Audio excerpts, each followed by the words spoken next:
This is Josiah Plays Dungeons & Dragons. This is the Shattered Crown campaign with DM Scito. With me are my fellow players, Nox and Tim. And we are ready to have some fun in tier.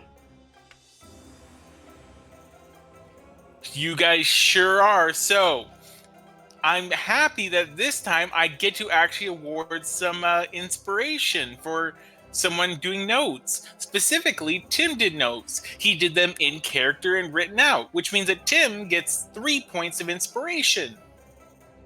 Yay. Good job, Tim. Okay.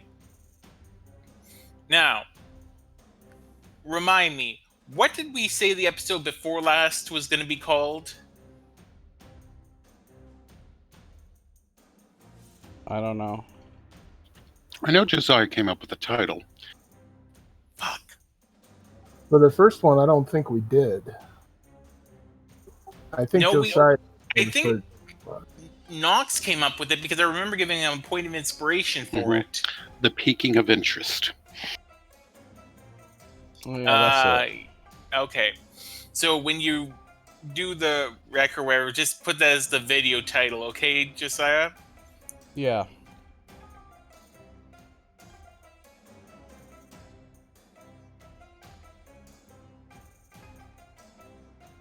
I mean, I feel like a good title for last episode would probably just be Preparations, since that's essentially all we did.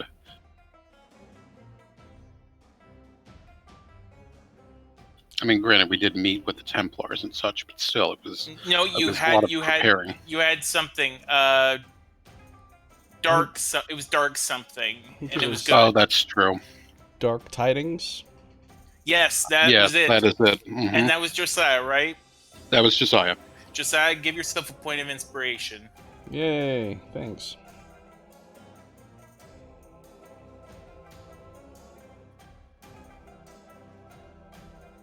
I feel inspired.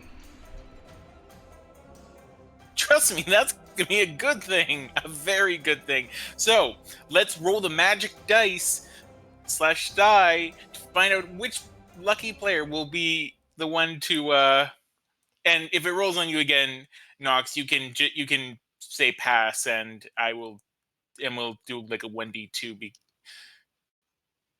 because, Yay.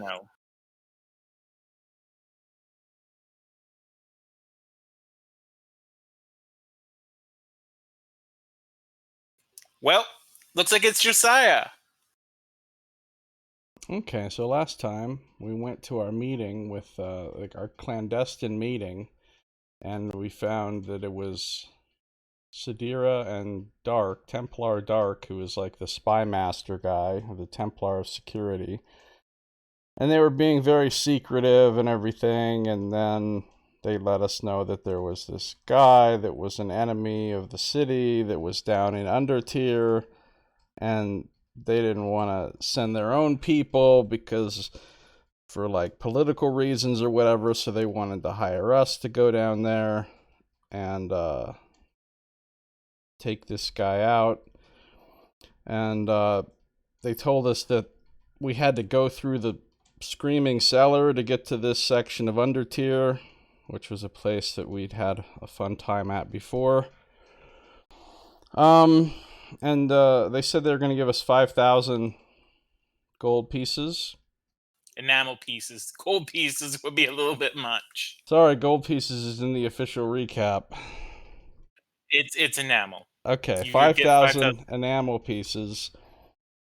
And so then we went around to some different places to see if we could find out anything about Undertier or more about the Screaming Cellar.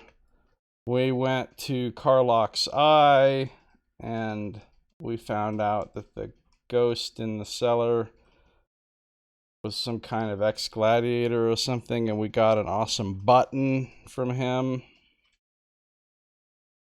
And then we went around to some other places, like, and I bought some ruby dust to cast Continual Flame. And we 5,000 enamel-plated gold pieces, yeah. And we went to the Chapel of Lights, and we went to Athos Revealed, and we went to the Wanderer's Chronicle, and we just asked basically the same questions everywhere, and we learned a little bit about Undertier. Basically, there's monsters down there, and it's not well explored, and it's ancient ruins of old parts of the city that have been built over a bunch of times, and there might be Yuan-Ti down there, and we're gonna have to go through the cellar where the ghost is, and he doesn't like the toe cutters either. So we were trying to talk about different ways we might be able to influence him, but we decided we're just going to use the awesome button to see what he has to say about that. And I think we've made most of our basic preparations for the trip. Okay. There was several things there. Like, it's not a goddamn button. Not a goddamn button. But you got most of it right, yeah. Do you happen to remember the guy you're going after? What his name is?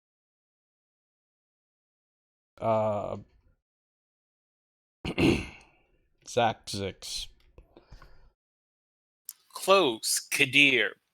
But still, since you're super low on inspiration, and we just started doing these things, give yourself a point of inspiration, Josiah. Thanks.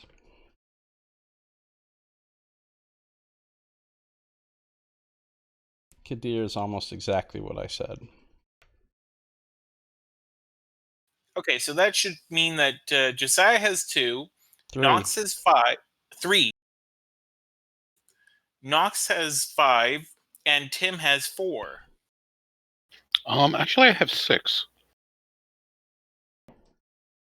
I'm going to believe you. Yeah, because last time you gave everybody 1. Right. Yeah, that I is gave it. Everyone 1,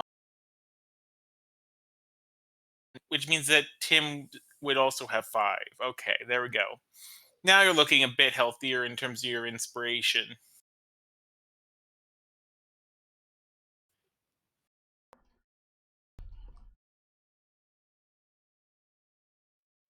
So, you have just exited the Wanderer's Chronicle. It is now.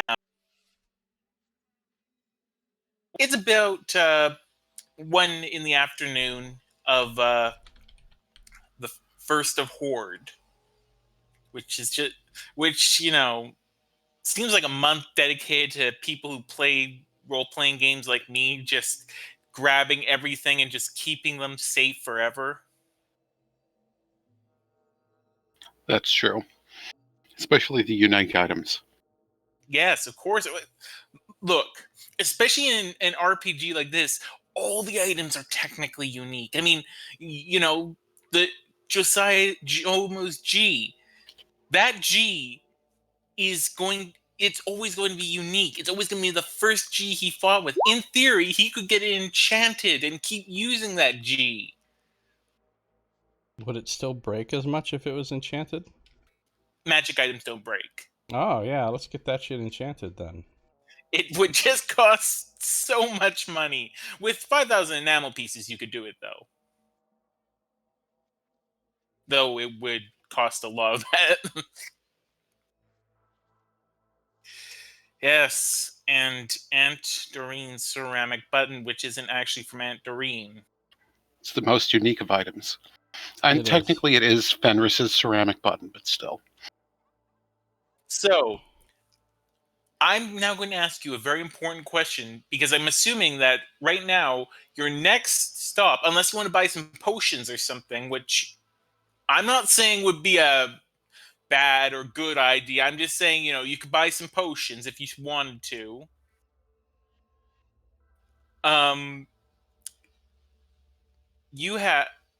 I'm assuming your next stop is the Screaming Cellar. But before that, do you want to get your tabards, or at least see if they're ready, from the silk dress No, we put the thing in or last night. satin dress?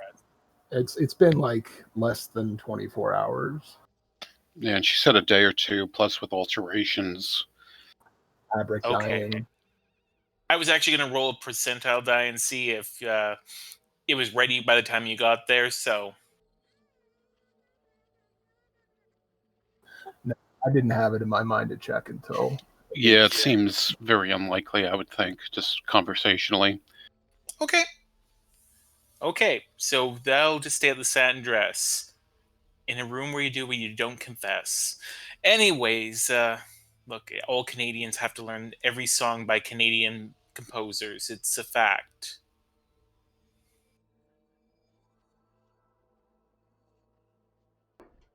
Composer's a little haughty there. I mean, I think singer-songwriter is probably what you would describe him as. Okay, fine. Singer songwriter. Isn't Justin Anyway, Bieber from Canada? oh, okay. He's Justin Bieber has been taken by the U.S. and basically transformed. He's he's no longer he's no longer one of us. So, in other words, he basically said, "Beep, seeing you to Canada." Oh my god.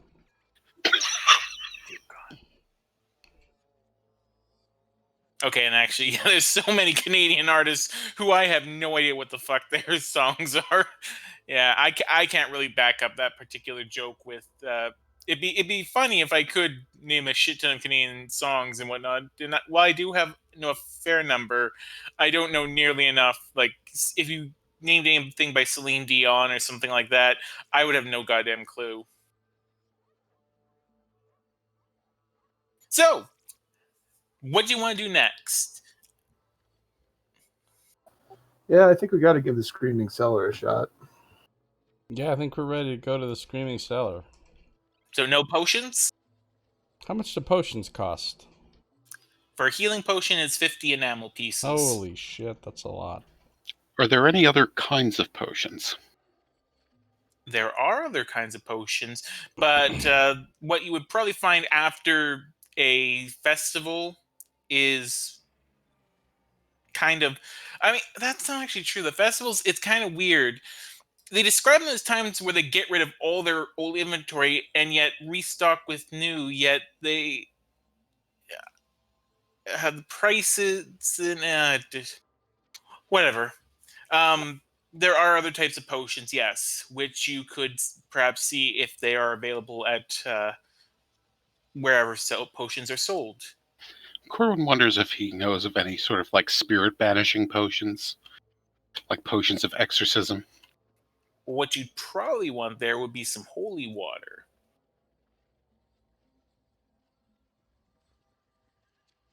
But it's questionable whether holy water would do anything to a spirit since it's mostly for use against fiends and the like. Gotcha. I have a couple potions of healing. Do you guys have any? I have two, yeah. I have two as well. I think we're good. Okay. So, you make your way over to the Screaming Cellar. There, you stand before that same set of cellar doors that you entered so many nights. What would it have been now? Like weeks now since you went to the Screaming Cellar? Um, anyways, I have to check my notes to see when you exactly went in.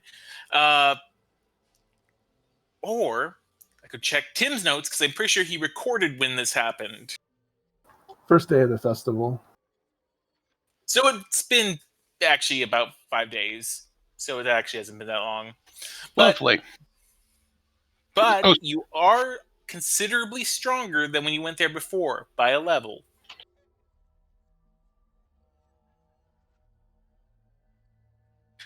Again, despite the fact that you basically broke through the doors last time, you are very efficient. Broke through doors last time. The doors appear to be the same, even though they look rotted and as if they should give way at any second. They still seem to be standing firm.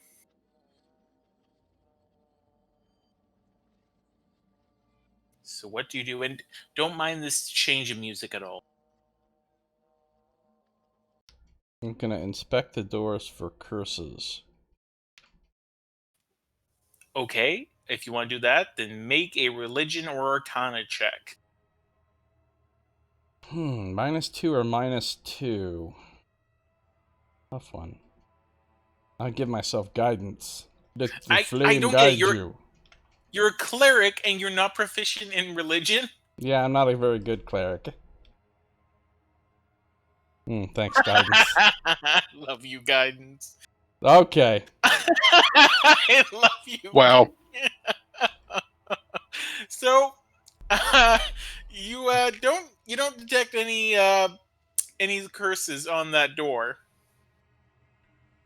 Seems safe. What are you trying to do there? Looks a little weird.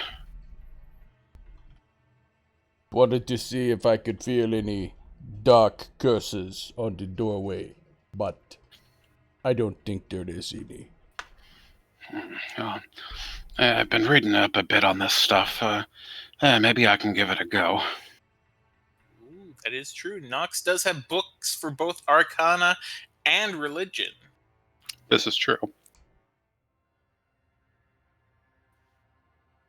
Oh, I mean, you could use a point of inspiration, but I just don't feel it's worth it.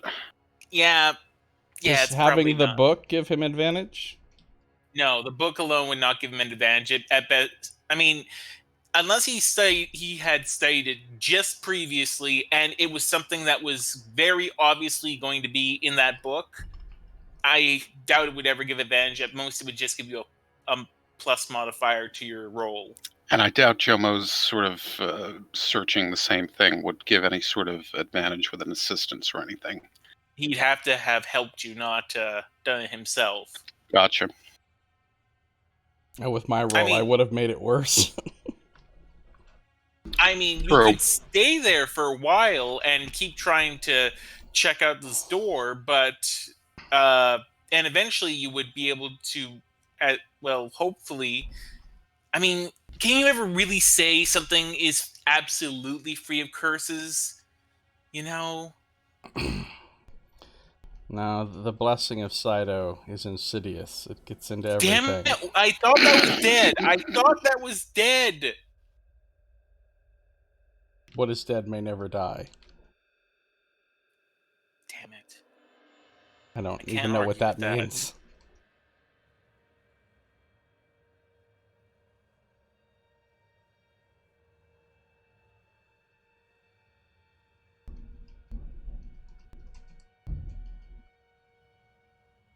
Well, I guess I'll try to push the doors open. Okay. Well, they don't push open; they pull open. So you're standing there for a while, pushing on the doors. This seems like what Jomo would do. Yeah, Doors seem to be stuck.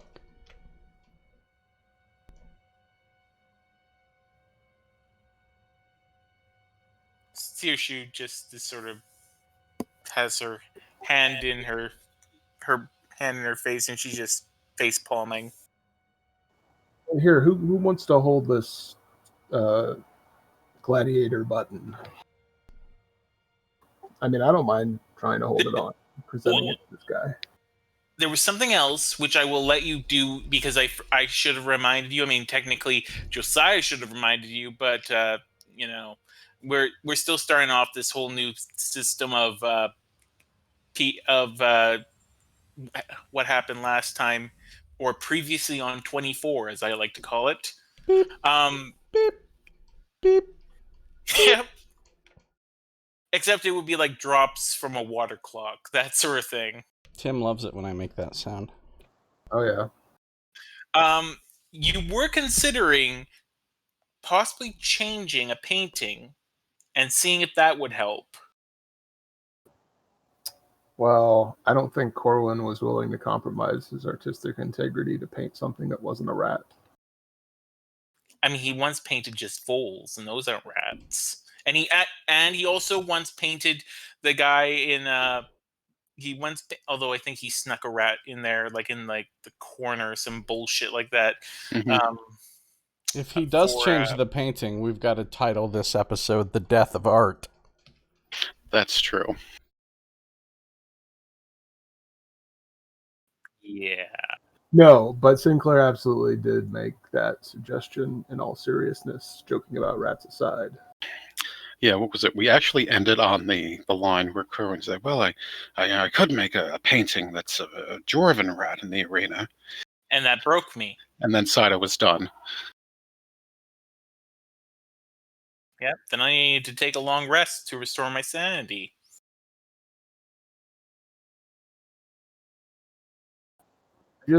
I don't know about asking an obviously distraught and vengeful ghost to appreciate the finer subtleties of seeing a rat or a dwarf rat in place of just a dwarf, which he would more readily recognize.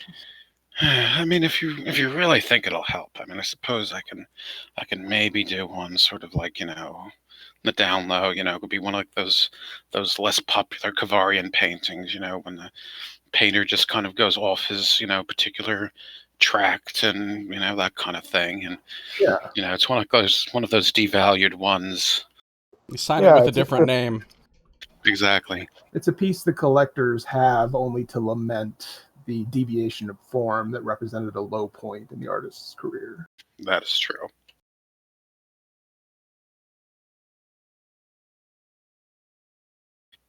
That gives me an idea. I mean, I suppose I could paint another one, and if I sign it Fenris, then it would be of a desert human. And the desert human struggle from the rat's perspective. What? You know that GIF that shows like Picard face palming? I'm literally doing that in real life right now. I can't stop. I can't. I'm crying and laughing. It hurts.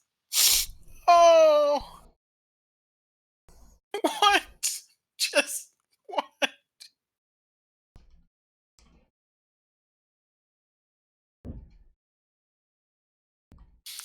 Oh. Yeah, that would be very effective. We could make a whole line of Fenris paintings that would be of the desert humans that are trying to struggle in Athasian, from sort of a perspective of Rodentia. I commit suicide and I'm spending inspiration. Okay. Okay. Roll damage against yourself. No, just kidding.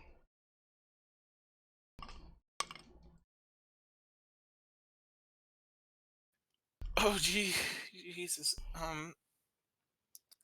Yeah, I'll just let you continue. All right, yeah, I mean, it might take a little bit, but, let me see here. I can already kind of start envisioning a sketch here. It'll sort of be like mine, but a play on it. So instead of quite having a rat in the arena, it might be sort of like a dwarven human. Instead of a dwarven rat, it could be more of a dwarven human. Yeah, that would work. What about got a dwarven dwarf? I was Dwarven about to dwarf. say. Dwarven dwarf. Well, I mean, that's sort of straight. I mean, it's sort of like drinking your ales without sort of having like a little bit of a mixer in it. It might just be a harder kind of a hit to the system, but yeah, I guess that could work. I mean, this is, for Fenris's piece, that could be sort of like a really potent punch. Yeah, we could do that. Let me see here.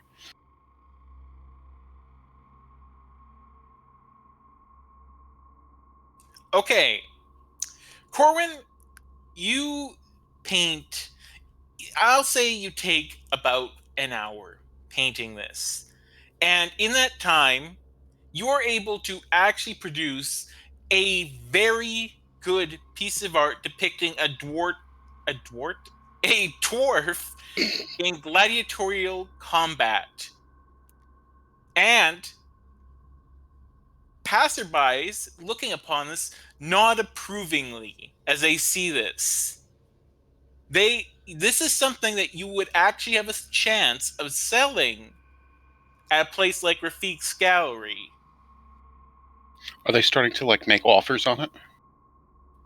Uh, I mean, it's the Elven Market. Well, yeah, it is the Elven Market. So yes, there are some people who are starting to make offers on it. There is a few people who come up, and a couple who ask you how much.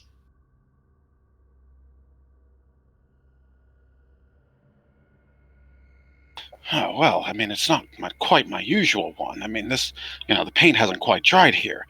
These come in a set, and Corbin's produce out his other one and, see how it, there's the dichotomy of, you have the dwarf fighting in the arena and you have the rat fighting in the arena.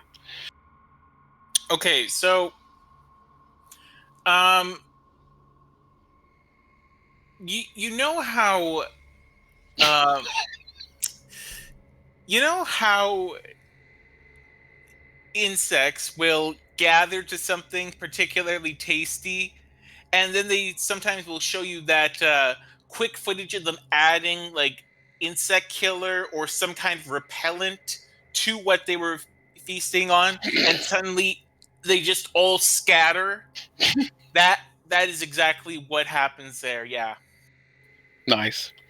I'm just playing my drum while he's doing this for and mood music. you're doing a very serviceable job. Okay, Nox, I can't believe you actually did this, but somehow or other you made that whole thing with the rat dwarf that whole thing. You actually made me have to pee. You actually affected my urinary system. So I'm gonna have to deal with that, and I will be back. Okay. You made me lose control of my bodily Wow. functions. You hit him right in the bladder with that.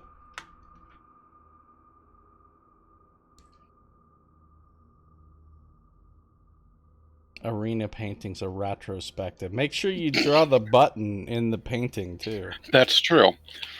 Or I was thinking, have a little rat like over on the sort of like the railing that they No, are not with a sort rat. of looking at.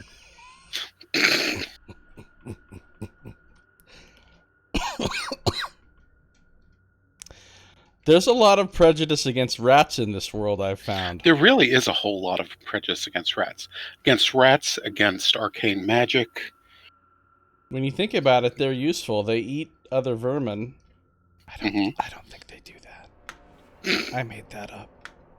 Nice. They help get rid of disease. Nice. If we just had more rats in the cities, COVID would be dealt with already. Mm-hmm. That's not a thing. But imagine how much more this painting is going to be worth when it's used to thwart a ghost. That's true. I'm going to be very depressed if this ends up being your best-selling painting. Ratless as it is. That's true. That is very true. Very disheartening.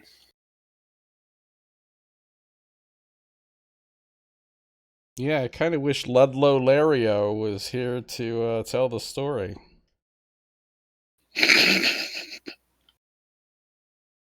Yeah, it's been a long time since we've had a visit from Lingo Dingo. I think it's very important that he always has a different name. Mm-hmm. Which is not the right one, of course, which I don't even know.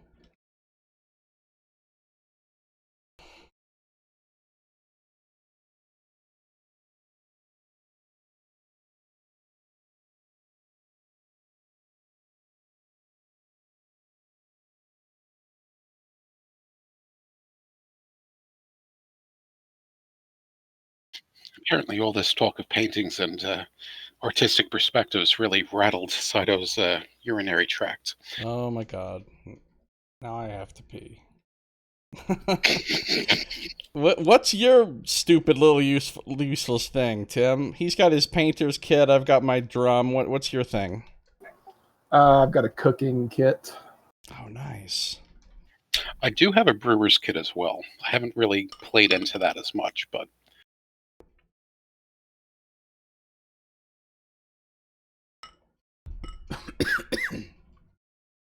I also have a calligrapher's kit, which I should be using a whole lot more than I am. Yeah, calligraphy makes you better at swords. Just ask the Japanese. Yeah. See every martial arts movie ever made.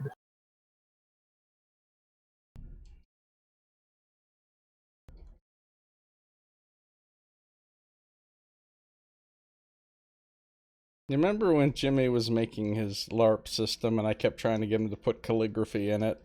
I do remember that, yeah. Yeah, well, he didn't, because he wanted to fail. What? Who wanted to fail what? Our friend Jimmy. Oh. He was making a system and he wouldn't put calligraphy in it as a skill despite my insistence. I see, which, I mean, that's a key. I mean, really, when you're looking at skills that people take, that is one which pretty much everyone wants proficiency in because it is an incredibly useful skill. See, Scito understands. Yeah, it requires a lot of dexterity because you have to use like all of your ligaments. Here we go. Yep, and arena paintings, a retrospective. Thank you, Knox. He's like, I gotta pee again. All right, so you've produced this painting. Yes, it was quickly done, but it's still a good piece. If more people come up and offer, Corwin will offer to sell it for 10 enamel. Oh, wait, are you actually going to sell the thing which you're trying to use to help you in the cellar? Well, he can always make more. Now that he's got like the whole kind of sketch, like picture in his mind, he could reproduce it fairly decently. Trying to think about how to say this in game. I mean, like, if this is going to matter, then the level of skill employed is certainly going to have some sort of bearing. And this is one of the finest works I've ever seen you create. Are you sure you could just reproduce this at this quality? Yeah, well, I mean, I could use a bit of the flim-flam to create, let's say, a visual facsimile of it that perhaps might not be fully corporeal, but I mean, at least I could create something like that. I mean, if I wasn't able to physically recreate the thing. Corbin thinks about this though, and he'll probably he'll hold on to it, perhaps selling it afterward. There we go. That's an idea. Okay, so ominous music still playing. You now have a painting as well as a ceramic token. Button. No. Any.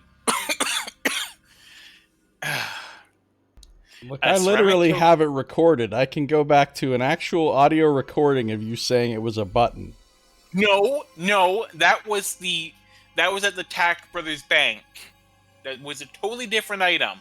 Oh, you're right. Actually, you're right.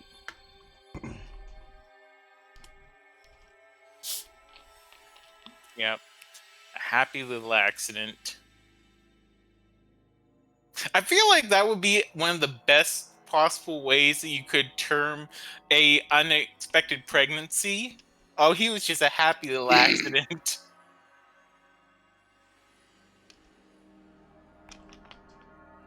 Because whenever I hear like someone in the family got pregnant, I do ask, but there's no way you can ask if it's them. Of course, you can't ask the question. You have to ask someone else. Was it something they were planning, or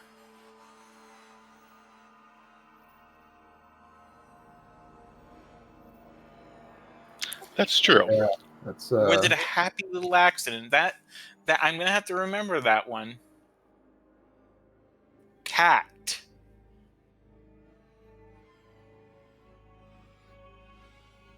Anyway, so Screaming Cellar awaits. You now have 2 items that might help. One that almost certainly will, another which you're not sure but probably will help as well.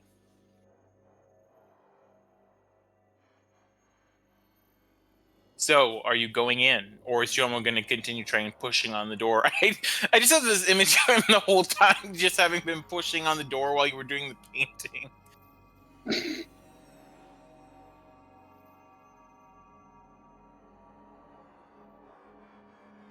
So, do do you guys want to go into the damn cellar? Come on, someone has to say yes. Someone has to, say the thing which ultimately makes him responsible for the group dying. I mean, going in. I will hold the gladiator token, and Corwin, you want to make ready to... I mean, what do you have? Do you have like a mobile easel? How are you doing this? Walking around just carrying a painting into battle. Exactly. Wears it like a shield. It's sort of like, when you're on the radio, it's like one of those easel listening stations. Oh, God.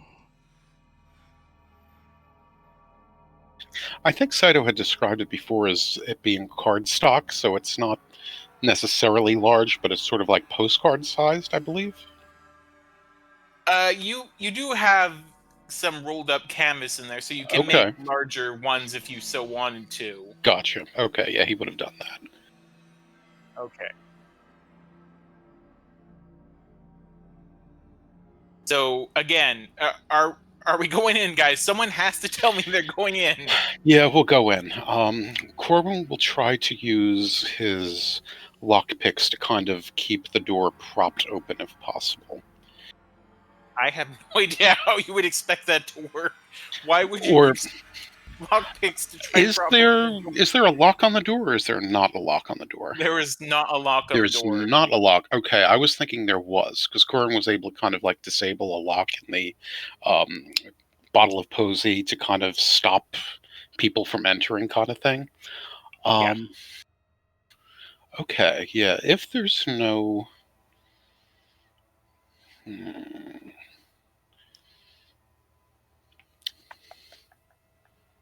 I'm going to try to pull on the door. It opens. You've done it. You've solved my door puzzle. Boom, solved. Inspiration? No inspiration, sadly. Okay. Is there anything else that's kind of like nearby the door? Nearby the open door?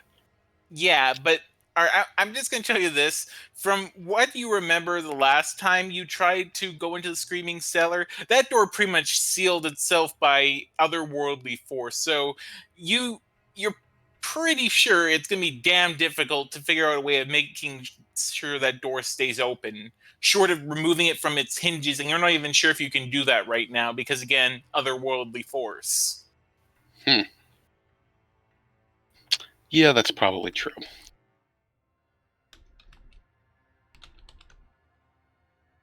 Otherworldly force sounds like it's going to be a buzzword for just whatever random DM bullshit needs to be made up for. Sorry, it's otherworldly force. It's Mass Effect, okay? That's how it's working. Element 0. Got it.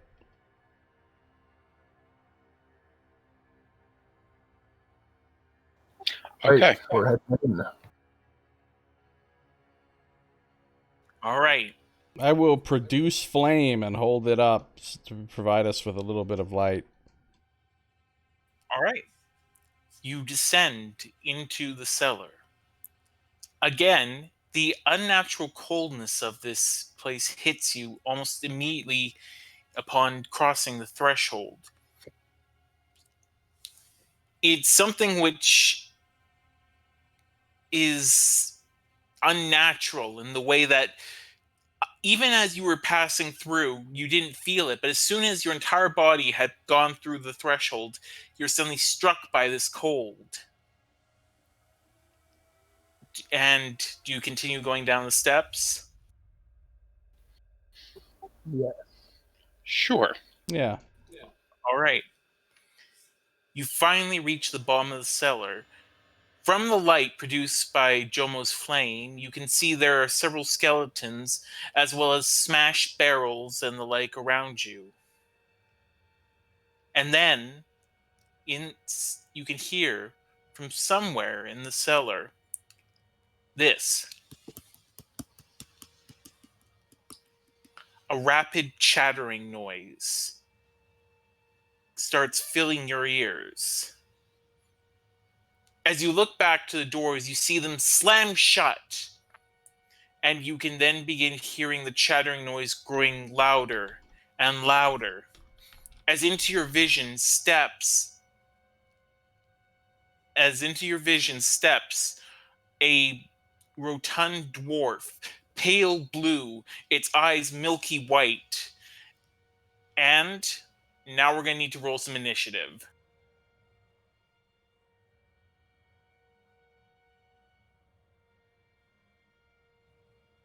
So let me do that. Damn, that initiative though. Isn't there something we have to like click on for? It's been a while to get That's it only if into I the. have that's only if I have tokens out. There's no tokens here, so Okay. Yeah, he'll have to manually add us.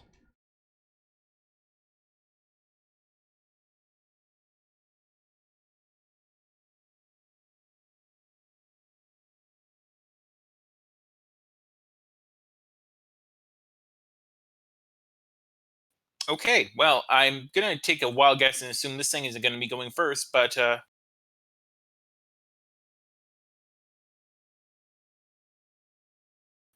no, it's not going first at all.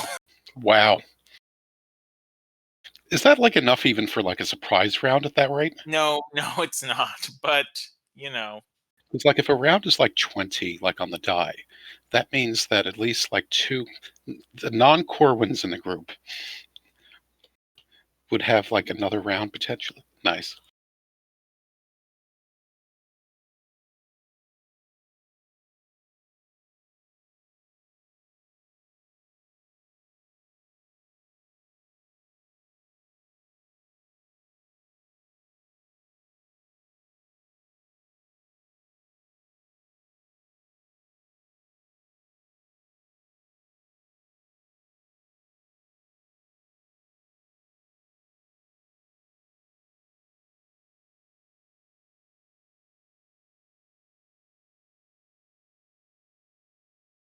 all right, Sinclair, you're up first. What do you do?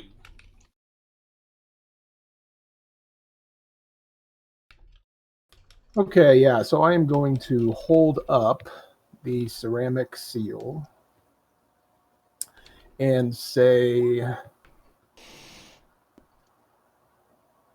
okay, what was this guy's name? I wrote it down. His name is on the turn order. All right, I will say, be at ease, ghost of Portek. Remember the glory you obtained in your life. And then I'm going to hold my action. Okay, if you're gonna want to show him or do something, it's gonna take your action. Okay, then that's my action. Okay, so you display the ceramic seal. All right. So Portix sees you do this, and the chattering, it suddenly becomes less frequent. Um, it almost seems like a bit of him, he becomes a bit lighter, a bit more, he becomes more translucent as you see this. So, Jomo, you don't know what this is, but Jomo, it's your turn. Can I try to make like an insight check on the ghost to see if I can, I don't know, suss out his mood or whatever? You could try. It would be a pretty difficult thing to do with a ghost, but all right, sure, you can insight check. Well, okay, you you actually are able to sort of get an idea of his mood. I mean, oh, sorry. Yeah, right? Oh, it's just that laughing and everything from earlier. Just already my throat's not in great shape. So thank you for that one, Knox. You're welcome. So you sense. I mean, you wouldn't be able to sense in the same way that Sinclair is able to, but you also, as do most, if not all, people on Athos, have some level of psionic ability. I mean, granted, most people can't actually do anything with their psionic ability, but you are able to get a better sense of things.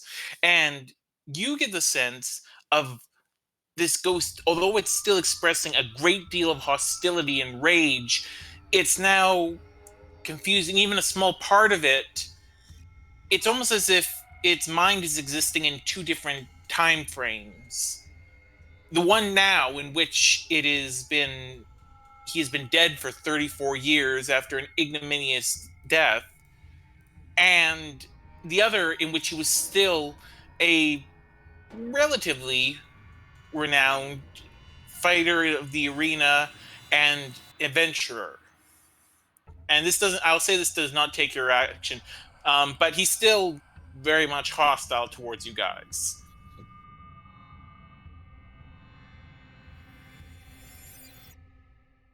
Hmm. In other words, don't, at least right now, don't expect him to be laying up attacks. He's still planning on killing you all. All right. For my action, then, I'm going to cast Protection from Evil and Good on myself. Oh, snap. Okay. Put out the spell. There we go. Also, did you, just to make sure that you, has everyone here got access to Tasha's Cauldron of Everything?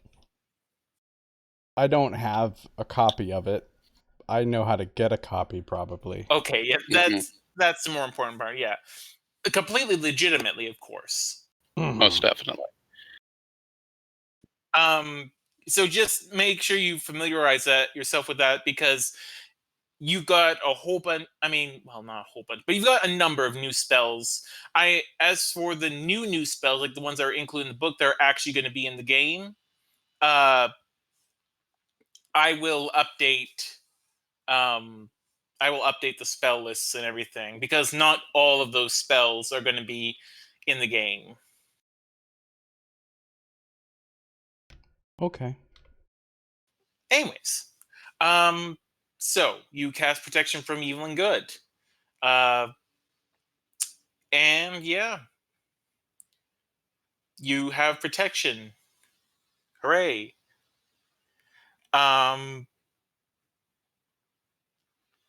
Anything else? Any movement? Do you want to get in close with this thing? No, I'll keep my distance for now. I don't want it to feel too threatened by us. Okay. Corwin, it's your turn. Okay, Corwin will move over to, let's say, the nearest empty wall that has some lighting on it, and he's going to kind of, put the painting up on that pretty quick. And be at peace, arena champion. We bring you gifts of mementos of your past.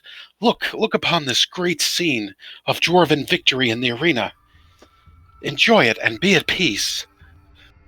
Okay, I'm gonna need you to make me a performance roll. Okay. Damn, Okay. good performance roll. Once again, Corwin just dropping those 20s. So combined with your words, again, this seems to have an effect. In fact, this time it almost seems to take the figure aback, both in that what you have said and what you're and what it is seeing. In fact, it almost seems like it's taking more of an effect, as if there's some cosmic force that says that this painting is unique in some way. That this painting is not an abomination that normally is produced. This is a good thing that what a person has done, and should maybe try and keep doing this. That's a very specific feeling. I know, right? But Look, otherworldly forces work in strange ways. Look, Fenris, your painting is working. Fenris, look. So, again, the ghost seems to fade some more, and I'll say, Jomo, you sense that hostile intent continues to lessen, though it's still coming at you. But this time there's resistance, remembering the sort of man he once was. But, alas, there is one thing Portek must do and Portek has a mouth, and he will scream. So I'm gonna need everyone to make a con save.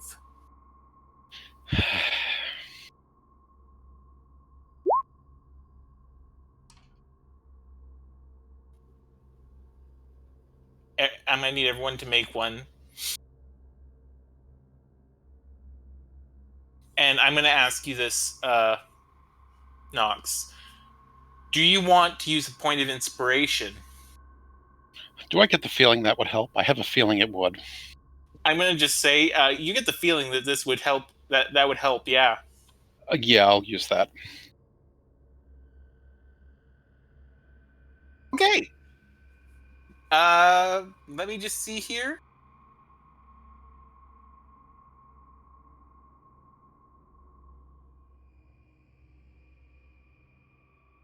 So,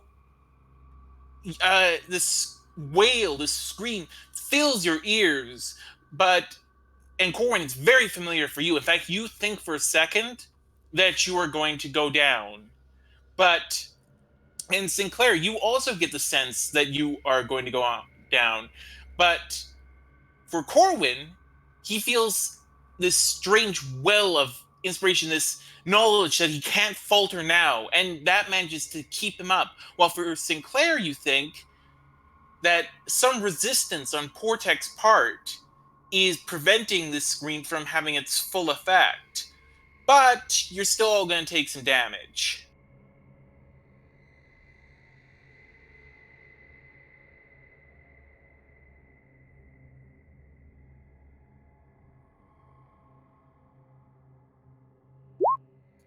And he rolled shit. So you all take 6 points of psychic damage. Okay.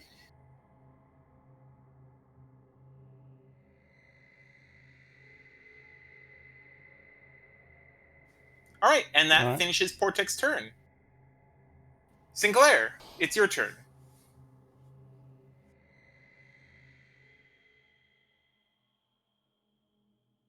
Give me 1 second.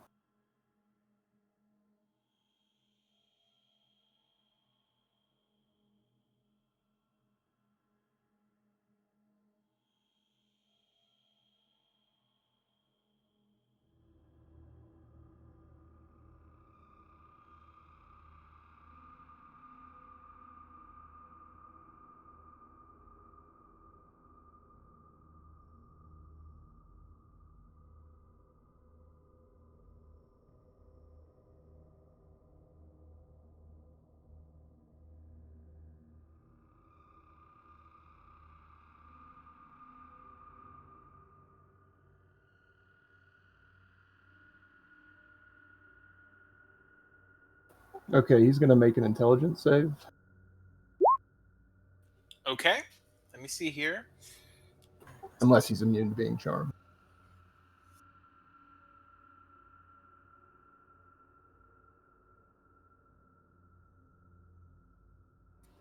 Yes, unfortunately, so you attempt to charm this creature with your psionic powers. Sadly, that seems to have zero effect upon it. Okay, that's me. Joma, it's your turn. Uh. Hmm. Oh, I need to make a concentration save because I took damage. That is true, you do. What's the DC on that? Is it just 10? I will tell you if you pass upon. So, yeah, you pass. You retain concentration. Hmm.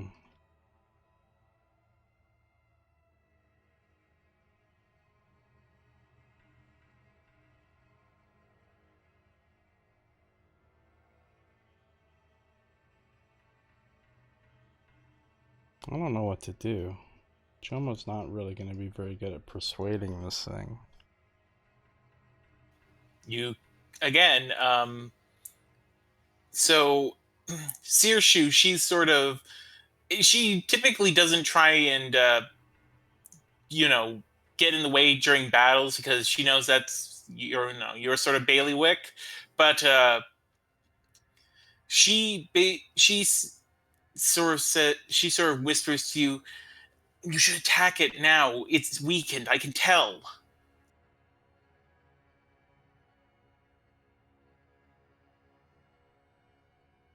Okay.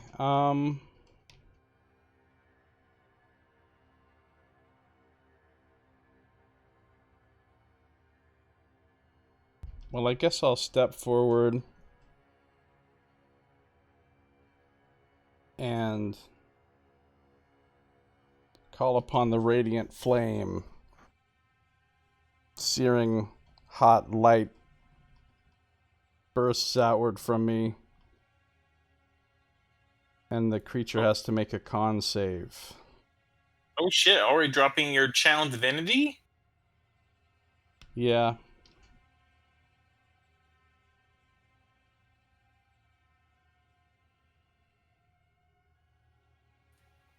Does it succeed or fail? It succeeds. Okay, so what happens to it on a success? Takes half damage. So let's see, where's my damage for that? I don't have a... Just have to roll it manually.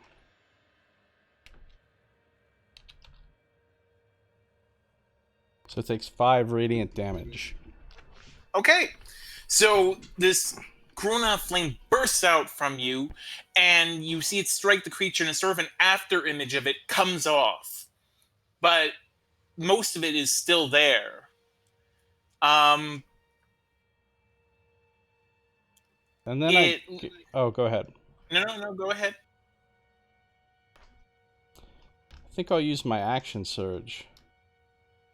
And just attack it with my G.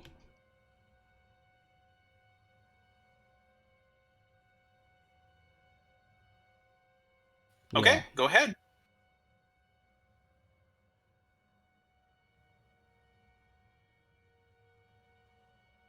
That definitely hits. Okay, and I'll put some chaos weapon into that to cause Okay. radiant fire to burst out of my weapon as I strike as well. Okay. How do I see? Okay, so it did 7 damage plus another 6 radiant damage. Okay, so it seems like it resists the it resists much of the effects from your G. However, the radiant damage seems to damage it fully. That's good. So again, as you thrust it in, you see this image of it sort of rise out from it, and again, the creature is becoming lighter.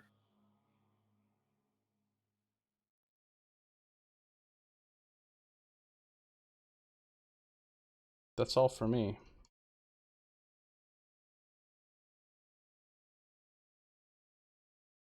Okay, then Corbin.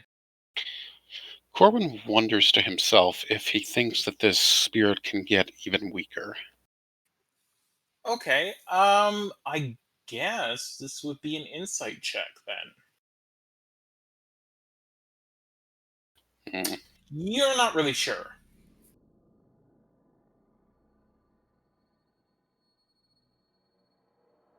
I will say though, you could potentially ask a certain element of your party if you think that it could get weaker. Anyone think this can get any weaker? So Searshoe turns to you and says, "Perhaps I feel as if there is still some rage that can be mitigated. I don't think we can completely exercise it like this, but I do think we can get it weaker." All right, then that's good enough for me. Incantare illusionare. Corbin is going to create an illusion next to the creature. Sort of what he can perceive of it really quickly, but more of a version of him that is sort of regaled in, armor that he would see in people at the arena the other day, and, just sort of like a stalwart champion's figure, that type of thing. If the creature is making sort of any kind of sounds or whatever, actually, I'm trying to think if this is sound or... It Actually, can't I can't do produce both. sound. Okay. All right. So yeah, that'll just be his thing. That's he's just making the illusion of Portek as Corwin kind of envisions him with an artist's sort of glory in the arena. Okay. I would say make a persuasion check, but make it with advantage. Okay. Not persuasion. Sorry. I'll still use the roll you got, but I meant performance. So what is your modifier for performance? 4. Okay. So yeah. Again, Portek seems to see us, and the chattering seems to lighten. It seems to become less frequent. And you see Portek sort of reach out to touch the illusion, and even though his hand passes right through it, at the area where they meet, you can see sort of it pulling away some of Portek's form. So yeah, you think you weakened it. In fact, you think you've weakened it a considerable amount. I can keep this up for a bit.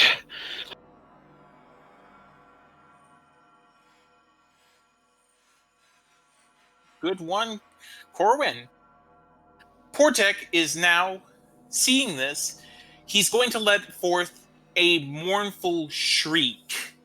So I might need everyone again to make Constitution saving throws.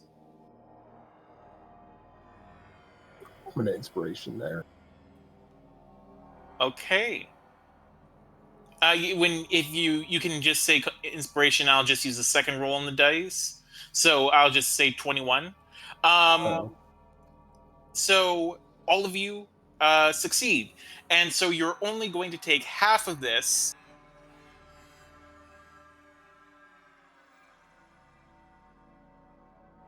Oh, he rolled pretty damn well there. But you only take 10 points of damage, each of you. I better make another concentration check.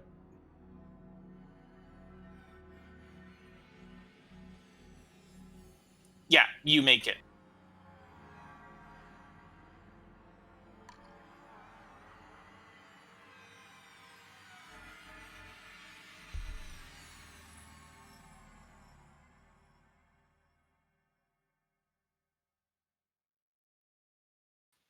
All right, I'm just checking something here. All right, that's all Portek's going to do. Sinclair, what are you going to do?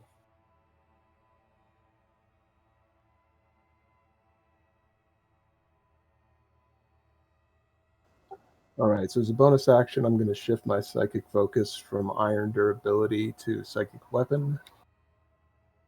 Okay. And then I'm just going to...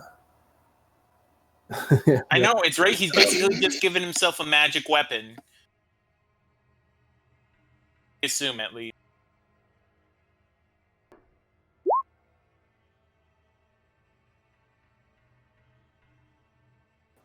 Yeah, gave himself a psychic weapon.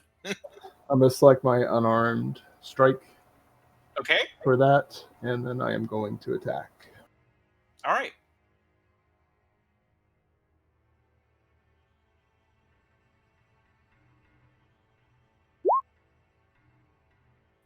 Wow. Okay. Yeah. Roll damage.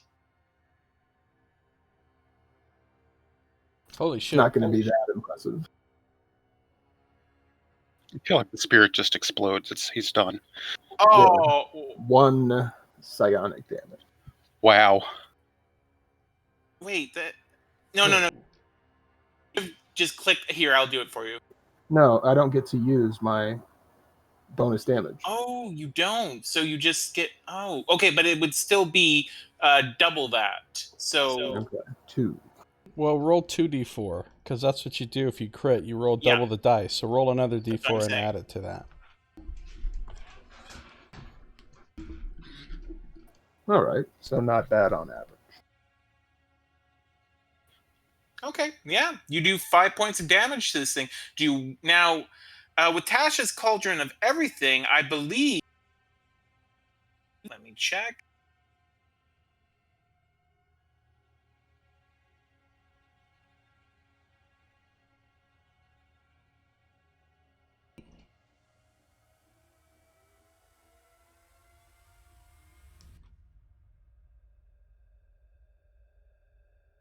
Josiah, what is that nonsense? I don't know. I tried to click on your unarmed strike thing, and that's what happened. Okay, so yeah, as I said, all the optional class features from Tasha's Cauldron and Everything, you get them all. So remember to add those to your character in the future. So there's actually a number of things interesting you could do here, which I don't know if you know. So first off, you can spend a key point, and you can make another attack with an unarmed strike or a monk weapon as a bonus action. I use my bonus action. All right, yeah. The other thing you can do is you can spell. I mean, you don't have to do it during battle, but you can spend 2 key points and roll a martial arts die, and you'll regain the number of hit points equal to the number you rolled plus your proficiency bonus. Is that a bonus action also? It's an action, so I'm just letting you know about these things. Okay. Okay.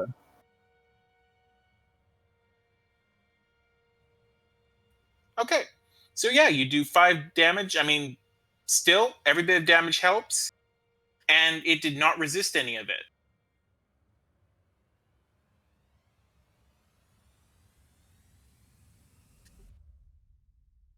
Chomo, it's your turn.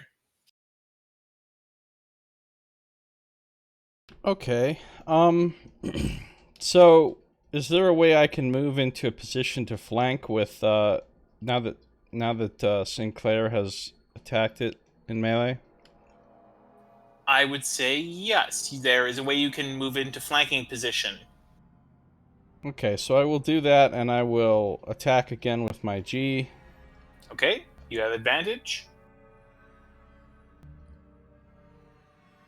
All right, that hits. And I'll use my second chaos weapon. Okay. So we're talking about 10 points of non-magical damage. And 7 points of radiant damage. Okay, so as before, when you strike with your G, although it's quite a blow there, so you manage to again sort of more of it fades off, and with this burst of radiant damage again, more of it seems to fade away, and that means it's going to take some damage here. So it's looking very weak. In fact, you would say that compared to when you first saw it, it looks a fraction of how powerful it once did. All right, that's good. It is weakening. Go back to your rest, spirit. And as I have a bonus action left, I'll use it for second wind. Okay. To heal myself for 1d10 plus 4.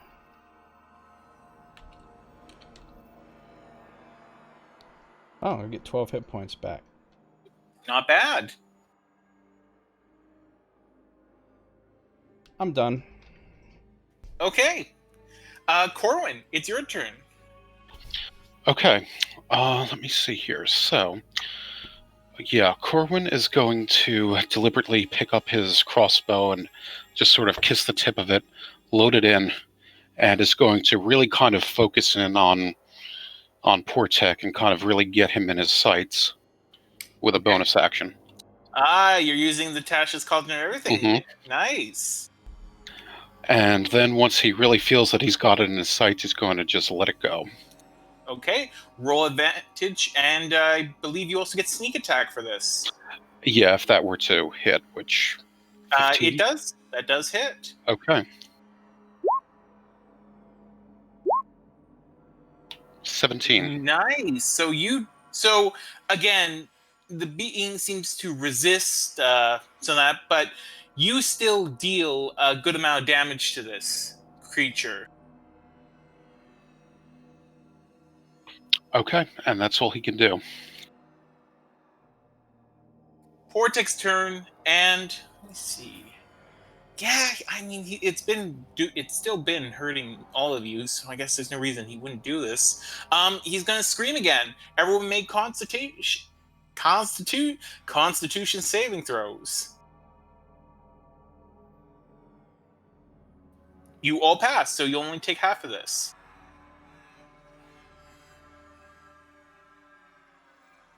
Ouch. Okay. Yeah, but you only take 9 points of damage each.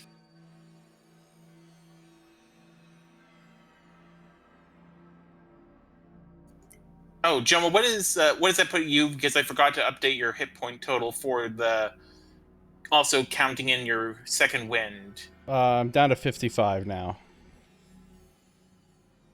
I went back up to 64, and now I just went back down to 55. All right. I need to make another concentration check.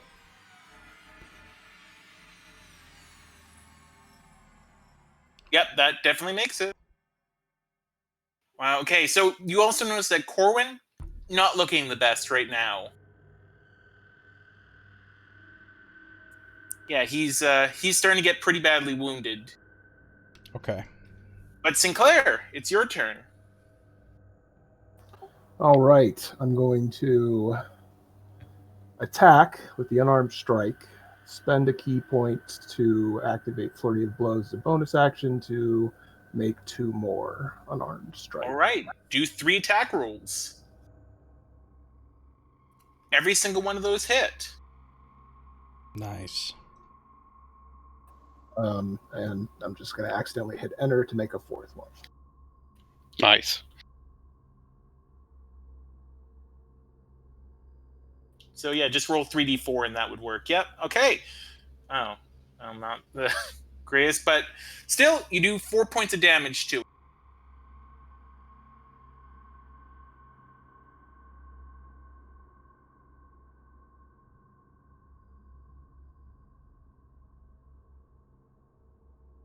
Magic damage.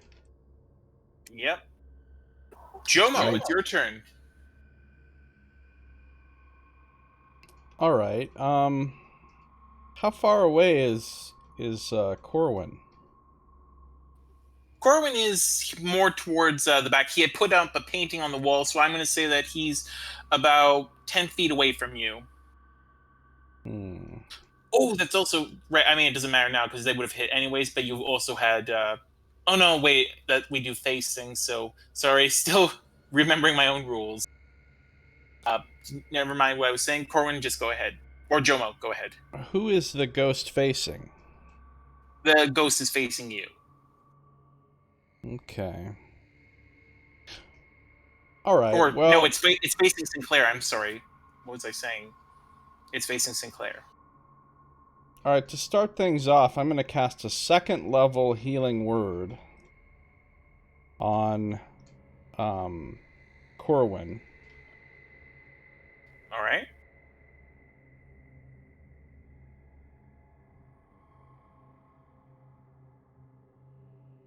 So that's 8 points of healing for you. That's a bonus action. Oh, thank goodness. Let Actually, the is that flame 10? cleanse you. Is that 10 points of healing? Actually, yeah, I think it is. Oh, it is 10 points of healing. Yeah, you Okay. add those two together. Yeah. And then I'd like to move into such a position next to this ghost that I can cast Burning Hands on it without hitting Sinclair or Corwin. Oh. Okay, yeah, you can do that pretty easily. So you're gonna need. So Sinclair sort of came up right in front of it. You went behind, so you can target it from either the left or the right, and you'll be able to get it. I'll cast a 2nd level Burning Hands. Okay. Let the flames send you back whence you came. And let's try this. Oh, it has to make a dexterity saving throw. Okay.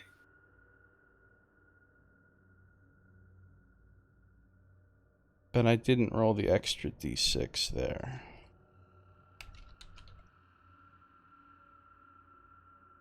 Okay. So it fails that. So that's And 14 fire damage. so how would you like to do this? Oh, all right.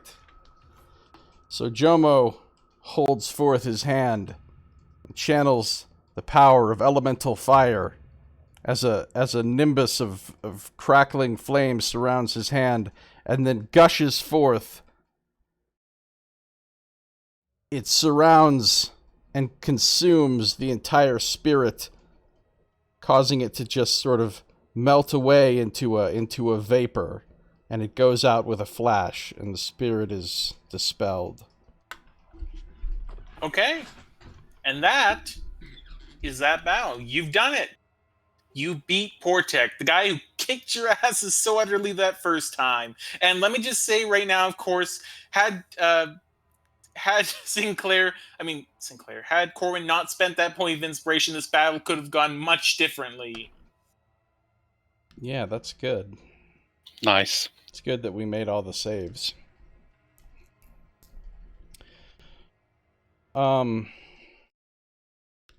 It seems we have done it.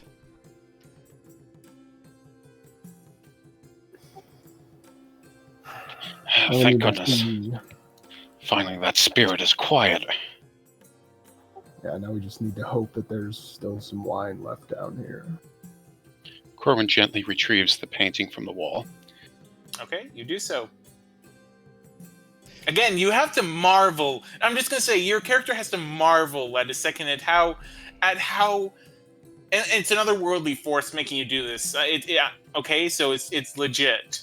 At marvel at how great paintings look when rats aren't in them. It's amazing how this Kavarian retrospective might really take off. Yes. Yes. Okay.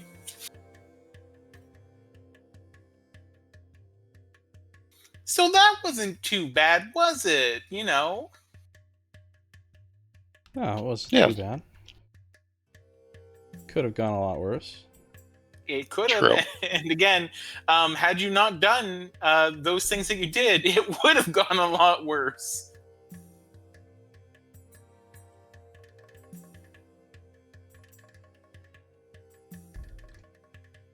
All right.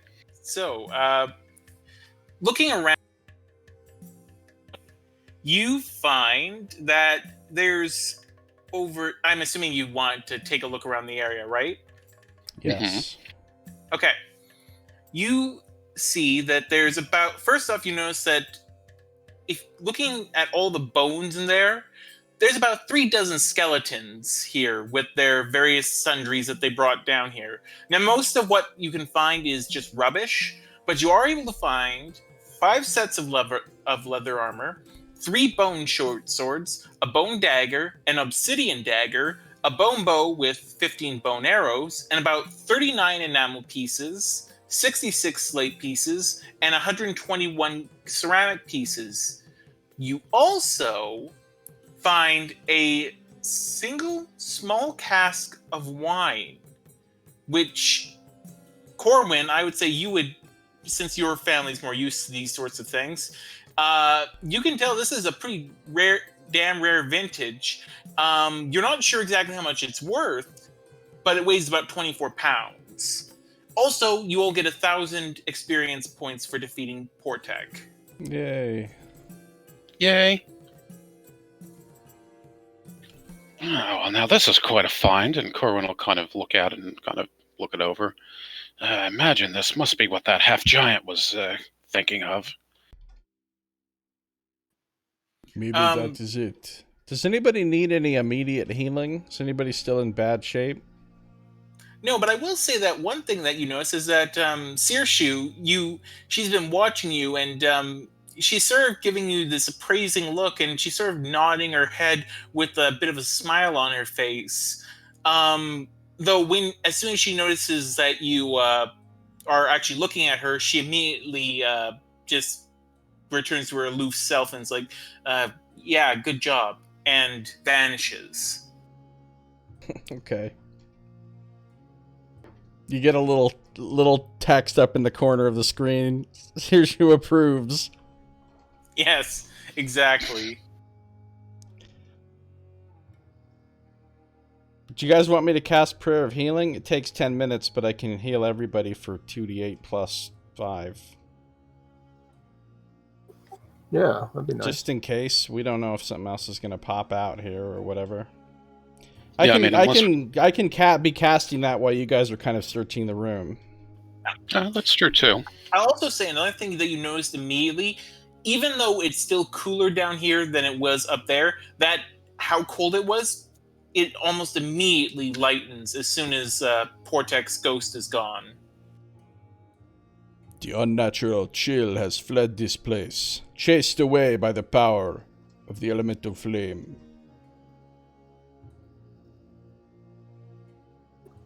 Scito, would you mind going through the loot again? I'll write it down. Sure. I can put it in chat if you want. That's even better. Yeah, that's excellent. So, does anything stop me from casting Prayer of Healing, Scito? Nope, nothing stops you. Okay, so everybody gets 11 more hit points back.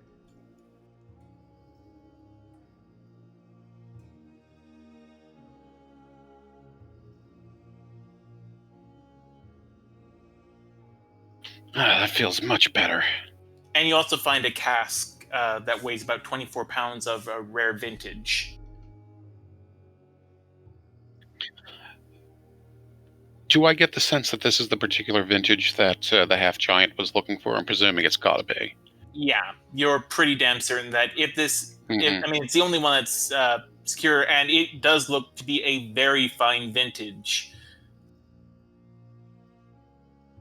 In fact, you're even tempted to sneak a small sip of it yourself. That is true. Yeah, Corin will kind of look around and see if there's any particular, brewmaster recipes that are around. Any handy-dandy index cards with, exactly what amount of hops you put into, which ratios. Well, they mostly stored wine here, but you don't find anything like that, sadly. This was just a storehouse. Gotcha. If you guys want to just divide up the coin, that's what it comes out to for divided by 3. Yeah, sounds good. Okay. The only thing I'm interested in taking from all that is those arrows, which I'm just going to put in the cart, because I've already got a bunch of arrows on me. The rest of the stuff, Okay, if you guys want to take it and sell it. Or... You'll actually need to go out. So are you guys going to leave the Screaming Cellar and now? Or not necessarily yet. Okay. So you can't put them in the cart until you actually go there. Yeah, I know. I'm just saying I intend to take them to the cart eventually. You guys don't use arrows ever, right? Oh, you do use arrows sometimes, right? Bolts, crossbow bolts. Oh, okay. And of course, you can retrieve all your bolts. Well, Okay. your bolt. Bolt, singular, yes.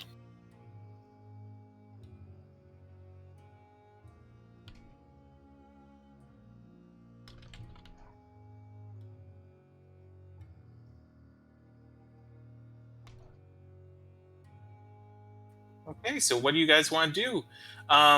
Do we find any entrances to any under tiers or anything?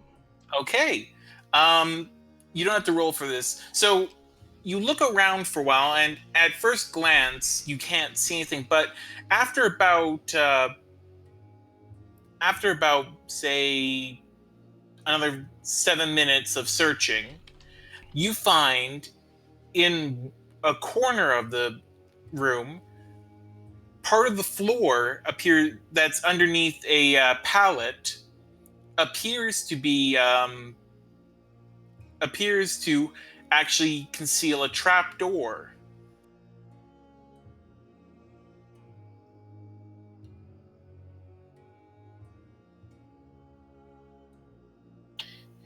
Interesting. Corbett will kind of take a look at it, and he'll kind of remember something that someone said about traps. Okay. And you see that there? We might want to stand back just a little bit, just a touch, and maybe even across the room. I'll stand back.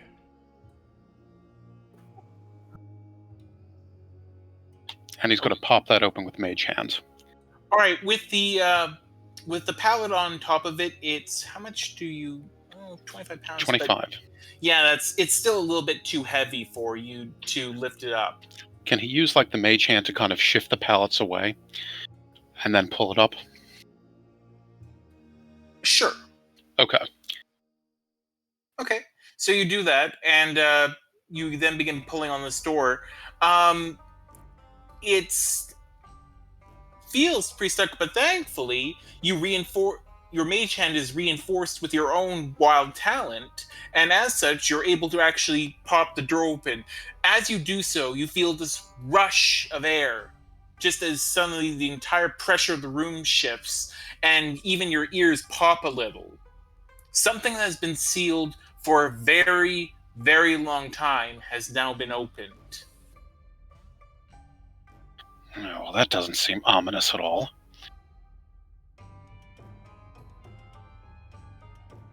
Do we detect any strange smells? I would say you would detect a certain mustiness that, granted, the basement by itself already smelt pretty musty, but you would detect a new scent, something that smells very old, almost ancient. Corbin wonders to himself, and he'll also say aloud, it seems like this thing hasn't been opened for decades, centuries. How could there be someone that's hiding under there that the Crown would even care about? Anyone down there has to be just dust or bones or spirit like Portek. Yeah, it certainly confirms that Dark lied to us, that Kadir used this avenue to get to the Undertier. I will note, he never said Kadir used this avenue. He said this was just the only avenue the Templar were aware of. Although, if the pressure changed that much, you'd have to think that there wasn't any openings. Yeah, it's sealed. This is one way in, one way out, which means we may not be going to the right section. Why do you think that? Well, if from everybody that we talked to, they sort of separated the Undertier into two sections. Everywhere else, which they had plenty of maps and information about, and where we're about to go, which they knew nothing about. Right. This pressure change means that there's a sealed environment beyond us. And if it was big enough for the entire Undertier, the pressure change would have killed us. I don't know how much my character knows about this shit. Okay. Nonsense. At this point, Sirshu would sort of pop up, and she says, "That's not necessarily true. The environment created in this particular cellar may have created its own sealed environment, such that what we just felt was more this environment acclimating to the one underground than the other way around.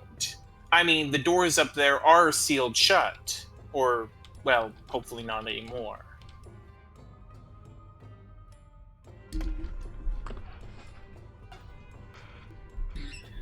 So this is sort of, in a sense, like an airlock of a sort of sense, like where if you're, you have like a particular room where you're making your paintings and such, and you don't want the sand to come in, so you have a double door system that keeps the pressure kind of held, so that then you find another section that's deeper in where the paintings are being made, and then you go down into there.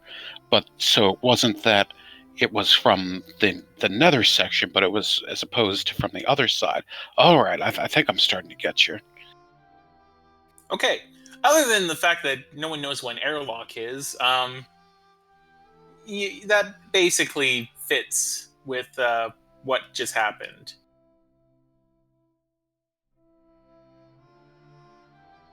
And yes, otherworldly forces were involved in creating the seal.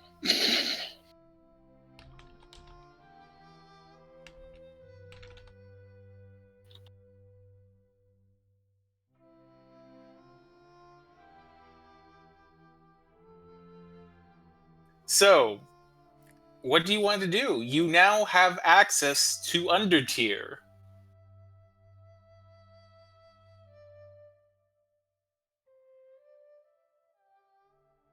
So we've kind of looked at everything there is to look at up here in the Screaming Cellar section. Yeah. I mean, you guys can take a short rest if you want to, or do anything like that. But otherwise, yeah, this is all. That's all that's left. I mean, well, it's up to you. Searshoe might comment that maybe it would be a good idea, just so you're not lugging around 25 pounds of extra stuff, to maybe bring this to bring the wine back to Carlin, but it's up to you guys, of course. A lasting impression? Oh, nice. We could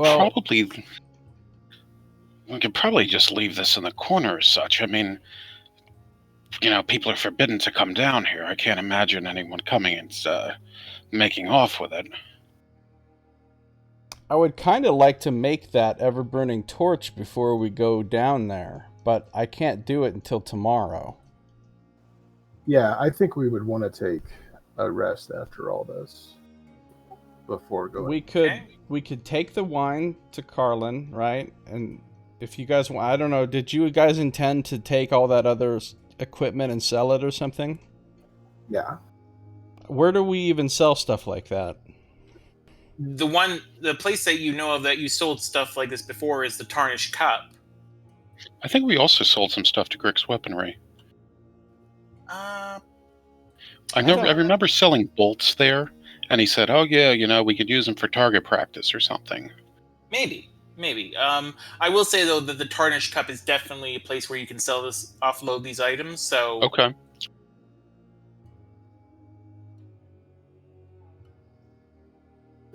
Problem is, that's in Ven's area. So he's probably going to hear that we're up to something, which I guess is more or less inevitable. That is true. Good thought there, Tim. I mean, granted, though, we did ply his most famous messenger with some water and thighs, so she might not be inclined to. Which sounds really scandalous when you say that. Scandalous. Especially when you're talking about an 11-year-old girl. Yes, I gave this 11-year-old girl some of my thigh, and why are you getting the police? Stop. No, stop. She gotta eat.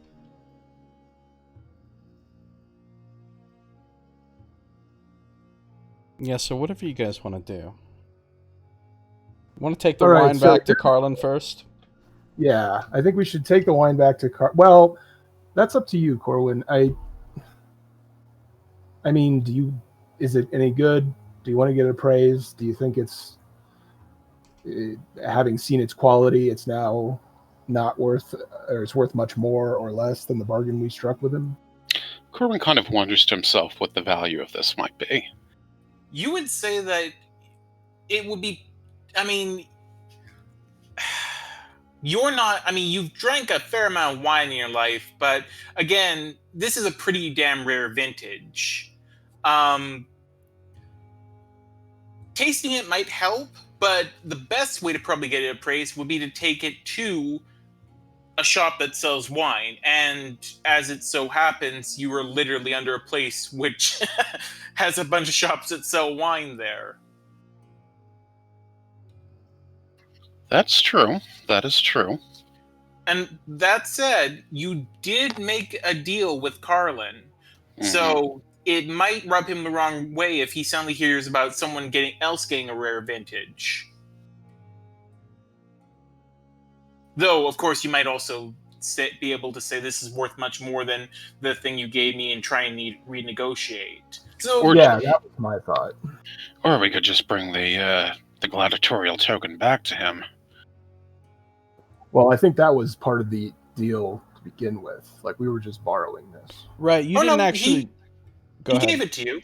He gave it to you. He made you give a deposit just because, there was a chance that you might not return with the wine and thus he wouldn't get the token or the wine. But no, you do own the thing. Though, now that you're, in theory, done with it, you could sell it back to him. Okay. Well, let's do this then. He helped us out. He gave us something that probably had some measure of protection and afforded us an easy victory. So let's just trust him. I have a feeling we're going to be doing a lot of business with him in the future. So let's just go back and see what he tells us. I like how you say an easy victory when Nox was reduced to less than half of his health. Yeah, it was 11 out of 36. Oh, Mhm. last time. Yeah, it was much better than last time. I used a lot of my stuff, though. A lot of spells and other abilities, too. I will say, okay, just to give you a little glimpse behind the curtains here, all three of the things you did, there was actually 4 checks because the performance that Corwin did was another one. All of those things had the following effects. They lowered the DCs on... although it was amazing that Corwin still failed that one check, even though the DC had been lowered significantly. And it also lowered his health. Specifically, it cut it in half.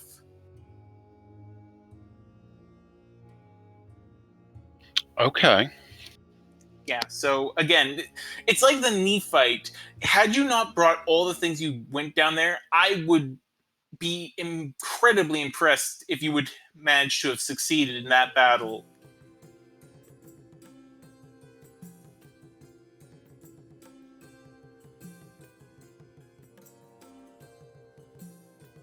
So anyways, so you want to go to Carlin's Eye? You don't want to try and get the wine appraised? That's what Sinclair suggests. Okay. All right. Yeah, I suppose I can do that. I mean, what the heck? All right, Jomo. Yeah. So do you go ahead with that? Yep. All right. You go up the stairs, and one thing you notice immediately, the stairs, even though they creaked and everything as you were coming down, the creaks sound far less ominous this time. They just sound like, the structure's been rotting a long time. In fact, it's very similar to the Knee Estate. It seems like age is rapidly catching up with this place, though in this case it was only 34 years of decay and it wasn't out in the middle of sandstorms and shit like that, so it's not so bad. And you're able to easily push open the doors and leave the cellar. As you do so, people all around are watching you triumphantly leave the cellar, and they are quite impressed. They give you quite impressed glances, although a few of them hurry away quickly. I just want to say before we leave the cellar, can we close that trapdoor back and put some stuff on top of it again? Absolutely. Yeah, and Scito, what sort of state is this cellar in? I mean, I noticed you mentioned it's basically, is it just like a room that's been left alone for 34 years? Yeah, pretty much. I mean, it was... there was a period before Portic the Ghost started haunting everything where the place got pretty much pillaged, mostly by that initial group of tooth cutters who stole most of the things. But it does seem like there were other people in there. For some reason, that one wine cask managed to survive, and no one else who went down there after that point was survived. So it basically just, it's got sand walls, that sort of thing. It's literally a hole dug into the ground. All right, here's what Sinclair's thinking. fuck the Kanken cart forever. This is where we live now. Ooh. Whew.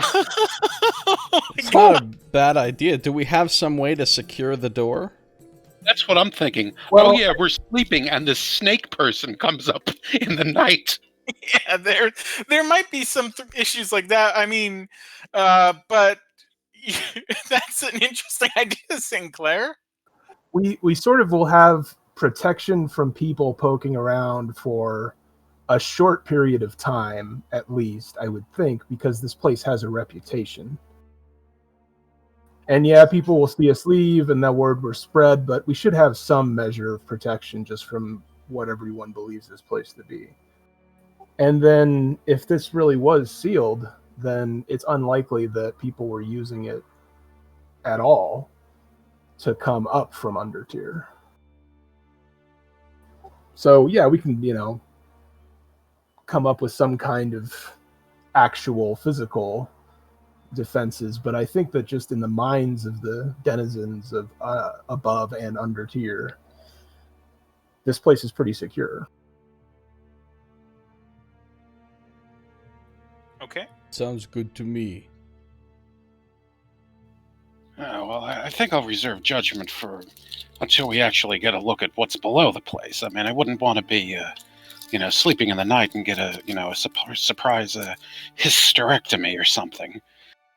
What? That would be an impressive thing for a man to get. And I realized it was meant as a pun or something, but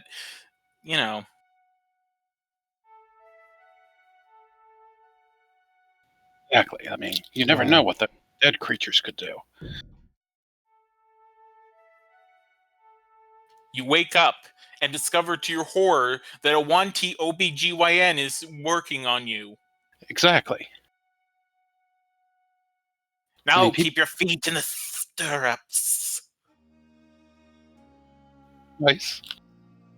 Oh, this is actually a really horrifying image, so I'd like to stop thinking about it now.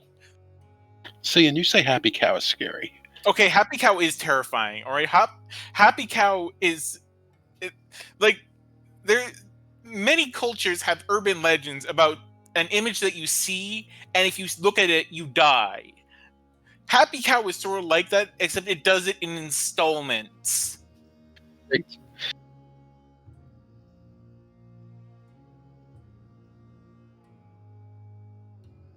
Yes, basically. Basically, yeah.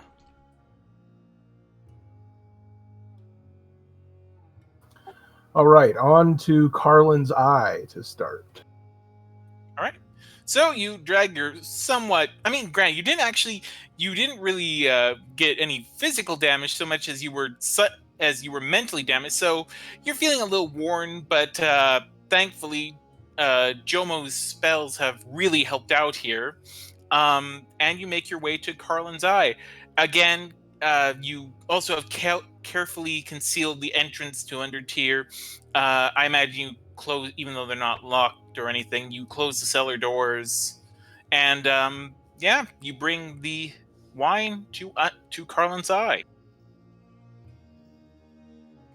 So you again open the giant door leading into a shop with underneath the eye-shaped window, and you see Carlin, and this is somewhat strange. He appears to be looking at two stones. They both appear to be like an agate or something like that. Each of them appears to be shaped. How should I put this? Each of them seems to be shaped like a reproductive organ. Nice. And he's just sort of looking at each in his hands and going, yes. And he's just doing that. He's totally oblivious to you having come in. Is there anybody else in the shop? No one else is in the shop. Okay, good. Okay, so this would be a good time. Sorry. I'll also say just to complete the mind picture, it's not the male reproductive organs he's looking at. Nice. So with him being really distracted, this would be a good time to cast Detect Magic on that strange object. I mean, in theory, this would be one of the best times, but you would have to be really careful about how you cast it, Nice. because again, there's that pull that is created. Yeah, no, he won't do that, but still. Don't worry, Corwin. You're literally entering a place where Templars do not venture for the most part. Nice. I mean, the place you're going, they do not venture at all. So, yeah, you're going to be pretty much free to do whatever the hell you want in theory. Yay. I mean, you could have technically also done that in the Screaming Cellar, but you know. Yeah, there wasn't too much need for that yet. So, do any of you say anything, or do you let him just keep looking at the stones he's got? Well, Corwin will notice him doing this kind of thing, and he'll turn to one of his compatriots there and say, "Yeah, I realized, once I saw this cask, then, I said to myself, Corwin, you're in luck." Okay, so you say that line, and says, Mhm. "What? What just? Oh!" And he just he sees you. Oh my god! They're kind of vaginal shaped, is what you're saying. Oh my god! Nice. Oh god damn it! Oh, we are the most mature role-playing group. Let me tell you. And alright, so he looks over you, holding the stones, and he's like, "Ah, my friends, welcome back. I was just examining these rocks shaped like orchids. Aren't they fascinating?" Yes, that's some sandstone orchids. Yes. Jomo not ever hear that term orchid for that before. Oh, you mustn't be unfamiliar. An orchid is a type of flower, you see. I was just examining these stones that were brought to me. Yes, apparently, these are actually of Nibonese make. I have to admit, I found it rather interesting when they were selling it. They kept looking away as if these were something to be ashamed of. But I imagine they probably went on some expedition or and came back with these and thought they were worth nothing. But no, these are actually quite intricately shaped. I mean, I'm not quite sure what species of orchid these are, but and he looks like he's about to launch into a loud diatribe. Yeah.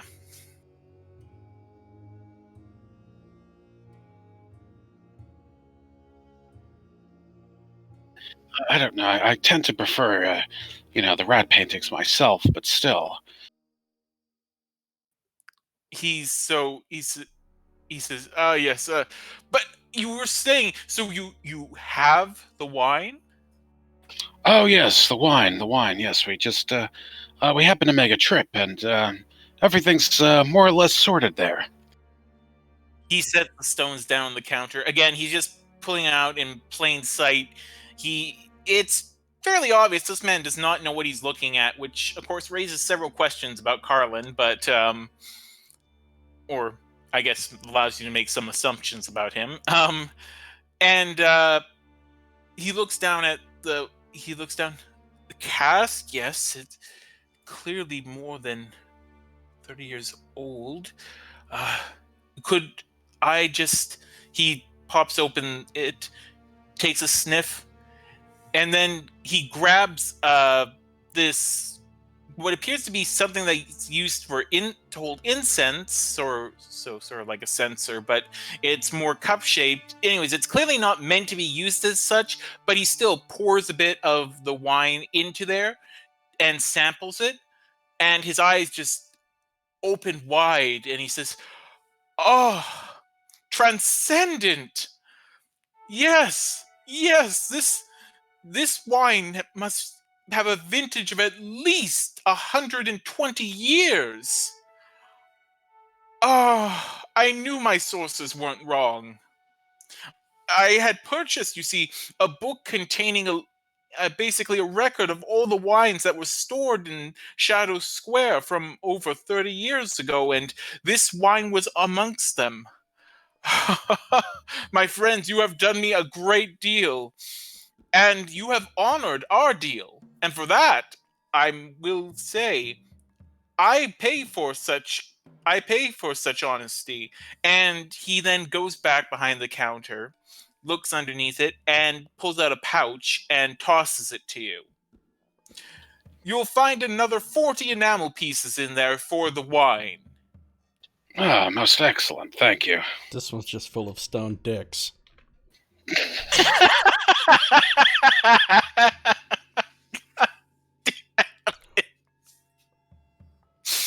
Oh, god damn it. Okay. uh, uh, anyways, he he he says, so I assume that means you were successful in dealing with that which haunts the Screaming Cellar. Yes, that's pretty much been taken care of. I mean, hopefully permanently, but regardless, it seems like we have little need of the gladiatorial prize that you so lent us or gave to us the other day, and he'll put that on the counter. Ah, you wish to sell it back then? Of course. Well, first allow me to give you your deposit back, and since you only took a day, I will say give you another. And he reaches into his pockets and pulls out basically what he can, and he's able to come up to about 35 enamel pieces. Is that fair? Corbin will think to himself and kind of imagines it's most likely fair, but he kind of wonders that to himself. Okay.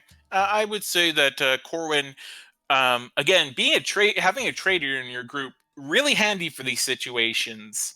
Corwin would know that he said the price initially was going to be 75 enamel pieces, so you're basically getting back 55 enamel pieces for it, which is, better than most places where you're getting maybe a third or Mm-hmm. less for when you sell things back.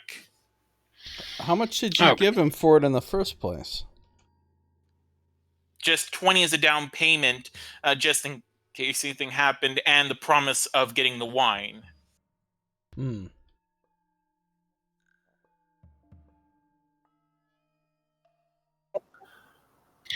All right. Yes, this will be agreeable. Thank you very much. And we would appreciate your discretion as to how you came by that wine, at least for the immediate future. Absolutely. I have no issue. I am quite well acquainted with keeping my lips sealed when it comes to how people came by certain oddities.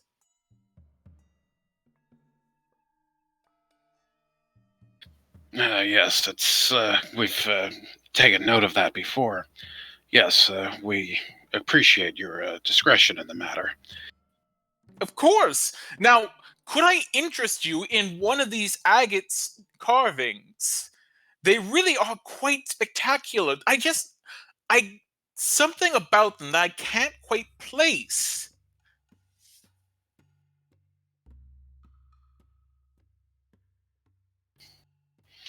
I don't really have any particular place for, let's say, a rock garden or anything of that sort of thing, or anything to decorate a building with.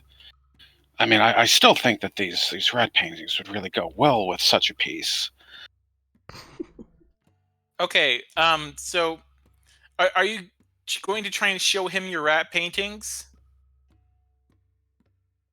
again? Well, you see, I've kind of expanded actually since you've seen us last. You say, I have the rat painting here, as you saw the rat in the arena. But I've kind of considered another avenue of now we have like a retrospective in where the artist himself becomes as the rat that is making the painting of the natural Athasian environment. So the desert rat is in its sense a perspective of the arena from the desert rat's perspective. Okay, he takes one look at the painting. He says, "Okay, I'll give you 15 enamel pieces for it. That's quite a nice piece of work." And Wait. he says, "Just give me 1 second." And he scans the painting very carefully, as if he's looking for something. He's looking for something that should not be there, but not seeing. He says, "Yes, 50 enamel pieces. Is that agreeable?" Now, really, if you have these as a pair, I mean, just think of that market value. You have it from the same certain perspective. Look here, you have the section of the stadium here. Well, I'll give you 17 enamel pieces for this painting, this one painting, if you don't ever show me that other painting again. Okay, fine. And he pays you 17 enamel pieces and takes the other painting and just sort of stares back at your where you're carrying all your other paintings and just sort of gives a cold, dead stare to them. Nice.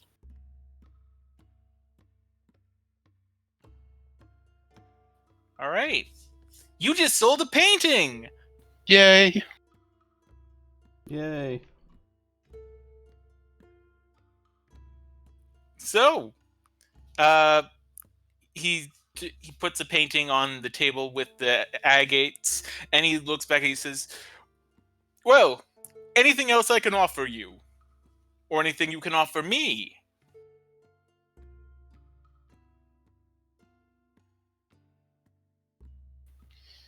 I don't think there's anything I can think of personally. I don't know if my friends have anything else on them that they might be interested to part with, but I will take anything as long as there's not rats in them.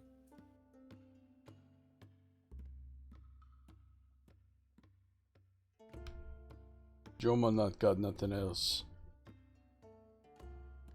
Alright.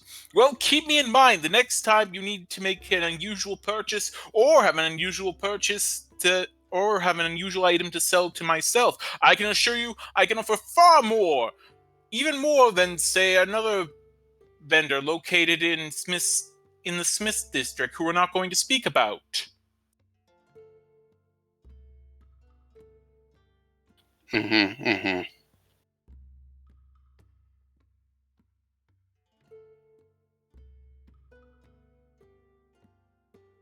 So, do you guys exit the shop? Yeah. Yeah, I mean, Tell him I can't thanks think. and give him the blessing of the flame. Just randomly cast guidance on him before we leave. I suddenly feel like I'm, in the smallest way possible, slightly more capable at doing something. Though it feels like, strangely enough, I could potentially be feel 4 times that effect, but it only ever happens this little amount. Now you have a 5% better chance of success with your next thing. Nice. Thanks, elemental spirits. It might help him appraise those orchids. It might. Who knows? In fact, Orchids. you know what? Here we go. We're going to do this. Giomo, if you're going to give him guidance, do it, because he's going to roll an investigation check. Oh boy. Here we go.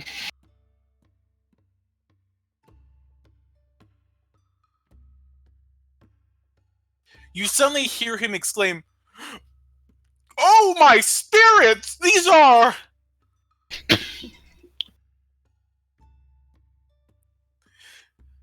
And you walk away without turning back, I imagine. Well, actually, Corbin will kind of go like to the door and put his mouth on the door and go, "You should have stuck with the rat paintings," and leave. Wow. Well, it looks like Carlin's eye did find something very unusual today.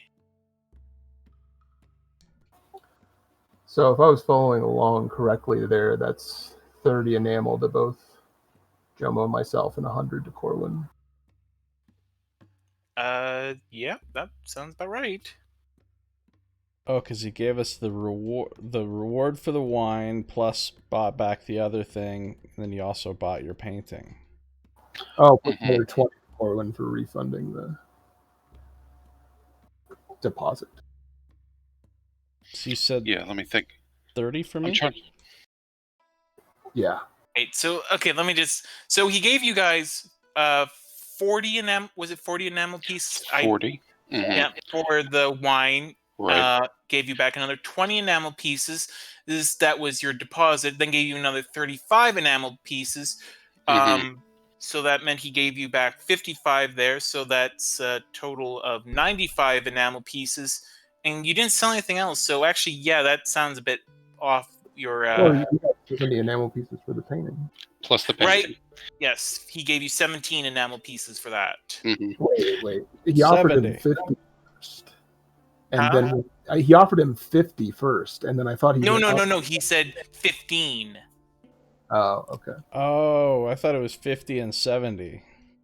Yeah, so Oh no, 17. Trust me, you'd have to work a lot longer on a painting to get to sell for 70 enamel pieces. All right, so what was the amount that we got that wasn't from the painting? So that would have been 40 plus 35. Yeah, 35 plus 20, so that would be 95. Well, Corwin gets his 20 back because you're the one that put out that 20 originally, right? And his painting proceeds, of course. So the other was 75. Yeah, so 25 each. Can't believe I just used a calculator for that. Like I didn't know that 25 is a third of 75. Nice. Wow.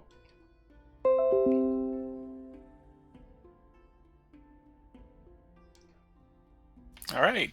So you've now got just from that little adventure, you got a bit more coin in your pocket. You've earned the friendship of a half giant, and you now have access to Undertier. Guys, Nice. Windows just popped up with a thing on my screen that says, "How likely are you to recommend calculator to others if asked?" Oh, God. You know what, guys? You know what's great? Windows calculator. Thought I should tell you about it. Don't tell too many people. Want to keep on the hush hush between us. I mean, I was using Windows Abacus, so I mean that's amazing. It's the hot new app that everyone is talking about. Windows calculator. Okay, Yeah. Can we do this wayward trader to try and offload our nonsense to them? The Wayward Trader is actually a tavern. Fuck. The Of things course. that are things that are named like merchants or taverns, and things that are named like taverns or gambling halls, and this place makes no goddamn sense. We might as well do Grick's weaponry, because I mean, we sold things to him before. I don't think sure. Greg is going to buy these shitty weapons from us, but I could be wrong. Maybe just because it was ammunition, like to be expended, like and selling a bow. Well, here's some crappy ammo. Yeah, I guess you might be right. All right, so here's what I'm thinking then. So we don't give Ven something to talk about yet. Let's just stash this stuff in the cellar while we go into Undertier, That's a good idea. and then we can pick it up on the way out. So we're putting the stuff back into the cellar. Yeah. Okay. Then someone wanders into there. It's like, huh, strange. All these people seem to die without anything on their butt. Oh no, all their things are in one corner. What the fuck? It was a tidy ghost. Yeah, then you see, whoever the ghost was must have had a coronary. A what? Coronary. I Like know. a coronary in the corner. I know, but still, what? It hurts. Honestly, nothing Nox can say at this point will really phase me that much, though, after fucking What was that abomination that he put in the email? Yeah. Cow. Oh, I can't even do it. No, I can't even. My mouth won't allow me to form that word. Coustomization. Oh, Jesus. Hearing it out loud makes it worse. It does. All right. So what are we doing now, you guys?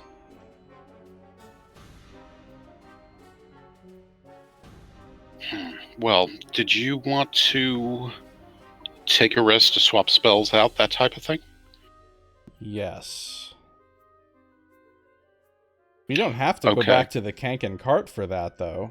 We can just rest right here in the cellar, like you suggested, Tim. Yeah, that would be my suggestion. Okay. Much quicker than bar row.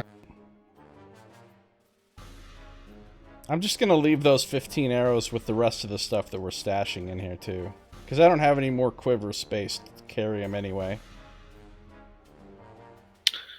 Okay. Let me think. Did we want to bring any kind of food or anything down into the cellar for... Well, actually, I guess we had our food for today. This is the same day. It is the same day, but you didn't eat anything today. Oh no, you Yeah, went we to did. you We had went to the wine. Midnight Sands. We had, That's yeah, true, we had but- the thigh, we had the water. No, you didn't have thigh and water. That was the previous day. That's true. You had the wine and cheese plate. So Corwin has eaten, Sinclair and Jomo have not, and technically, Corwin, there wasn't enough water, so you would still not have met your water requirements for the day. Okay. Well, I'll just go buy something to eat from a street vendor, so whatever's the closest thing to this place. Because we're not planning to go anywhere else today, or are we? There's nothing that I want to do. Oh, before heading down. So Nothing I can think of. You might find someone who's selling rats on a stick. And maybe if you buy 100 of those rats on a stick, you'll be able to get a special tattoo. Nice. And Nox, I know you don't get the reference, but I Okay. assume Josiah will. It's a Fallout thing. No, it's not. It's Not? What is It's- it from? it's Torment. Creedon sells you cranium rats on a stick, and if you buy 100 from, though technically it's 200 because he says that 3 copper gets you 2 piece, and bullshit that you have to do 100 to get it. You will get a tattoo from Fell, the tattoo of devouring vermin. Wow, I don't think I ever bought all those from him. I didn't know that. Yep. That was one of the things I missed my first time through. wait, so you discovered it on a subsequent playthrough, or you heard it? I did, but the subsequent playthrough, I had a guide to see things if I had missed anything. Oh, okay. I had got most of things. It was just, little things like that I had missed.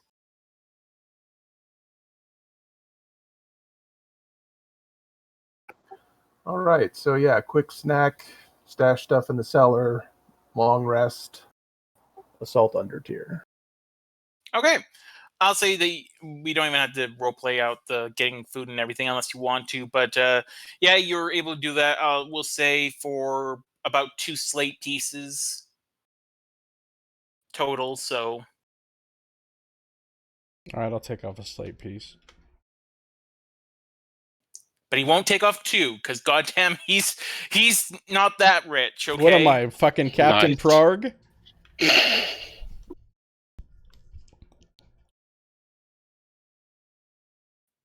All right. So who's gonna pony up the other slate piece? Oh, I will. Okay.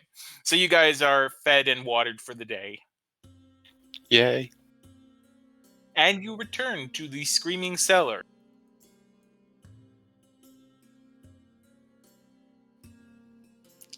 You head down, close the doors, and you know that it's pretty damn dark down here. So I imagine, Joma, you're producing flame. Oh yeah, so when we wake up, I have to change what I have prepared to have continual.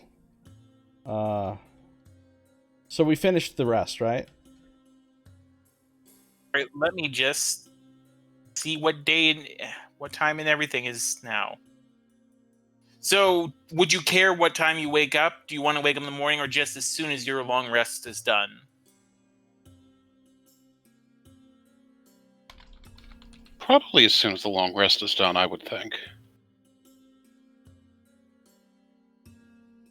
Okay, then it is Horde the Second, 12:10 a.m. Okay, so I no longer have silence prepared. I have continual flame instead, and I'm going to cast it on. I'm going to cast it on one of these obsidian daggers that I have. Okay.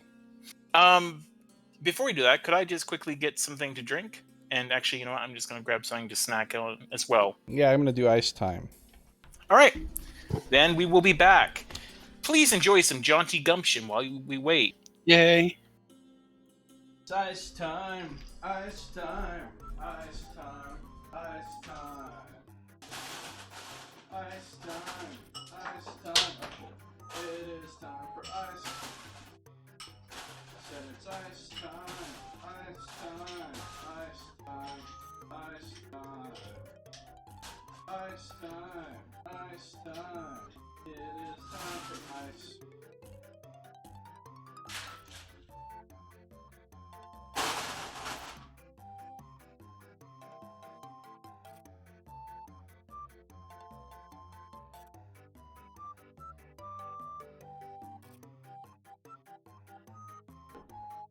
So jaunty.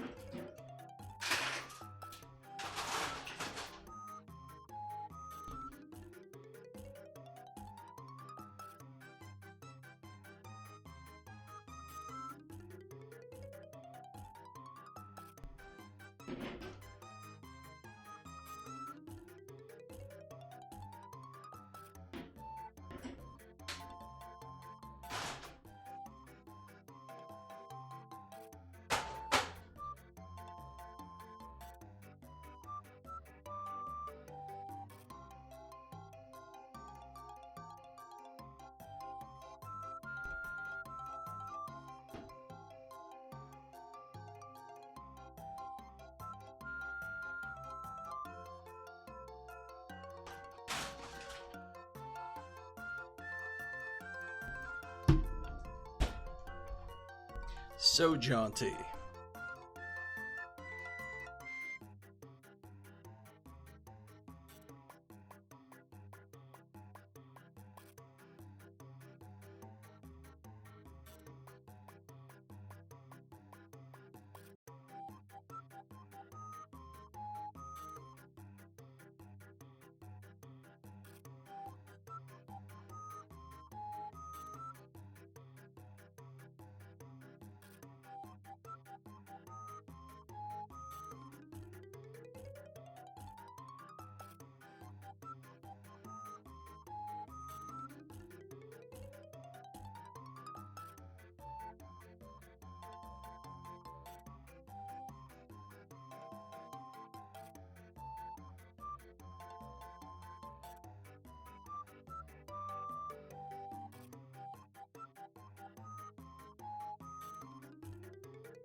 I'm back.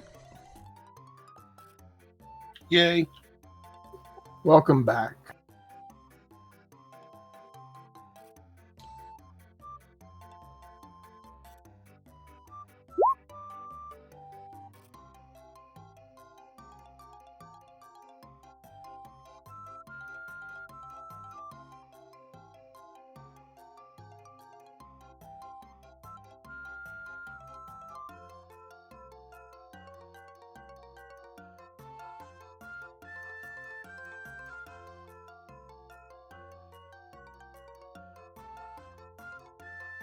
I would cast it on like my G or my shield or something, but I want to have it be concealable, you know what I'm saying? So that's why I'm putting it on a dagger, so you can just sheath it and then the light goes out.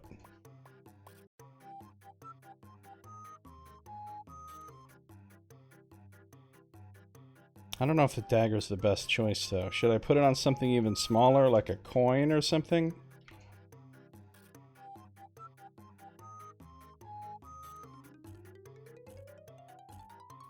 Well, I mean, I think somebody has a coin-shaped object. I was thinking that there. I mean, there is. You put it potentially like on a button or something.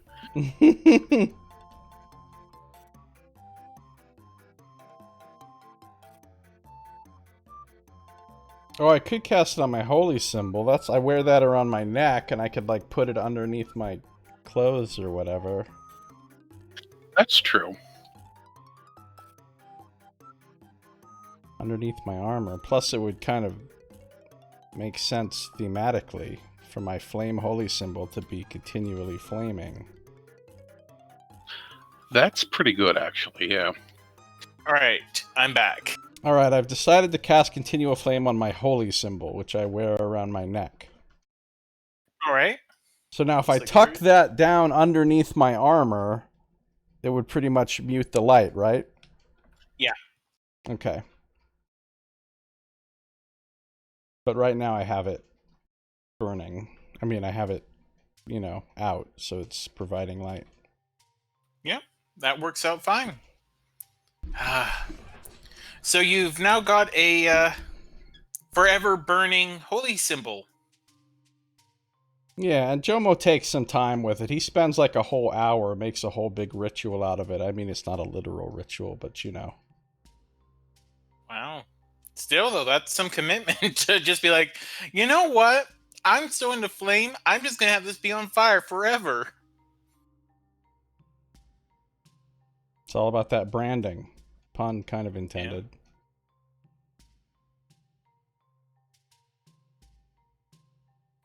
Okay. So yeah, using the ruby dust, you sprinkle it over the over your holy symbol, and you reach into, because this spell actually reaches into what is elemental flame, not just regular flame, but elemental flame, which is to say the purest flame that doesn't even need oxygen to burn, the sort of flame that you find in the elemental plane of fire,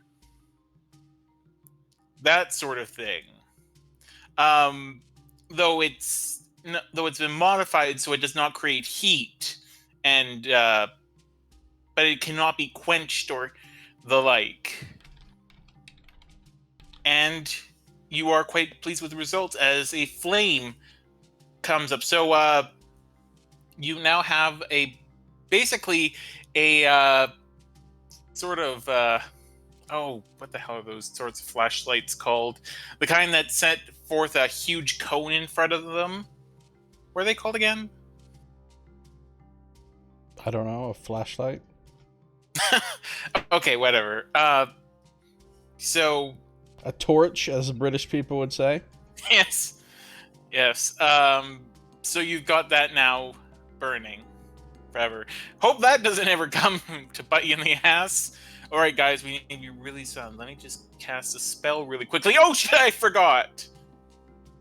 Nice. Should be okay. All right, yeah. So you are now all fully rested. I'm just gonna keep buying more ruby dust every now and then until eventually every piece of equipment all of us have are just burning. Nice. Oh, so you're basically going to make it like Dragon Age Origins, where all your items just have crazy shit effects on them at all times. Dude, that would look pretty intimidating if you went in the arena and the other team, like, all their shit head to toe was on fire. That's true. It would. That is. It would. Unless you were fighting against fire elementals or something, or fire genasi. Yeah. Yeah. Oh, and then you know what I'm going to do after I cast that? I'm going to spend one more half hour to do my magical recovery one time to get that spell slot back. All right. Good idea. So that means that it is. Are we short resting here or long resting here? Well, we long You long rested rested, overnight. but if you're now taking another hour, then it's I get you. Okay. okay. It's 1:10 in the morning. You are in the Screaming Cellar. I will say this. Despite the fact that you were sleeping on what is not soft ground, you were just sleeping in bedrolls, and it got pretty damn cold here during the night. Um, you feel actually a bit more rested than you did when you were sleeping at the Kanken cart. That's good. Did it feel fairly cold down here? Oh, it got cold as hell during the night. Okay.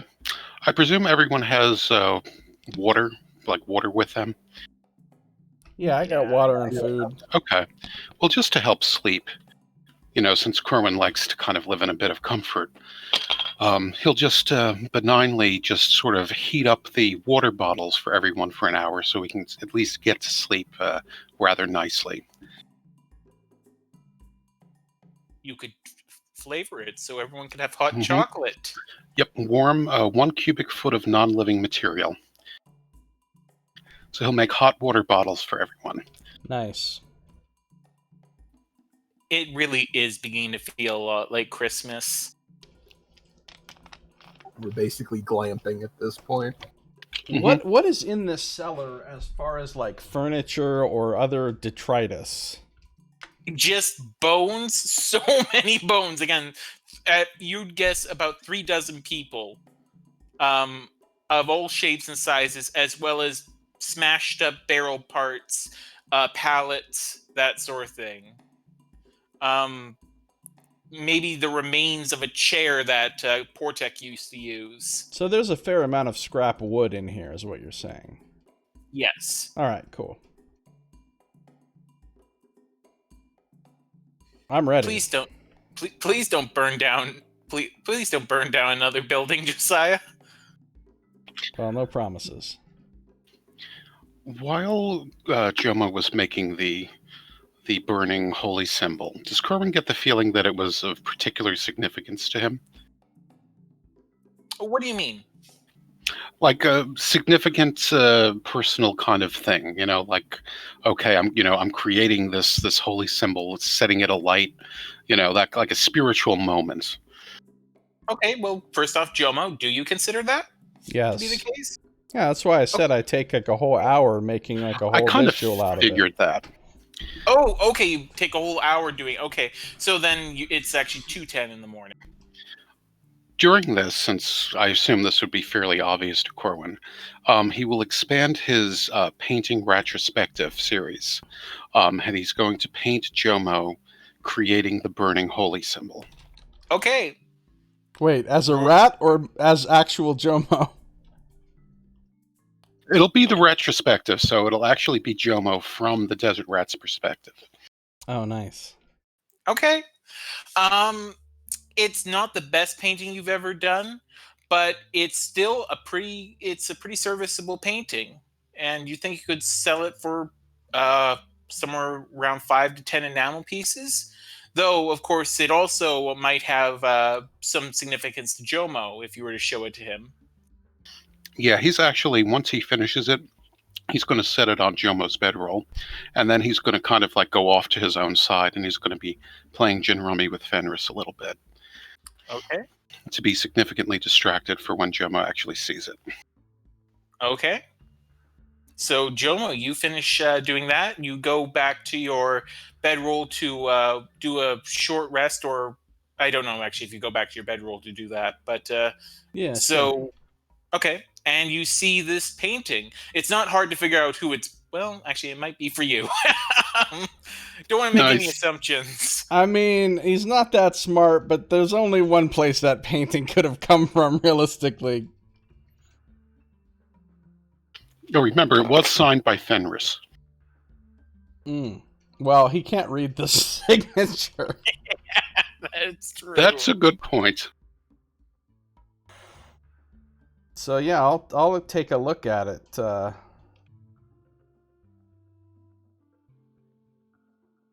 right. And as I said, it's a pretty nice piece. So was this a full painting or like a sketch with charcoal? There's a bit of colors to it. Like, I'd say probably the edges are more of like a sketch, like a charcoal sketch, but once you get more toward the actual, like Jomo and the actual holy symbol and the creating of the fire, that's where the colors come in. Okay. So it's like the creation of it, with this blazing warmth and heat versus the dark, cold, impersonal cellar. All right, that's what you see, Jomo. Jomo will take a long time looking at it. Then he'll... How big is this thing? I don't know. I mean, again, if you're using canvas, you will have to eventually restock on paints and the like. So he did actually restock a bit at Narissa's Colors and Scents the one time when he got into tier, but this isn't going to be. It's not going to be a particular big one. Maybe like. Did you say there was like postcard size and then canvas size? Yeah, there's some smaller pieces there. Yeah. So it'd be like a small-ish piece, like something small that would kind of fit into like a picture frame kind of thing.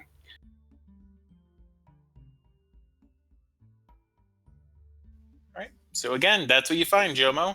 Yeah. So Jomo takes some time looking at it, and then he walks over to Corwin, and says, "Did you do this?" Well, yeah, I mean, granted, Fenris did it for me. It's part of my new retrospective series, but yeah, it's a Kavarian creation, definitely. Jomo liked this very much. Thank you, my friend. Thank you, Fenris. You're most welcome, for the both of us. It looked like you were having a really significant moment. It seemed like it was appropriate to commemorate the time. You have done honor to the flame with this. Yes, you're most welcome, and I thank you and the flame for your healing the other day there, in here. It is no trouble. So I'm going to try to find a place to pack this away in my bag carefully so it doesn't get damaged. Okay, yeah, that's no problem.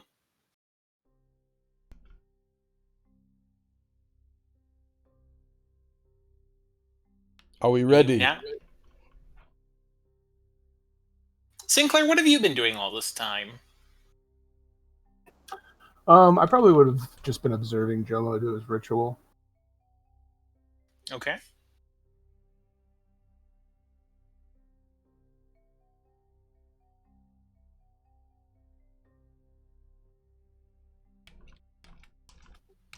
So, yeah, you now have got yourself a painting, or sketch/painting, a continuously burning holy object, and a way down to under tier. What more could you need? I think we're pretty prepared, aren't we? I think so. Yeah, I would say so.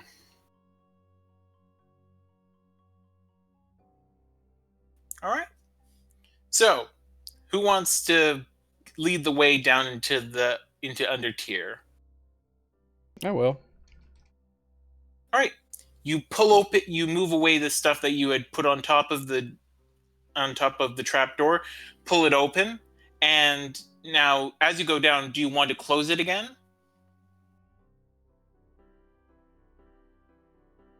This isn't going to lock behind us, is it? Are you asking God? No, I'm asking Corwin. I mean, I wouldn't doubt it at this rate. Corwin will kind of wonder to himself if it's possible that the otherworldly phenomenon that occurred with Portec, does he get like an arcane sense of anything here? Yeah, you don't get any sense like that. There was no lock on the door or anything when you open it up the first time, so you don't think that it Okay. can lock. It's just well concealed. Yeah, I wouldn't think so. I mean, I can't guarantee it, but I have a feeling that it shouldn't lock behind us. I feel like that was more of some sort of thing pertaining to Portec.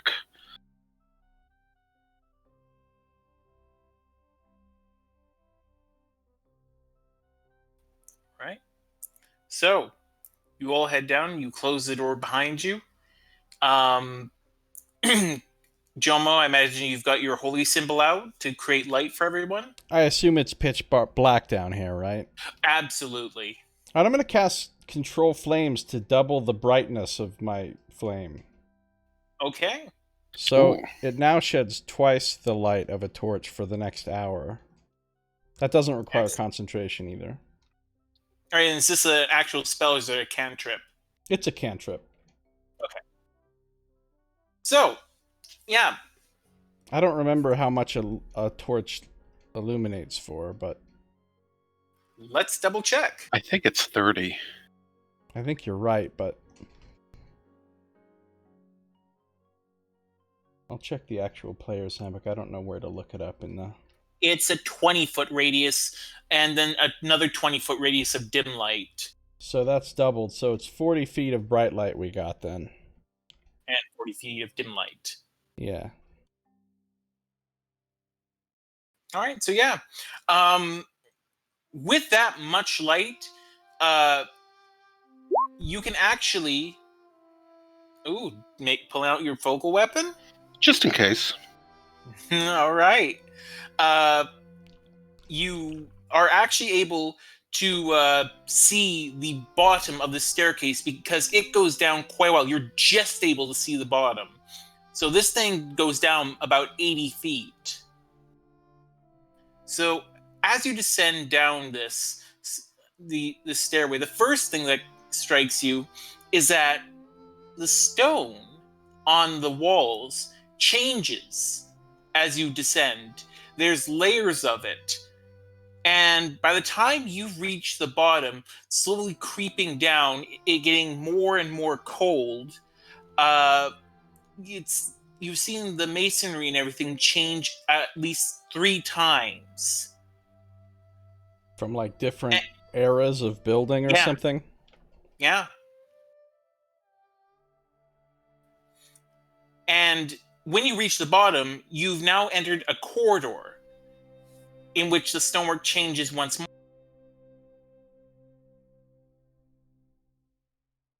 Oh. Get used to this because I'm going to say this right now. This is another thing which, okay, I should probably do this off when we're not recording, but I will say this.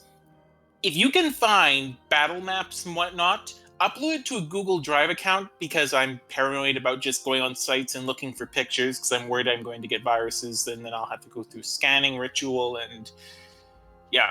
But do that and I will, again, that's another thing I will give inspiration for because I desperately need, there was no good pictures for Undertier.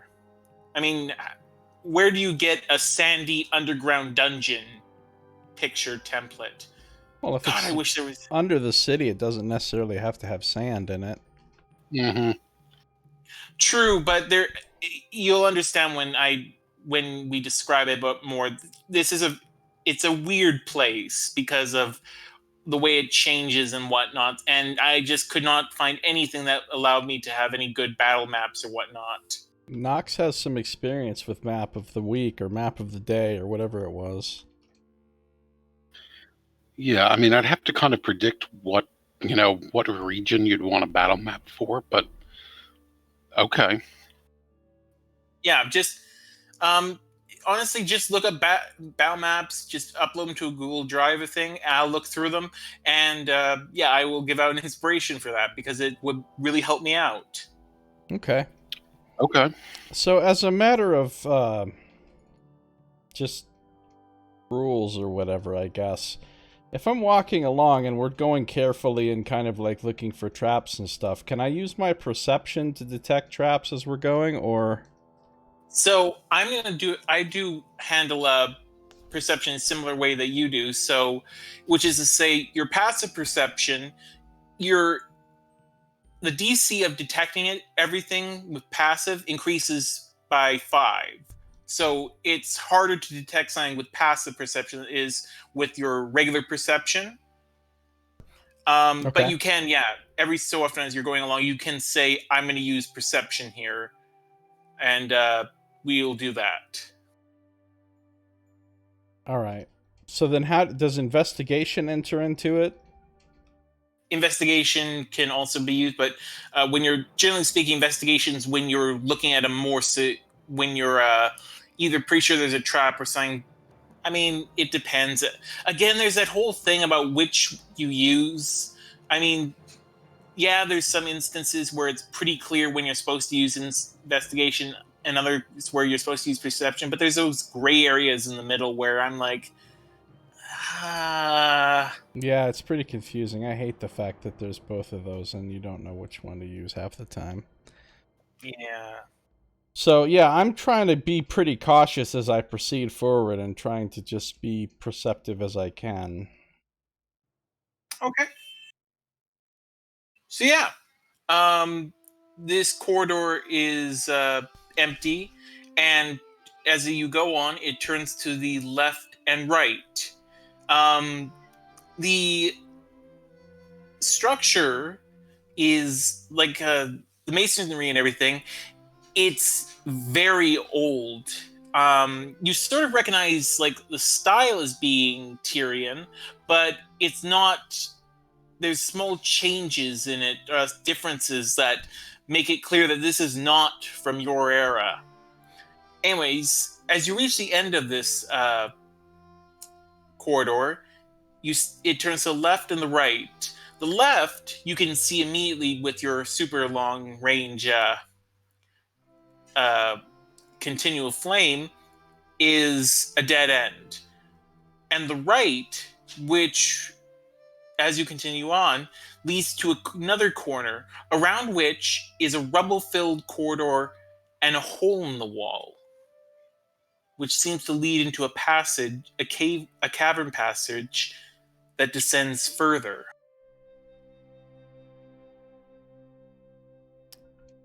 How wide is this hallway we're in?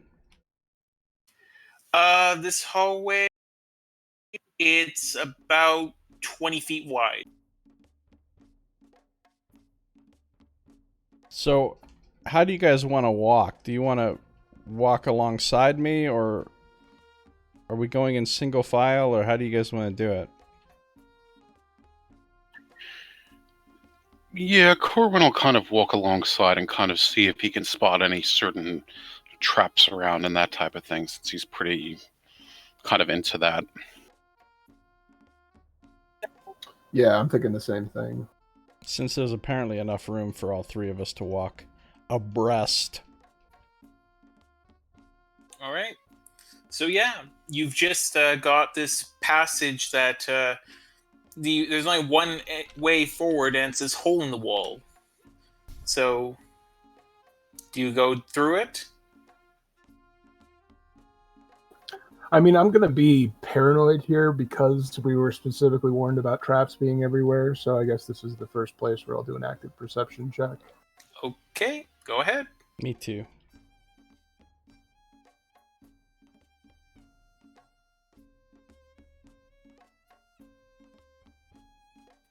All right. None of you detect any traps or anything. Do we hear anything coming down the corridor? I would say no. It's deathly silent.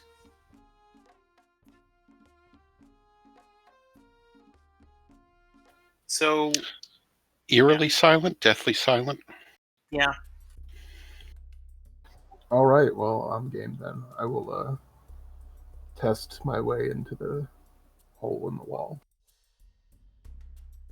Corwin's going to invoke his one use of detect magic. All right, and how long does that last again? 10 minutes? 10 Yeah. minutes. Okay, go ahead. So you're using it, concentrating on it, and you're not detecting any magic thus far. Um, so yeah, you go down this hole, and it descends further. You're not quite sure how much further down, but at this point, you're fairly certain that you're at least 100 feet below ground. Yeah, Corbin will kind of move a little bit quicker, um, and kind of keep kind of perceiving and sensing if anything kind of comes up upon his arcane radar. All right. So this continues for about 100 or so feet, and yes, arcade R, and you eventually come into just this what appears to be an open cavern. Um, Again, it's almost completely pitch black in this area, except for the light being produced. Man, I really need to. That was something I should have done. I should have got better music for this place. I guess use the hell music. The what music? Yeah, you kind of cut out a little bit. Oh, I have a playlist called hell, which is Nice. just for Great. when you know something bad's gonna happen. Nice. Lovely. That sounds more like what Undertier should feel like. So yeah, you come into this cavern, and this cavern looks, in terms of when you look out, it's a series of ruins. It looks actually quite similar to the warrens above, but the buildings are in much, much greater states of disrepair, with most of them simply being individual walls. Great mounds of rubble lie everywhere, and chunks of rock lie on or emerge from the ground. Um, so, do you do anything? I So there's a listen. bunch. Yeah, listening, and there's just a bunch of rubble around, Mm-hmm. and it's still deathly silent. Yeah. Lovely. Is there any strange layout about the rubble that would suggest, anything that's like, oh yeah, if you kind of walk over here, you're going to be buried under an avalanche? I would say make an investigation check. Okay. So, just Mhm. piles of rubble. Um, no, you don't see anything like that. It all seems to be pretty much just strewn about randomly. I will say with that roll, though, you do notice something about the buildings. A lot of them seem to have suffered some sort of fire damage. Looks like a fire came through here. This is a good sign. Hmm. Corin wonders how long ago the fire might have come. It's, you would say, at least 100 years ago, probably much more. Okay. Yeah, a long time ago. What does it look like these buildings were made of? They were, again. It looks very similar to the Warrens above in terms of their construction. It's just that they're so much older and in such a much greater state of disrepair. So the same sort of thing, the Adobe, that sort of thing, sandstone. So there's not like a bunch of burned wood. Um, there's some wood, but most of it's basically been petrified just by the age of the place.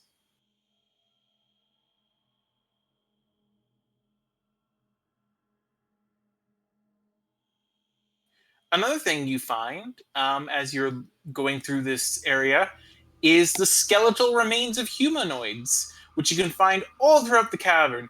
And another thing which I will note is that in this campaign, I will be using, because I know that they do it in Pillars of Eternity, but technically the term predates them, so it's not robbing from them if it comes from an earlier source. I'm just going to use the term kith because there is the issue of the Thri-kreen as well, so, what do I say for that? So basically, the general term for for a sapient humanoid sort of thing, and the Thri-kreen will be kith. Does that include shit like giths and stuff like that? And Gith Belgoy and... Yeah, Gith and Belgoy, no, they wouldn't fall into that sort of range. Okay. They're in other words, basically things that could be player characters. Makes sense. Got it. So many bones. Looks like from so many races, like the whole kith and caboodle. Jesus Christ. Yeah. So as you move forward, you eventually reach a wide sort of what might have been a road or may just be an area where the ruins have been completely blown away, but anyways, a wide sort of road that moves between the ruins. So who's marching? Are you still marching basically abreast of each other? Yeah, as long as we have room to do so comfortably. Okay. In that case, Sinclair, as soon as you step onto this road and walk forward a bit, suddenly your mind flares up and a vision assaults your senses. You have to close your eyes, and when you open them again, you're amidst a great conflict in which the sound is muted, but it's overlain with innumerable cries and just general chaos. You looking around, one thing you notice immediately, Calyx Ziggurat, not there. And the surroundings look nothing like anywhere in the warrens that you've ever been. Soldiers dressed in Tyrian uniforms butcher citizens and set fire to the buildings. A soldier armed with a scimitar walks in front of your vision and turns toward, and basically with his back towards you, turns to overlook all the devastation, when suddenly another soldier comes up to him and mouths something. And then there is a sudden blast of flame that fills your vision as your stomach reels and you feel the ground collapse from beneath your feet. All right. As the vision ends, looking forward, you see a figure standing exactly as the soldier was in your vision. But his armor is heavily worn and the clothing is falling apart. And then the figure begins to turn and face you, revealing an emaciated face of an undead. As he draws his scimitar, 8 other figures of various races dressed in rags emerge from the ruins and the very sand around you, as well as another 3 larger figures, which appear to have once been half giants, wielding great clubs, emerge from out behind the ruins. Is this vision or is this? This isn't vision anymore. This is actually happening. And the one wielding the scimitar raises an arm at you and screams. So, it's time to roll. Oh, one sec, just an image for... There we go. Oh, nice. Nice. We are under attack! I yelled uselessly since everybody else knows that already. So, it's time to roll initiative again.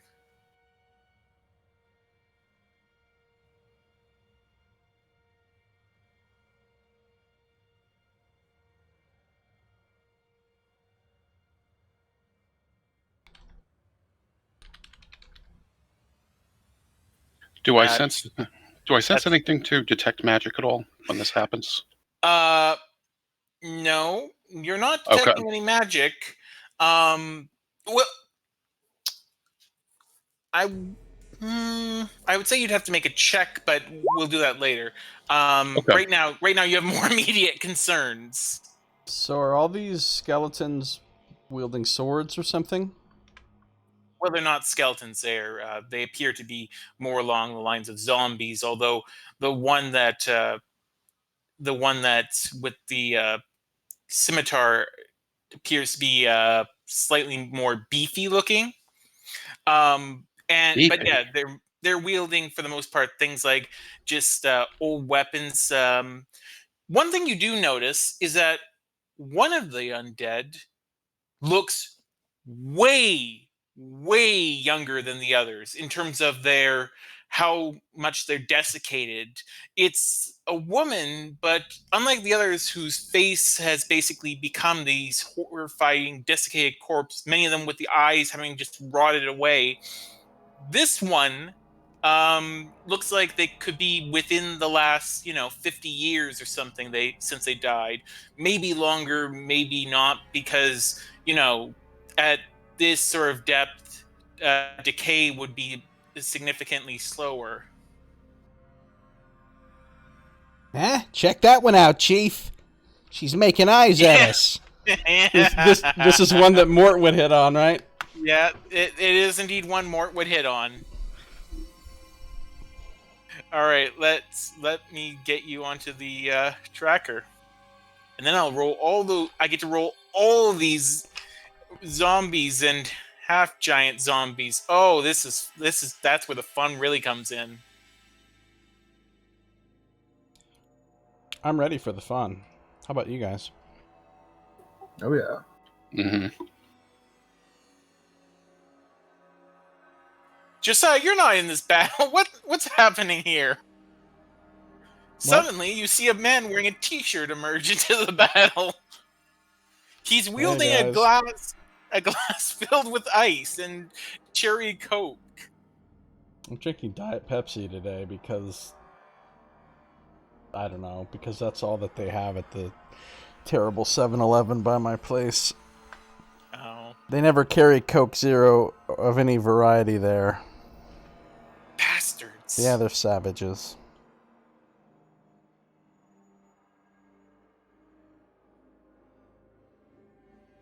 And I once again, which now makes me realize: did you name him Corwin just because his name is almost Calrin? Actually, no, but I can go with that.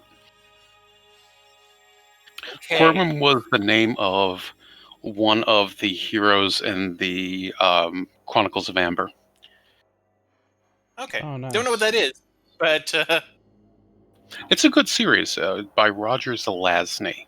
If you haven't read it, it's nice. sure.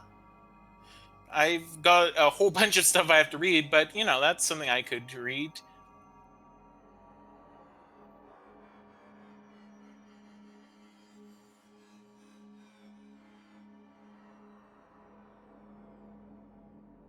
There is some kind of cool stuff in this Tasha's book. I know, Mhm. right? I was talking to Knox about this. One of my favorite things is just one of the smallest things they've inserted. It's just this tiny little insert, but it's such a huge repercussion of being able to basically design how your race works now, like what sort of stats they get and what sort of things they have. For example, I could now play, as long as the DM was allowing it, a human who has dark vision, which is for me like the only real reason why I don't play humans. Hacks. There's a feat called Chef. Serious? Yeah. Mhm. We Serious already profession. It's actually in we have it in this game as well, since it was already released as an Unearthed Arcana thing. I'll have to rejigger any of the feats if they differ from their Tasha's Cauldron, but Yeah, I think it's called Gourmand in the otherwise. okay. Then I'll have to change that. Wow, that's cool. You can get an Eldritch Invocation as a feat. So you could get like Devil Sight or something, even if you're not Yeah. a warlock. That looks Which pretty actually interesting. which is actually That also obviates the only reason I would not pick a human. I just like playing humans, you know? I have great pride in my human race. Sure, I hear you.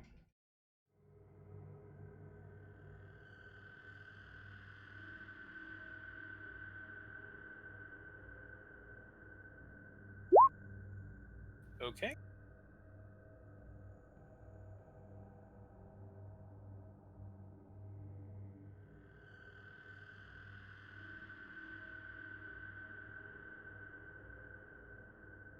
Oh boy, and now for the rest of you little bastards.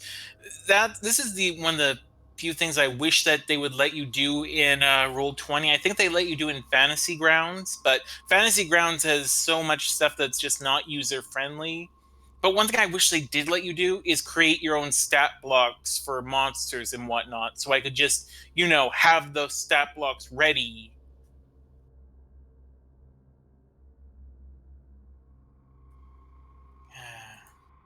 Yeah.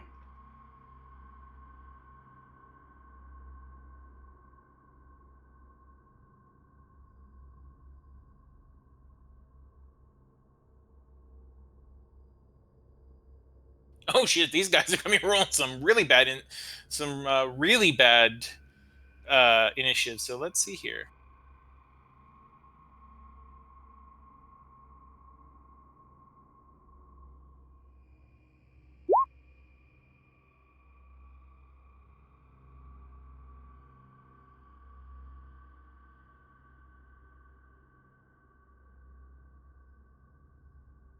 Considering I got an 8, I can appreciate some bad initiatives right now.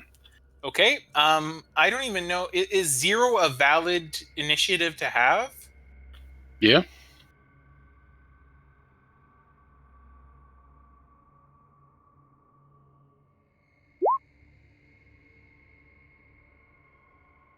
Yeah, I don't think anything says that your initiative has to be a positive number. Yeah, I want to say I've seen initiatives at -1 before.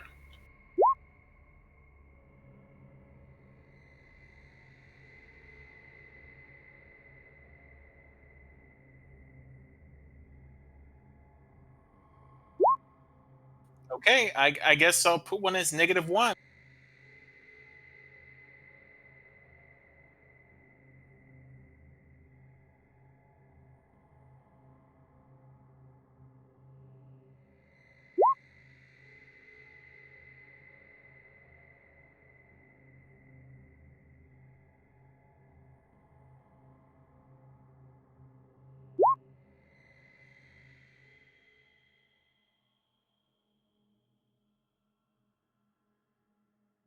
Must feel good seeing all these things popping up on the turn order.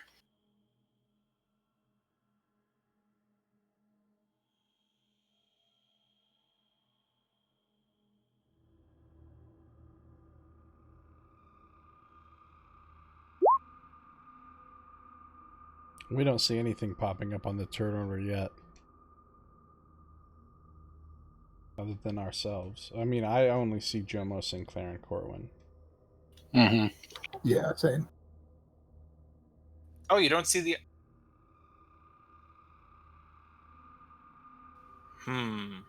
Well, as That. long as you can see them, that's all that really matters.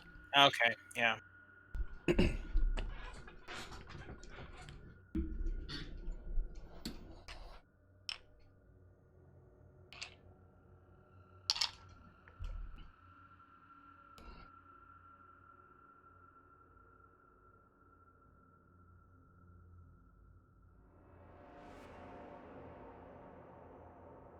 Oh, okay. There. Yeah, as expected, they rolled pretty badly overall. But Corwin, you're gonna be waiting a while before you're taking Mm-hmm. your turn. So you're all abreast of each other. So looking around, there are some ruins nearby. But for the most part, this is pretty open. So Jomo, you are. Let's see here. You're within about 15, 20 feet of the one of the zombie that's leading the pack. Though on either side of you guys, so there's about...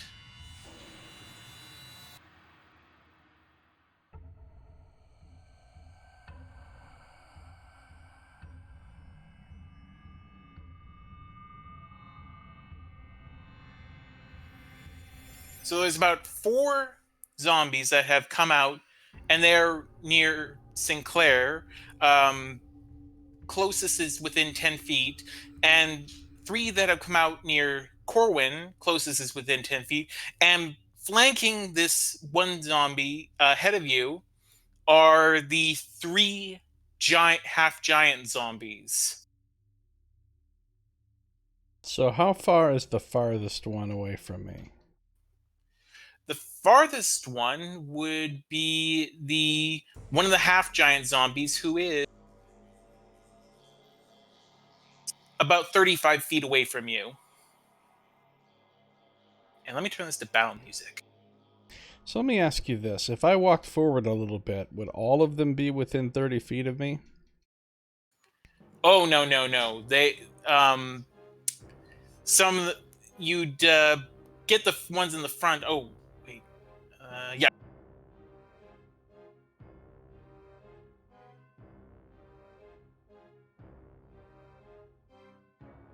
Sorry, theater of the mind is sometimes...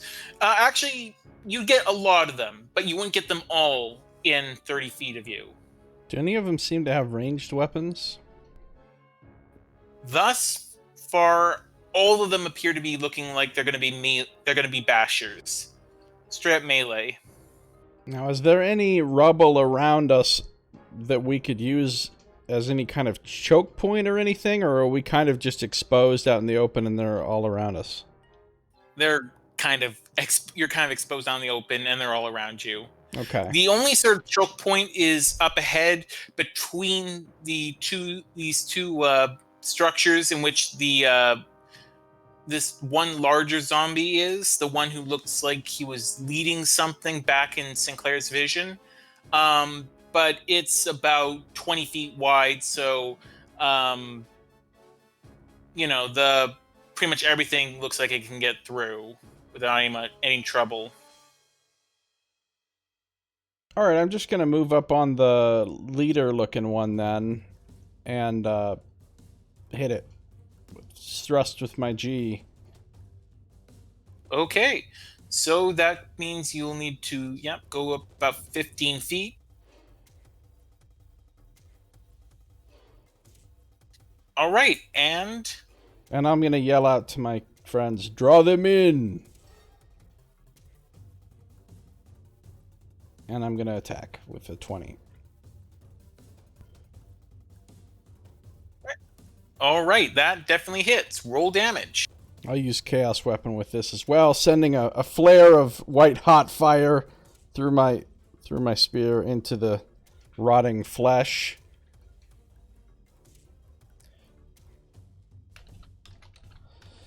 So 8 points of piercing slashing damage and 7 points of radiant damage.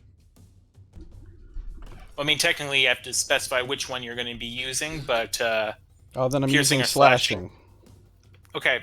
Well, it looks like this guy resists your the physical damage that you've done to it, but the flame that you send out, it's not resisting that. And so you deal...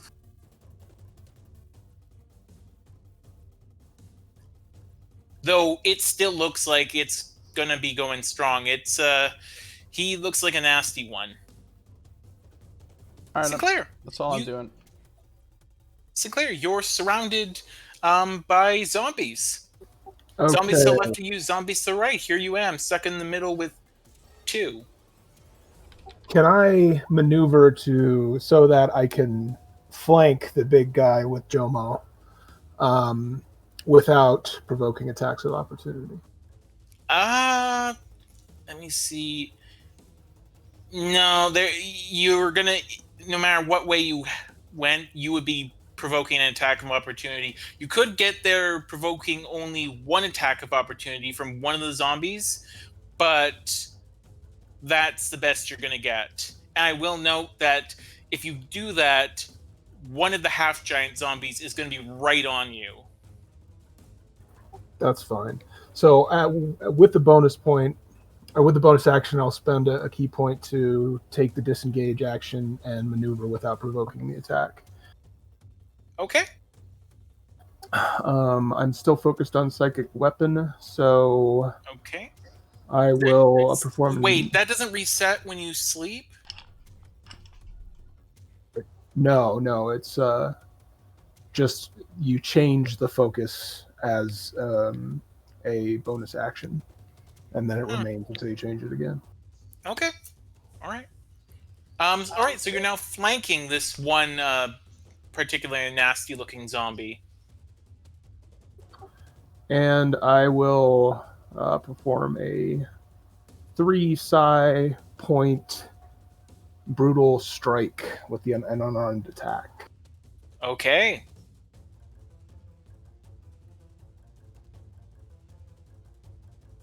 All right. Let me make sure that hits.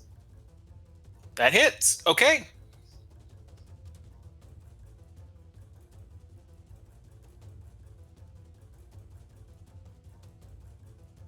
For 14 Damn. points of damage. Okay. So yeah, and you're still focusing on that. So yeah, you come in on this thing and you concentrate all your psionic energy into your fist and slam it into the back of this creature. And it sends out a visible shockwave as it hits it and forces it a bit forward. And it doesn't look like it resisted any of that. And now this creature is looking somewhat wounded. So are you doing anything else? I am out of action. All right. It's that zombie's turn. So I think he's gonna stick with Jomo, you know?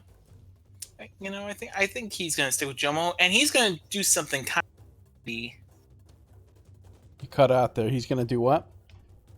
He's gonna do something kind of nasty. So the first thing it's gonna do is he's going to try and strike at you with his scimitar.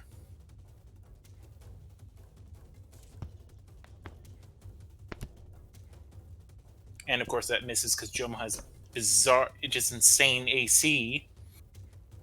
The second thing it's going to do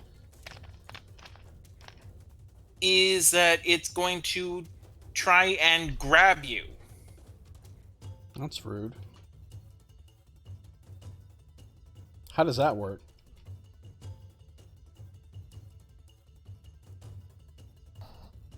Oh, well, it didn't do it anyway. So you have nothing to worry about. It was just going to try and grab you with its hand. Oh, okay. It's It just looked an like- attack roll, basically? Yeah, it looked like necrotic energy had welled up in its hand, though, when it was going to grab you. I bash its hand away with my shield. Yeah, all right. So now some other guys are going to join the fight, namely one of these half giants, and he's going to come right behind you, Jomo, and he's going to attack you with advantage. Yeah.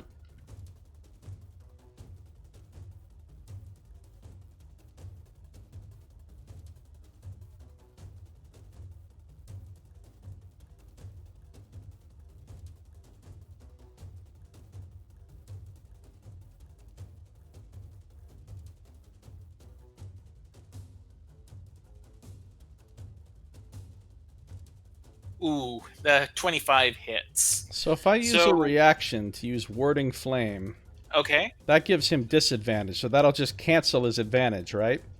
Right. Which would make him So, miss. That will make him miss, yes. All right, so I call forth a Warding Flame to protect me. All right. The flame comes out as this beast is raising its great club to strike you.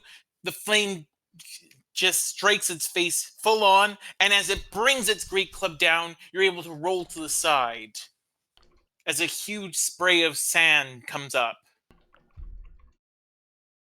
The flame is my shield. Also, my shield is my shield. I have 2 shields. So now another half giant zombie is going to move, and it's going to move behind Sinclair. So now this one is going to be attacking with advantage. These guys are rude. All right.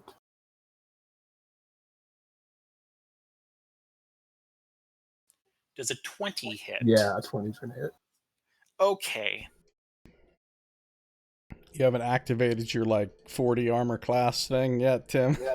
I can't do magic damage while that's on until Oh. next level. So it does 8 points of damage to you. All right.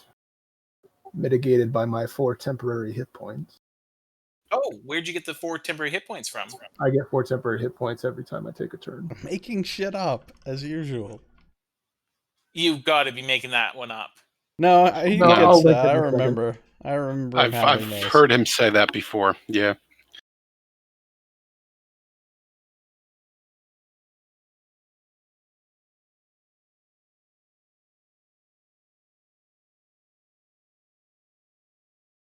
All right, so that's 2 half giants that have gone. You gain temporary equal to your intelligence. That one I might have to, because another class had that, the Artificer, before it came out.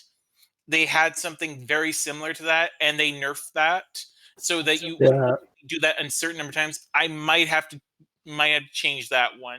For now, though, it will stay as is. So yeah, he only does 4 points of damage as you're able to psionically resist this club. So what should have been much more devastating to you is far less so. So you only take 4 points of damage.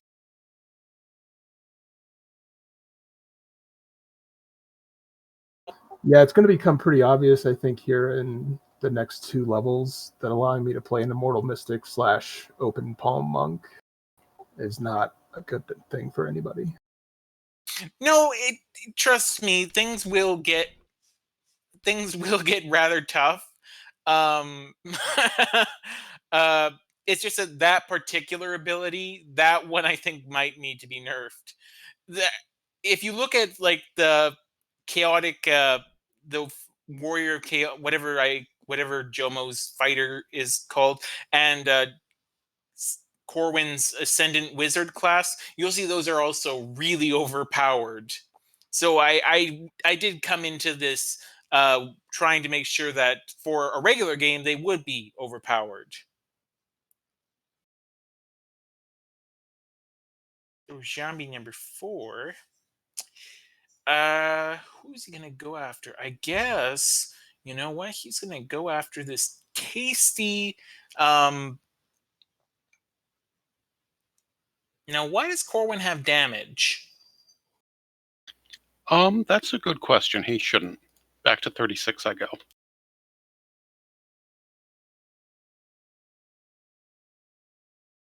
Okay. So this zombie's gonna come in. And he's gonna try and bap you.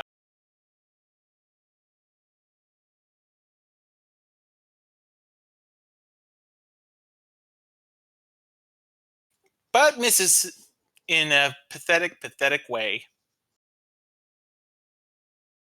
Half giant zombie number 2 coming in. He's gonna also go on to Sinclair.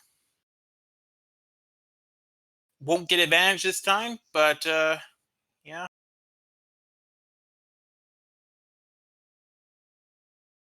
Ooh, critically misses with that, which also means I have to roll something for you.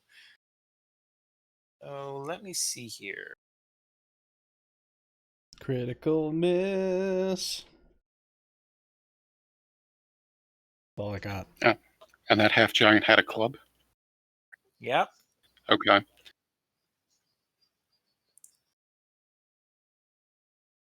Okay, so let's see if he breaks his club.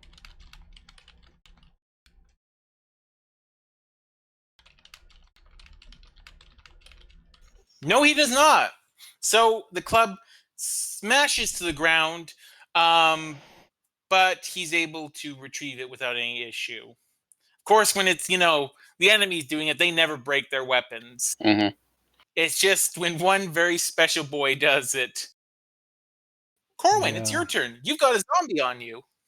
Okay. Corbin kind of looks around him, and he knows that Jomo and Sinclair are kind of up with those half giant kind of zombies. What zombies are near him?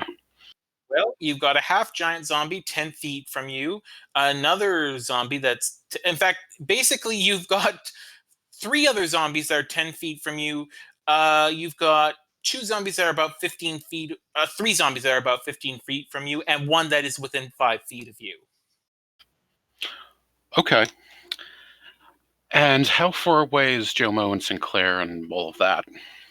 So Jomo's about 10 feet away. Sinclair, on the other hand, is about 25 feet away. Okay. Corwin wonders to himself upon the nature of zombies. Hey, I'm liking this. Let's pontificate upon the nature of the thing trying to eat my face right now. Like, does it like look tired? Oh. Okay. I guess for this one, what would you be making? I guess you would be making a Arcana check.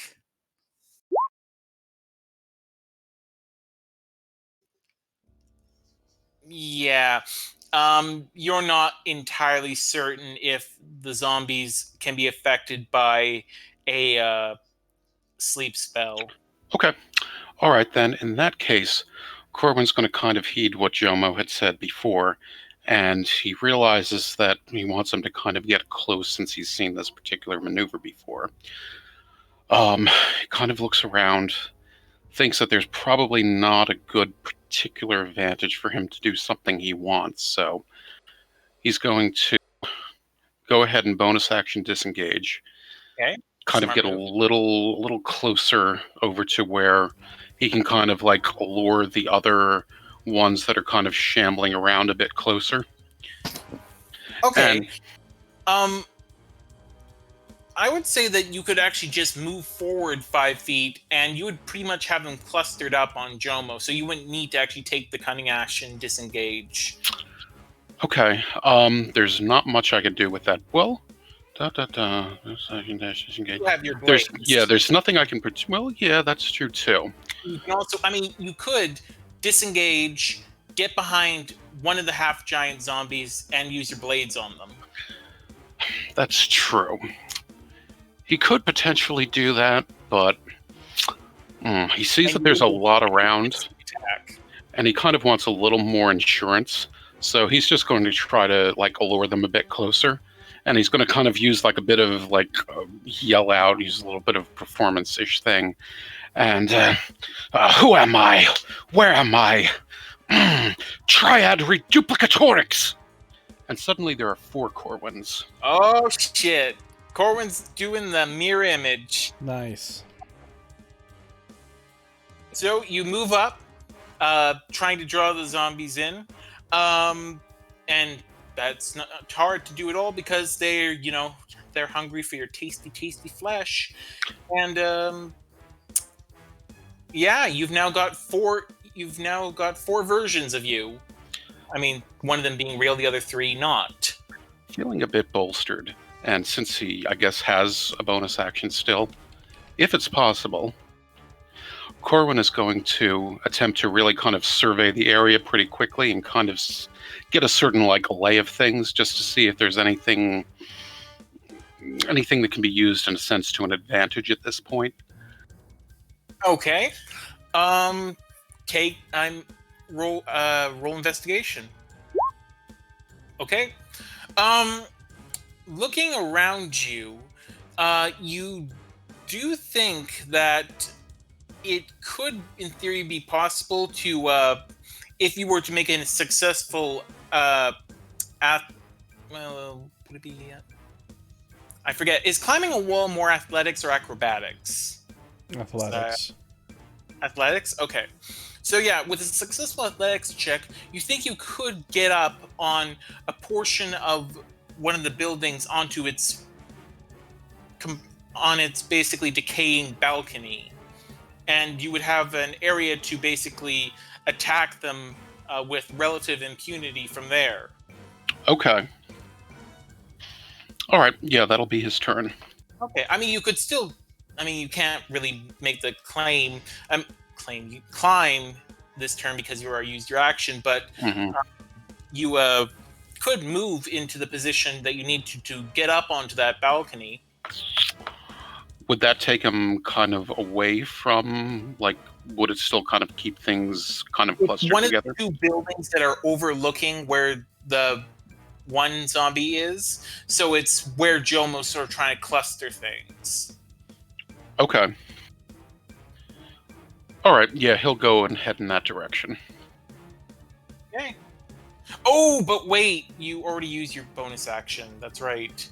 You actually have made that. Or rather, you can go there because you didn't need to use your cunning action, but you would take an attack of opportunity from one of the zombies. Or two of them, actually. Okay. Yeah, he'll stay where he is. He's going to keep that mental, like, option kind of in his head, but he'll wait and see kind of what develops. Okay. Corwin, unfortunately, you are, like, Sinclair, he busted out of there, so you're kind of the guy around for all of the zombies that were surrounding you, so they're gonna come after you. Alright.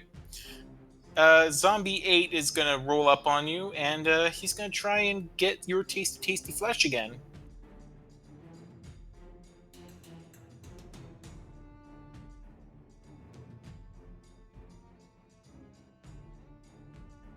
And he's gonna miss.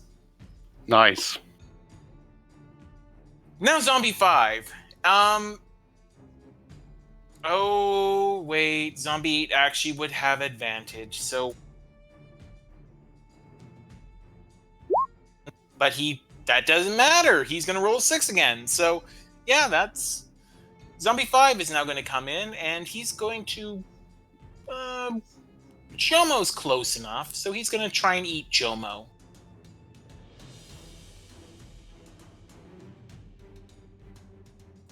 And roll a 9, which does nothing against Jomo's amazing armor class. Number 7 is he's already right in position to attack you, Corwin, so he's gonna do that. And roll an 8. Oh man, you guys are getting lucky with the rolls today. Zombie 2 is going to come in, and he's going to come in on Corwin. Corwin, I'm not kidding you when I say you were literally going to be surrounded on all 8 That's sides. That's why I figured that multiple Corwins would be important here. Yes. Oh, that's right. Okay, one sec. Until the end of the turn.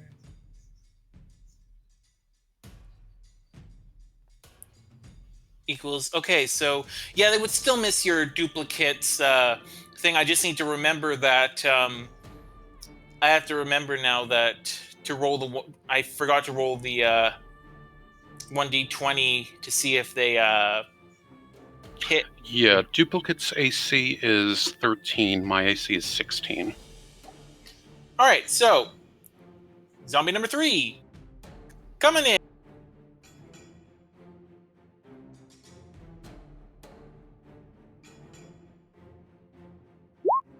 So that's going to be hitting one of your mirror images if it actually succeeds.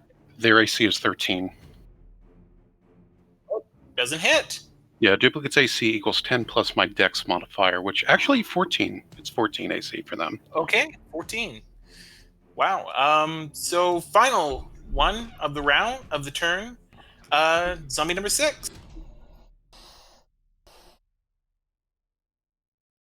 Ooh, this one will be after you. But he's going to critically miss. Oh, right. These guys, they are not actually even wielding weapons. They're just trying to use their freaking hands to hit you. Right, so their bones explode when they critically fail. No, sadly, His hand their falls bones off. do not. Sadly, they do not. It's a bonus action. Otherwise, Sinclair would have had a few situations where he'd be breaking his arms. Well, they're not. Sinclair isn't like hundreds of years old. These things are hundreds of years old. Okay, but still, they're not going to I be know. breaking their arms. Jomo, it's your turn. So, let me just take a look here because you want to know if everything is within 30 feet of you, right? Yeah, I mean, they kind of have to be now if they've all close to melee distance with us. Yeah, they are absolutely. Every single one of them is within 30 feet of you. Alright, well, I've got a couple of good options here. I could turn undead. That's what I was originally thinking. See if I can get some of them off of us, but they don't seem to be presenting that much of a threat so far. It might be better to just blast them all with Radiant Flame. I mean, that's an option. But you may want to save that for later, so choose wisely.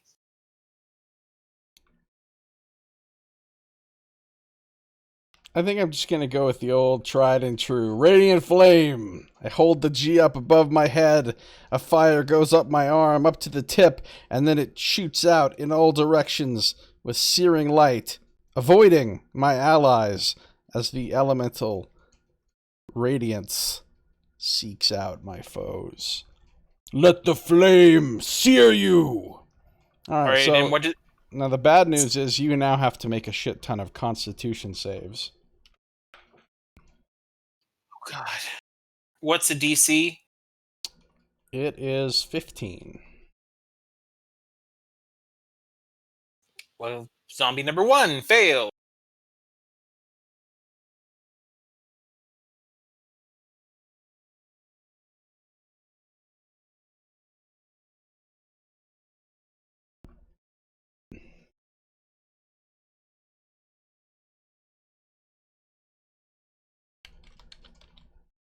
Okay, zombie number 2 succeeded. Zombie number 3 failed. Zombie number 4 succeeds. Zombie number 5 succeeds. Zombie number 6 failed. Zombie number 8, or number 7, failed. Zombie number 8 super fails. Super fail. Ooh, half giant zombie number 1 succeeds. Half giant zombie number 2 fails. And half giant zombie number 3 succeeds. So roll that damage as I get to... Which one was the one that we were attacking? The kind of leader guy. That was zombie number 1. So he failed, right? He did fail. Okay. The ones that failed take 11 radiant damage. The ones that succeeded take 5 radiant damage. Hey.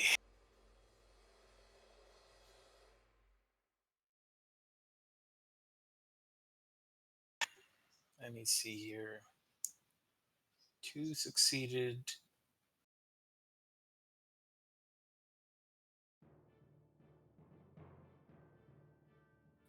3 failed. 4 succeeded.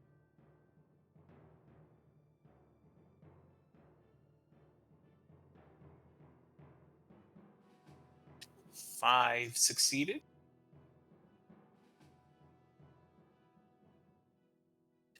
6 failed.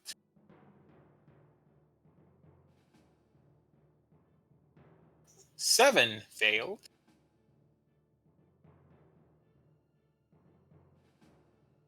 8 super failed. Super failed.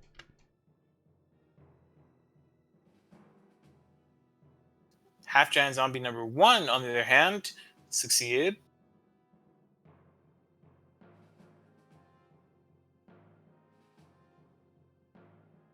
Number 2 failed, and number 3 succeeded.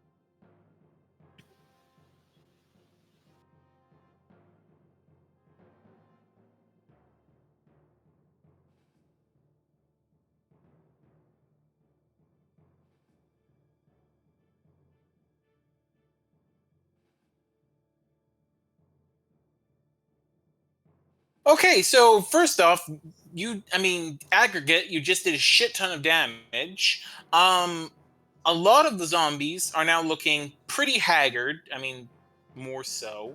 And the zombie number 1 is looking very weakened as this burst of flame just sears their skin, and you can hear the sizzling. And the thing is, their skin already was bearing some signs of burn marks. So these guys are, you basically just reintroduced them to some 100-plus-year-old trauma. I'm glad I Are could you help them relive old Are you doing anything? times. Your turn. No, I'm done. Claire, it's your turn.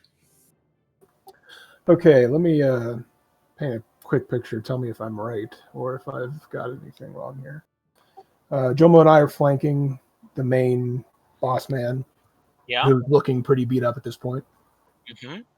I've got 2 half-giant zombies attacking me, who've only been damaged by Jomo so far. One of them is in flanking position. One's in flanking, and then Corwin's surrounded by 8 or so. See, Corwin is absolutely surrounded by zombies. And Corwin's about 15 feet away from us. From you, about 20 feet. Okay. And any other combatants that I didn't get there? Nope, that's about it. All right. Let's see.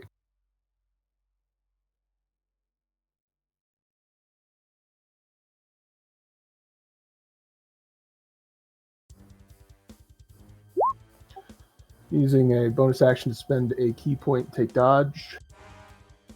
Okay. And then I'm going to attack with an unarmed strike against the main guy, using brutal strike to add psionic damage.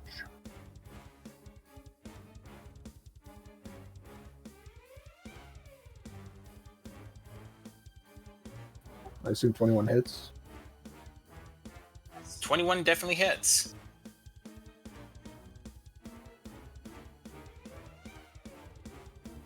For 11.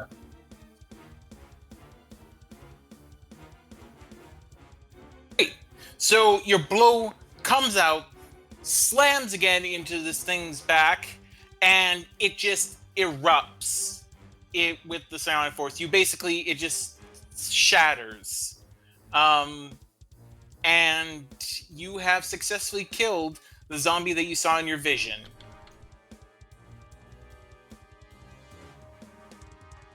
And all the other zombies drop dead, right? No, they don't. Nice. Now, I imagine you probably want to change your facing, because at this point you still got one zombie behind you, and the dodge action can't help you with something you can't see. Yeah, if I can still change facing, I will turn to face the other You one. can do that. You still have all your movements, so... Yep, you're now facing the half-giant zombie number 1. So, it's number 3's turn, and he's going to continue focusing on Jomo.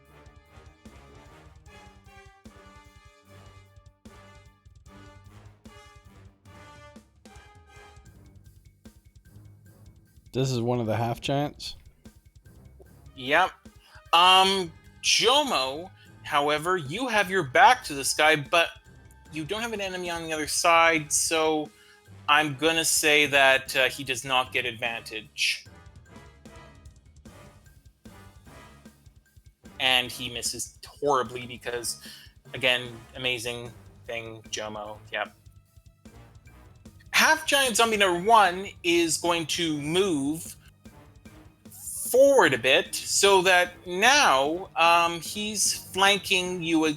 He's got you flanked with half-giant zombie number 2. Now, basically you've got one to your left, one to your right. I will allow you to face one of them, but you have to choose. Will it be the guy who's attacking now, or is it going to be the guy who's going to be attacking later? Who is you? Sinclair. Oh, I'm sorry. I was reading something. Say that again. So Sinclair, you've now got a half-giant zombie to your left and to your right. You're going to have to face one if you want to avoid any sort of issues. Which one do you want to face? The one to my right. So what? They've maneuvered in the flanking position. Is that what you're telling me? Yeah. Okay. Yeah, one on my right. Okay. So that means you're going to be... This particular one is going to be attacking you with advantage. 17 misses. 17 misses. So, again, amazing armor class team is doing it. Zombie number 4. He's gonna try and eat Corwin because he looks really tasty. I'm assuming at 21, right? I have to roll. Yeah, I'm going to transfer that to a duplicate. Yeah. One Corwin is destroyed. Yeah. Bye-bye. It's always sad when we lose one of the family. All right. Half-giant zombie number 2. He is now going to try and... since you're facing him, he's going to maneuver over a bit so that he can still hit you. And the nice thing for him is that he's going to be able to, if he so choose... Well, would he do that, actually? And would he be smart enough to do that? I don't think he would be. Never mind, he's going to stay there.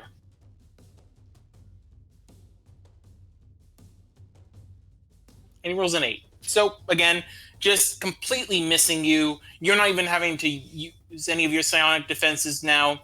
You're just dodging out of the way left and right. Corwin, it's your turn. You have zombies on 8 sides of you, including one of them that's a half-giant. Okay. How many are, like, really near me? Really near... All of them. All of them are within 5 feet of you. All the zombies? Like, Yes. all 8 zombies? Yeah. Okay, cool. So, Corwin is going to, again, disengage and get out of there. Unfortunately, you can't, because you can't move through an enemy space. So they're physically all around, like literally physically? Yeah, they're absolutely all around you. You cannot move through their space. Ooh. Okay, that changes what I was thinking. That changes what I was thinking. It'd be really nice if you had an AoE spell right about now. Well, see, I was going to be doing that. Well, yeah, actually, I suppose. I mean, did I move up toward a wall? Or did I not? Like, do I have, like, a wall to my back kind of thing? No, you've got zombies to your back. You have All zombies. around. Yeah. Okay. Is there a particular decent cluster in a particular area?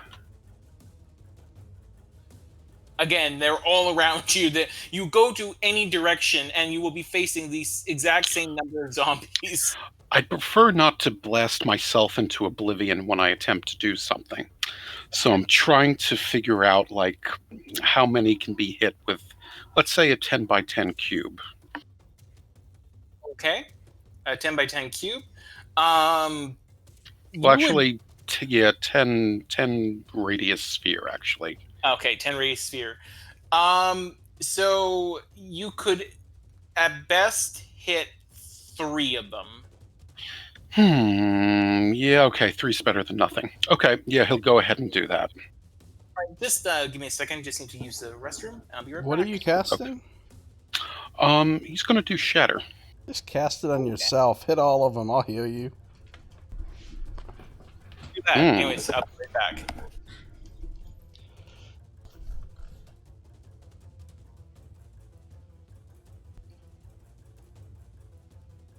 No, you might not want to do that.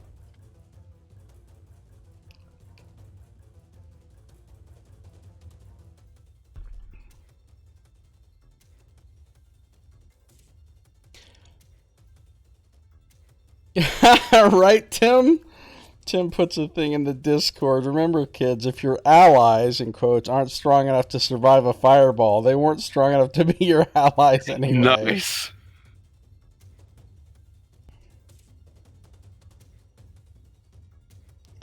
I'll try not to fireball you guys. Do you have any kind of bogus resistance to fire thing in your bag of tricks, Tim? I mean, when do you get Fireball 5th level? Yeah. I'm sure I'll be working on something by then. I don't think I do. I really like this website, Knox. I hope it doesn't disappear one day. I think it's 5e been Tools? around. Yeah, 5e Tools has been around for a while, I think. It's pretty nice and kind of like handy and has links to the stuff you need kind of thing. Yeah, I like how just with the hyperlinks you jump in between. Exactly. everything.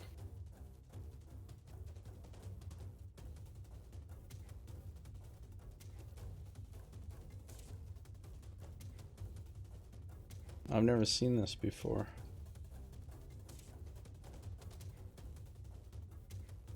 Yeah, like spell lists, you can filter things by, does it take a bonus action? Does it take an action? Spell level, all that kind of fun stuff. So that's usually like the bulk of what I use it for.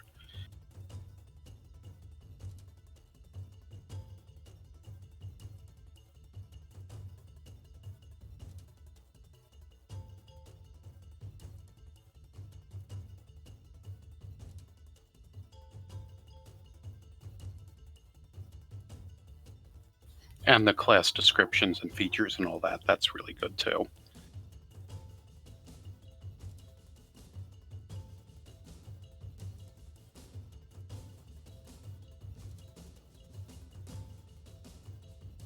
Cool.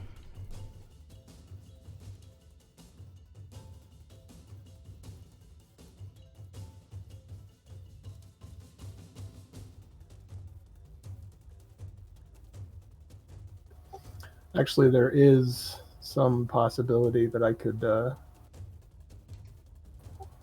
can pick up Mastery of Fire, Psionics, Discipline. That would allow me to assume a fire form that's immune. It's immune? Wow. Hex.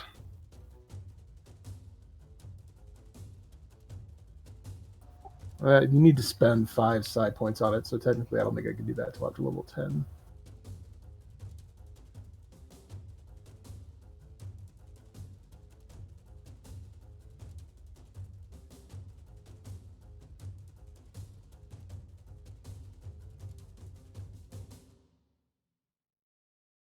Okay. So, have you decided if you wanted to do the "you're an asshole" Gorman move and blow yourself up? I think Corbin would be a little more self-preservation than that. All right. The only question is to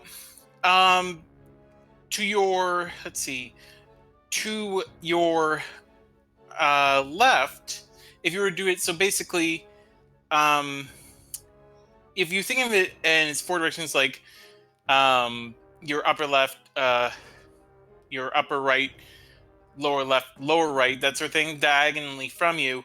Upper left, you be hitting Jomo with the spell. Upper right, you be hitting the half giant zombie and 2 of the zombies. And the 2 lower options would hit just zombies.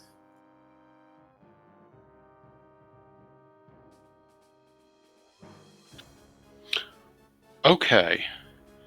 So, and when you say just zombies, how many just zombies? 3. It's just going to be 3, no matter which way you do it, unless you want to try and absorb some of the blow yourself. Yeah, no, Corwin doesn't think you'll do that. He thinks that might be a little bit bad. Yeah, he'll go after the... Well, actually, if anyone were to fall in a particular direction, would that give him a maneuvering aspect to get away. Curious. How would this, if you did target yourself, how would that interact with mirror image? It wouldn't. It's not an attack spell. I mean, it's not a attack roll. Okay. So yeah. So what were we saying? Yeah. You know what? Actually, he'll just do the he'll do the half giant and the 2 other zombies. Okay. Okay, so 3 Corwins are going to all say Rapturus and just shoot out this warbling mass of just chaotic energy. Okay, warbling mass. Let's see how many of them manage to get this. Suddenly a detonation sound goes off as they take, well, they can potentially take 11 thunder damage, Constitution.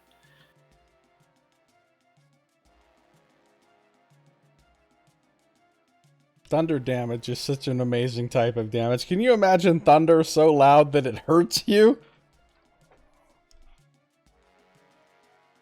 True. Oh, wow. Okay, so they all fail, and they all take 11 points of damage. So you, first off, as this happens, 2 of them just, again, erupt into bits and pieces.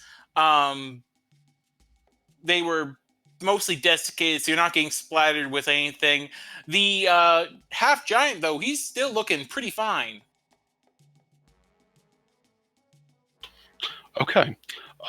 Does this afford Corwin a means of egress? It does.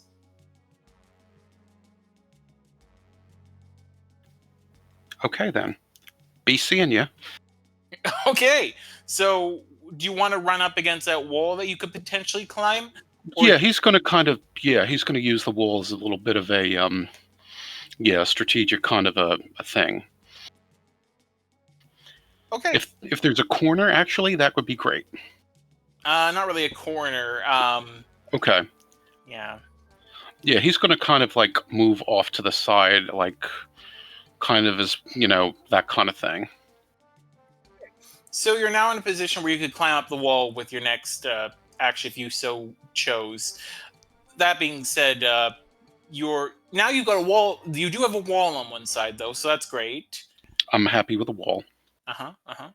But the zombies are still going. Well, I guess they'll now try and also be getting Jomo as well, since you're no longer the nearest target to some of them. So let's see what happens. Zombie number 8 is still going to go for you. Comes up.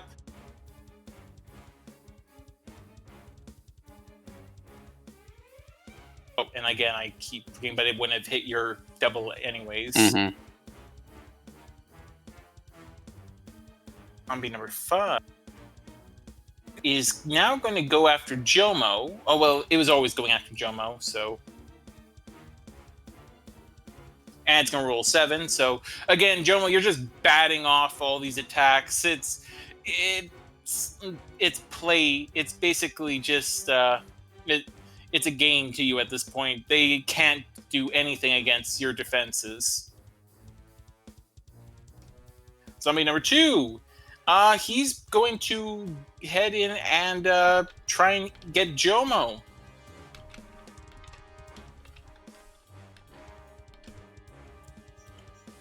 All right. This zombie, by the way, is the one that is looking much fresher than the other zombies. And this zombie will now be facing. So you're now flanked again, but this zombie is facing where you were facing. So, yeah, he doesn't get an advantage. Or she, I should say. But he doesn't need it! I'll go ahead and take the hit. Okay, I was gonna say, it's just a zombie, so...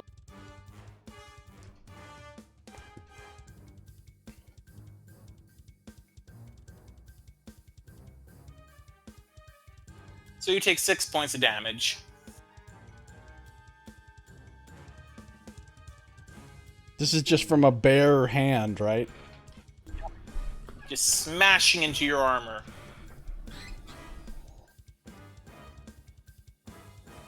Zombie number 3, last of the round. Gonna come up on Corwin and is going to get into flanking position. Oh no, actually he's not. Well, okay. It's gonna try and get into flanking position with Corwin, but Jomo, you will have an attack of opportunity on this guy. Oh, cool. Is anybody else going to attack me this round that I know of? No, this is the end of the round, so basically this is it. Okay, I haven't used my reaction, so yeah, I'll go ahead and do attack of opportunity. Okay. Roll them bones. You hit. That 12 slashing. zombie is just sliced in half. It's attempting to shamble forward. You just bring out your G down the middle, just like cutting wheat, but Nice. with bones and flesh. Jomo, it's your turn now. You're flanked. Okay, so one of the people on me is one of the half giants, right? Right. And the other is the other regular zombie? The young Them zombie? are regular zombies. One of them being the fresher woman zombie. Although there are some of the other older zombies could have been women. It's very hard to tell at their age. Okay. And Corwin has kind of extracted himself from immediate danger at this point. Other than one zombie, yeah. And Corwin's still got 2 duplicates of himself running around, so he's doing pretty well. Of the 3 half giants, which one looks the most damaged? The one that is attempting to attack you. Okay. In that case, we'll go ahead and just try to slash him across the inside of his leg with the G. Go ahead. That hits. Alright, I'll use Chaos Weapon on this as well. All right.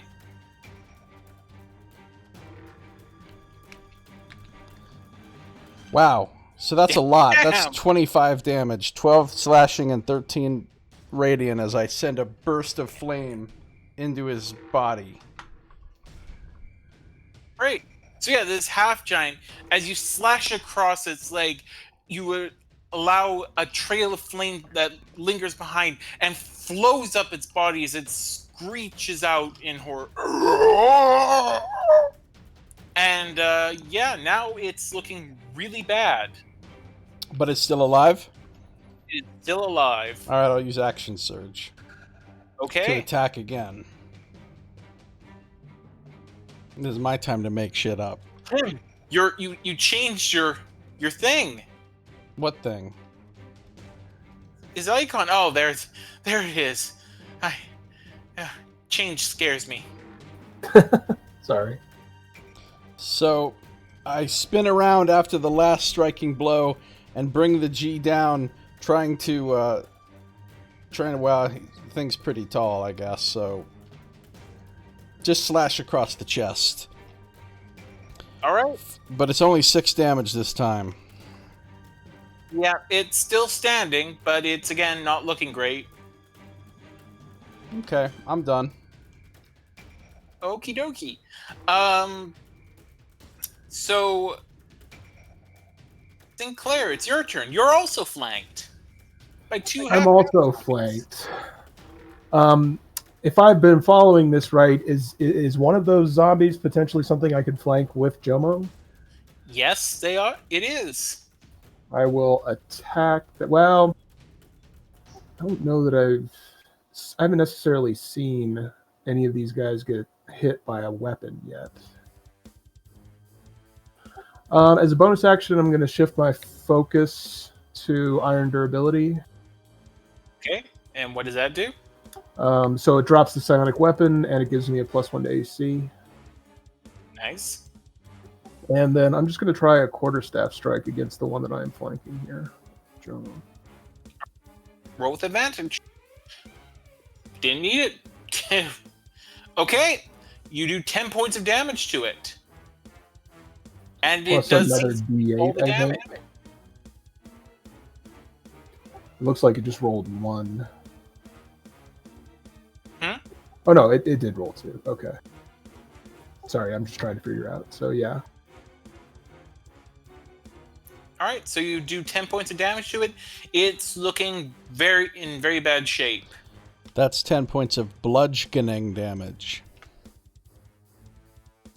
Yep. Tim gets it. Okay. Sure. And I'm sure everyone watching will get it too, so it'll be hilarious for them. I used to call Gadget Zan when we first started playing WoW, because I don't understand how pronunciation works. Well, I never played WoW, so I have no idea who that is. It's a town. Okay. So, Half Giant Zombie number 3 is no longer getting advantage on you, Jomo, because you're facing it. But he's still going to try and do horrible things to your body. Okay. We gotta step away for a second. He's going to do just sad, just half-hearted, just slams the great, what is it they have again? Clubs? Great clubs. Great clubs. He slams it down. Another spray of sand. You're fine. Half Giant Zombie number 1. Well, he's gonna be getting some. Sneak attack damage on you, Sinclair. Wait, what? Not. I meant advantage, not sneak. Holy shit, they're I'm like rogues! a roguish zombie? Amazing, but no. I believe that hits, but let's see what the other one is, in case it's a crit. It's even better! So, Sinclair, he said he's had to step away, right? Yeah. I gotta Okay. think a 23 would beat whatever that +1 he got is, or whatever. Yeah. I'll wait till he comes back. He might have You know. some made-up ass reactions or something he can do. Mm-hmm. Yeah. Yeah. Oh, you have no idea how badly, though, you're going to appreciate those made-up ass reactions and stuff when you get into the even tougher battles. I can totally appreciate the tanks in the group. That works. It's just squishy Corwin, but squishy Corwin, who in theory can do the most damage. Mhm.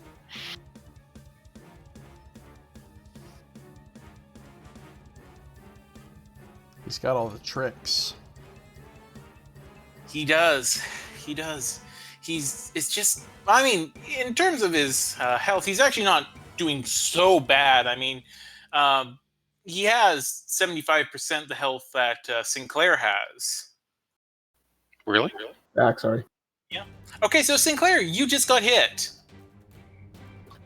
Was that a disadvantage? No, that was with advantage. Wouldn't a 21 hit you anyways? Yeah, but so I can mitigate a 21, but not a 23. Okay, so yeah, he's gonna hit you. Okay.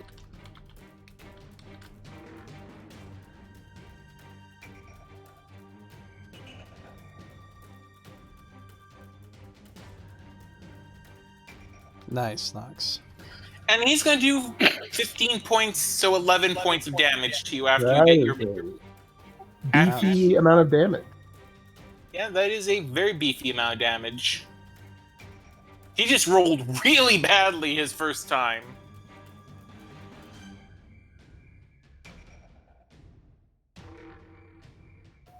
Okay, got it. All right, it's Zombie Number 4's time. And he's going to go after Jomo because he's dumb and he doesn't realize that Jomo is a living god who can't be penetrated. At least That would be not without his scandalous. consent.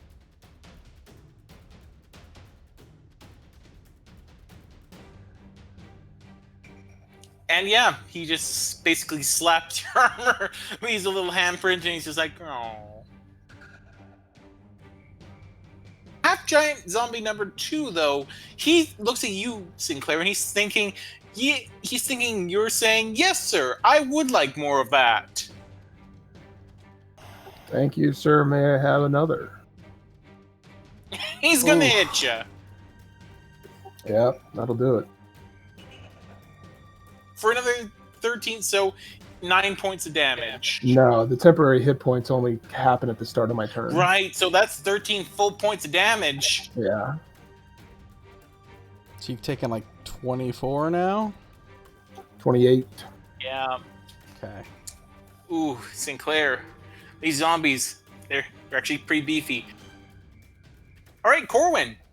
You can now, if you want, take action to climb up.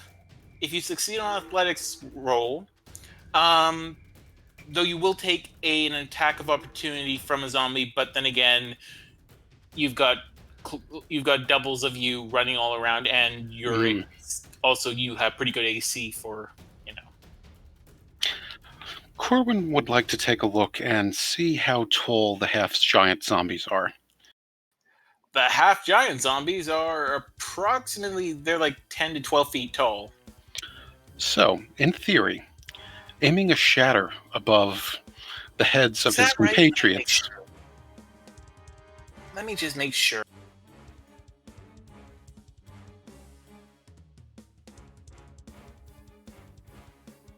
Oh, god damn it. Of course it doesn't say in that how tall they 1 second.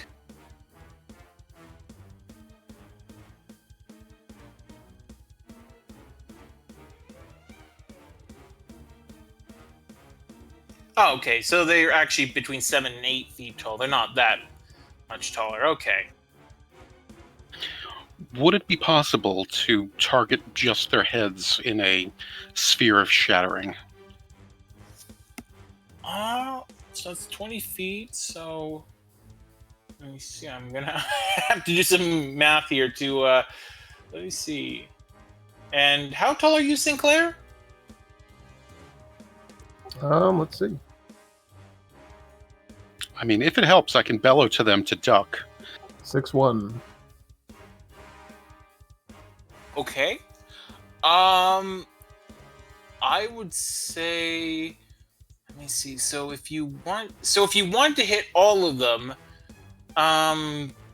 it probably wouldn't work out because you'd probably hit. I mean, I guess if they ducked, they could avoid the damage, but if you were just targeting the 2 that are right now flanking Sinclair, yeah, you could do that. You would be able to do that. Okay, so I'd only get 2 as opposed to how But many? Sinclair would need to duck, and that the problem with that is that, you know, it is technically a move action. It's something you'd have to do. Well, Okay. if he just puts it like so the bottom of it is like 6'2" off the ground, it wouldn't hit Sinclair at all, right? And it would still hit the Right, but then you have giant. to consider the curvature of the sphere. And unless my math is wrong, and I'm just going to use a calculator just to be sure here.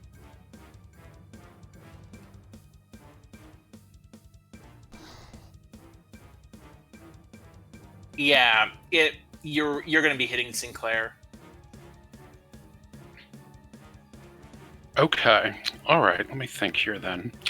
All right. Instead, there was the wave of zombies that kind of crested on them as well on Corwin when he had moved.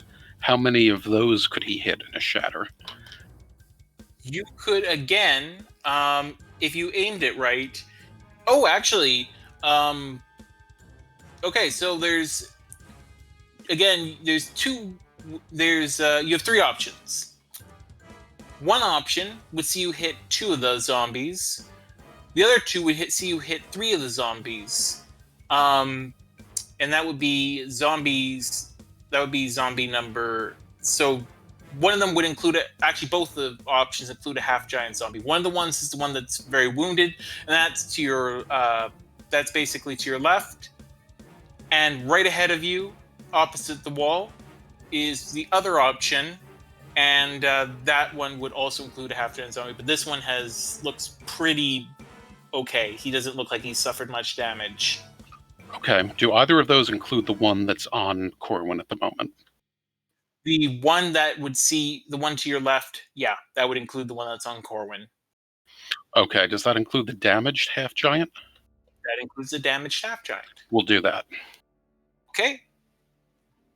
So again, 3 Corwins call out, Bombarda Maxima!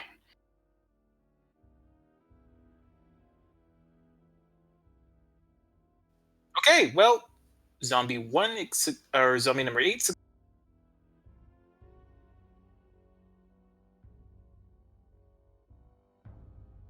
And zombie number 5 succeeds. Oh, man. Hacks. And they all succeed.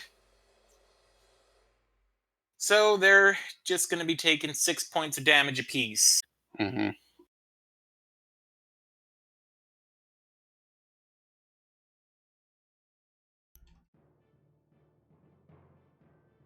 Was that on the half giant that I hurt really bad? Yep. But Sadly, he's still standing? Oh yeah, he's still standing. What He's a dick.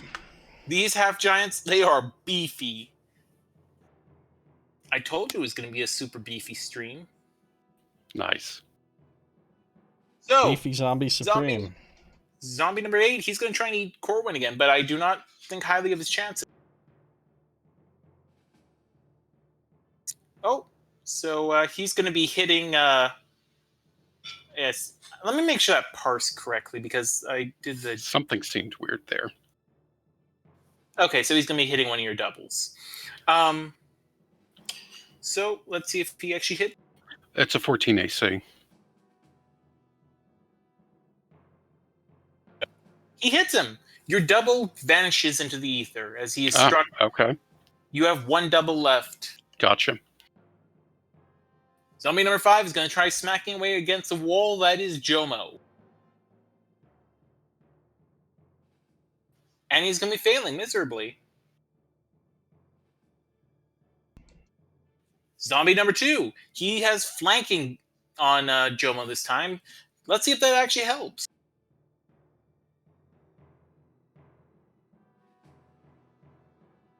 No, it does not. Jomo, it's your turn. So Sinclair, he's not looking too great. He's looking pretty haggard. Yeah. Though Corwin looks completely fine. Okay. Well, the illusionary Corwins would probably say something different, but Corwin himself says he's fine. Yeah, the illusionary Corwin's had a bad day. Alright, I'll cast a 2nd level healing word as a bonus action. Okay. Flame, seal your wounds! And send some healing fire over to Sinclair. Nice. Heat up his meridians a little bit. Thanks, bro. So let's see how much healing we get here. 11 points. Yeah, not bad. And then with my regular action, I'm just going to attack this same half-giant that I've been hitting. Yeah, he is just taking it like a champ. Just don't. No! Oh, no! So, okay, you can use inspiration here. Yeah, I will. I don't want to break my shit again. Yeah, I agree with that. Alright, Yeah. I use inspiration. Alright, you hit him. So, roll damage. I'm just saying, don't roll a 1, man. What happens? Wow. Oh, Blessing of Scito. Jomo, the desert, strong as he can be. Watch out for that G. Watch out for that G. It's true. I like that. That's good. Alright, 11 more slashing damage. Please tell Okay. me he's dead. No, he's not. He's still hanging on. Holy shit, what an asshole. Okay. Sinclair. Yeah, I'm done. Yeah, Sinclair. You've got, again, zombies on 3 sides of you. What do you want to do? Well, in the words of Crixus, shall I begin? Which which of these Okay. half-giant zombies looks the worst? They look exactly the same level of bad, which is to say not bad at all. They look pretty much fine. Might as well go ahead and target the one that I'm flanking with Jomo. If that's still happening. The one you're flanking with Joma is just a regular zombie. Oh, well. I mean, you could get rid of a regular zombie, but I mean, you know. Yeah, there was a whole lot of cock, and they like to talk about it too. Oh yeah. Jupiter's cock. Take hold of your cocks. All right. So yeah, then I will target one of the. So does this mean I can see both of the half giants? They're on either side of you. So if you were facing the one zombie that you're flanking with Jomo, then you could see him to either side, but you can't really attack him that way. In other words, you're gonna have to give one of them, unless you want to move, and you have some way of doing that without getting hit. I mean, you could just try, but yeah, the thing is that they're probably going to get back into flanking with you anyways. So, How about this? I do want to move.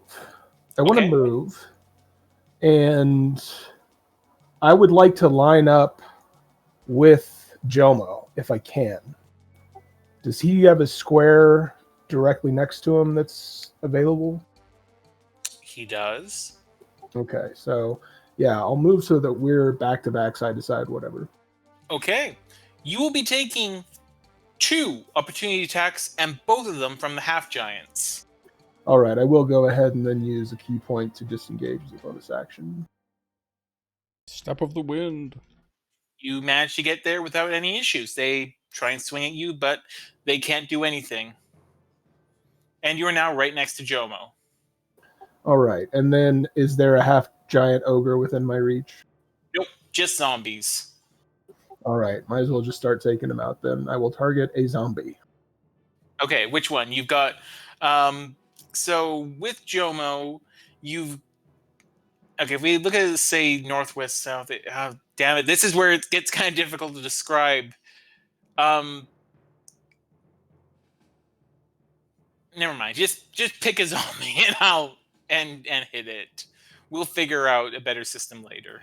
All right, I will pick a zombie and hit it. That hits. Okay, so ooh, is that bonus or reaction? Let me check one thing. Sorry.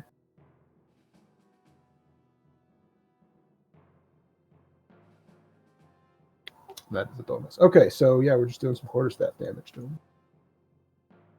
Okay. All right. So one of them, I'll just say you hit the one that is gonna die from this because yeah, you just killed one. Hooray! Yay. Do you want to do any flair with it? Nah, it's a zombie. I just knock its head in. Okay. Half giant zombie number 3 is gonna keep trying to smash Jomo, even though he's had such a sad, pathetic time doing it.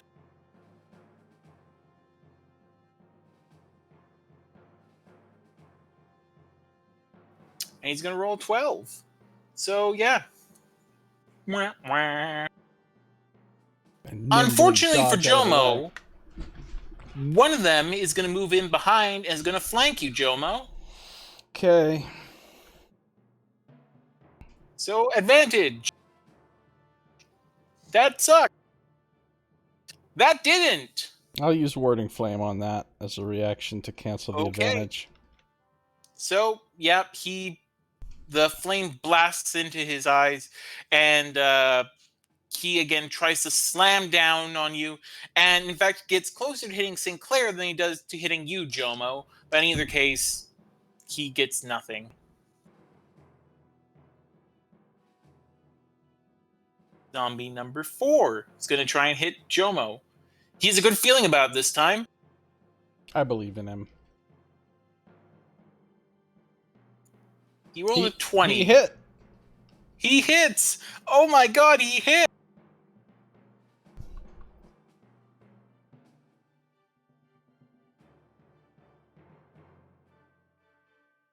For 6 points of damage, which, isn't bad for Ouch. considering that's almost their maximum damage.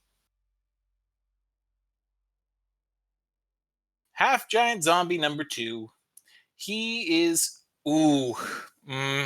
but he's gonna go for the closer one.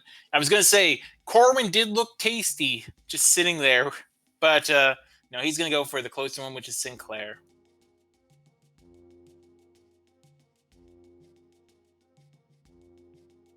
And smack. Ooh, okay, let's see if his weapon breaks. Nobody's weapon breaks except for mine.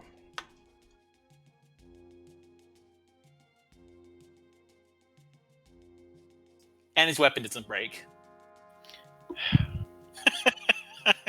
Fucking surprise. Corwin, what do you want to do? Okay, how is the other side of the battle looking over there? Well, there are 2 very, very healthy looking, for zombies, half giant zombies still standing there. One that's not looking healthy, and a zombie to your left that is looking particularly, ill, and another one that's behind Jomo that's not looking great, and another one that's looking okay. So, mixed bag. And I'm only within range of 1 zombie at the moment, physically, right? That's right. Okay. This could be your moment, though. If you got behind half giant zombie number 2, you could flank him, and you could imagine a sneak attack on him. That's true. That is very true. And Sinclair is not looking too well. He's looking better now. Okay.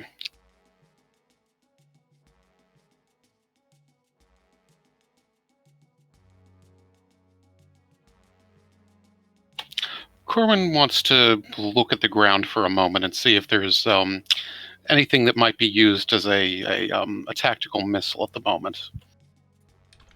Okay. Yep. It always has to happen. Yeah, around the ground.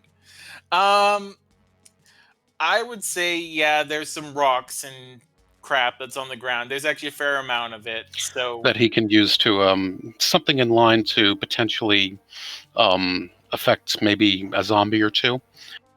yeah. Okay.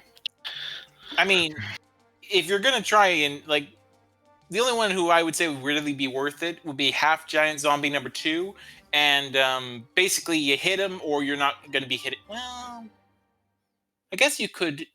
What a range is? Can you cast it at? Oh, there's a good range for it. Okay, well then, yeah, you could angle it so that it actually would. If it doesn't hit the first half giant zombie, it would hit the other one unless it again saved. Yeah, it can go for 90 feet. So, do your catapulting if that's what you want to do. Okay, so two Corwins punch their fists into the air.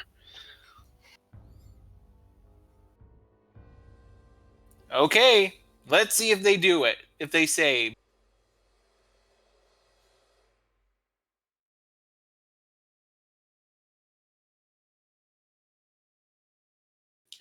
Holy shit! One of them actually saves. Wow. Let's see if the other one does. No, he doesn't. So he's going to be taking 15 points of bludgeoning damage. So, amazingly, this first lumbering half giant just is coming at, that's right now behind Sinclair. Well, not really behind him. He's not flanked or anything. But yeah, he manages to dodge out of the way of this slung missile. And the second one, who I'll actually say is female half giant, gets smashed right in the face for a good 15 points of damage. Nice. Unfortunately, it still looks pretty hale and hearty for a zombie. Of course. Zombie number 8, your buddy, is going to try and attack you again, Corwin. Okay.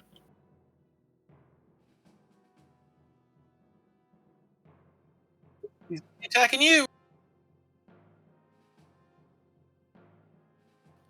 But he's gonna miss miserably.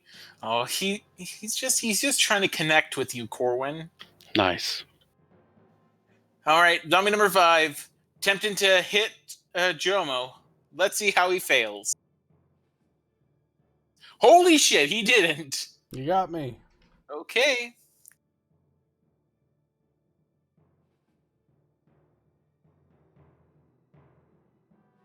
Ooh, max damage. Ouch. Damn. Okay. You guys were just beating the hell out of this encounter at first, and now it's starting to wear on you. Although, again, Corwin, he's looking pretty great. Yeah, I didn't realize how beefy those half-giant zombies were going to be. I should have used Turn on Dad instead of the other thing, because if a couple of those half-giants had run away for a minute, it really would have helped. Yeah.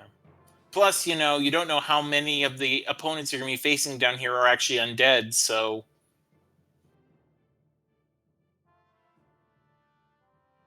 Avel. Jomo, it's your turn. Okay. You still got that half-giant zombie in front of you. Yeah, that fucker refuses to die. Alright, I'll go ahead and spend a bonus action to use my second wind. Okay. Which will allow me to heal.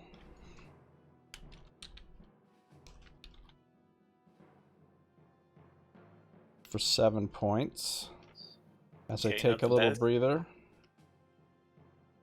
Alright. And then, all I can really do... I have spells, but I feel like I might as well just attack this guy with my G again. And hope for the best. Hypothetically, is there some angle by which I could hit multiple things with burning hands and not my friends? You could hit 2 of them. Oh no, actually you could... Well, okay. There is one way in which you could hit 3 of them, but you'd be taking an attack of opportunity attacks from 2 of the half-giant zombies. Otherwise, the most you're going to be hitting with burning hands is 2 of them. But you would be able to get the zombie that's attacking Corwin and the zombie that's and the half-giant zombie that you've been wailing on in that particular blast. Alright, so I can catch the wounded half-giant zombie and the regular zombie that's attacking Corwin? Right. And not hit Corwin? And not hit Corwin. Alright, let's cast a level 1 Burning Hands, then. Okay. Be purified by flame! A fan of flames shoots out from my hand. They gotta make saving throws. Dexterity. DC 15. Damn it! Motherfucker. Half-giant zombie makes that. The other zombie does not, though. So, roll your damage. Alright. 6 damage. fire damage to the big guy and 12 to the other guy.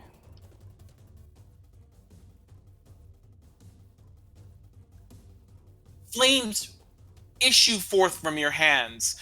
The half-giant zombie, again, he's getting scorched, but he's still not going down. But the one next to Corwin just is blasted with flames, and essentially behind him on the wall are the outlines of the zombie as the rest of him just falls to a smoldering heap.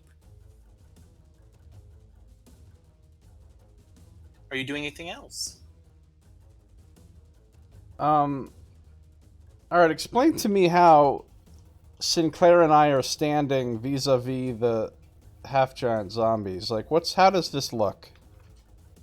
Okay, so you got a half-giant on either side of you, which means that Sinclair has a half-giant on one side of him and on another side, but they're not flanking. So it's just very hard to describe how... Alright, oriented from the wall that Corwin's at, looking ahead,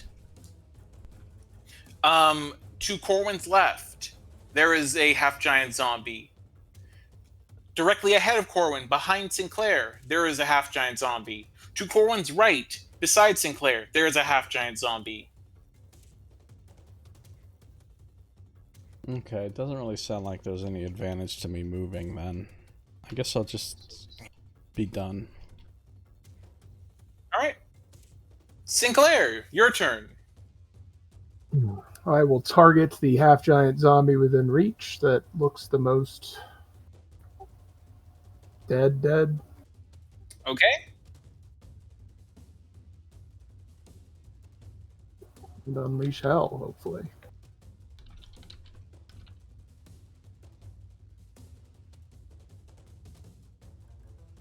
That definitely hits.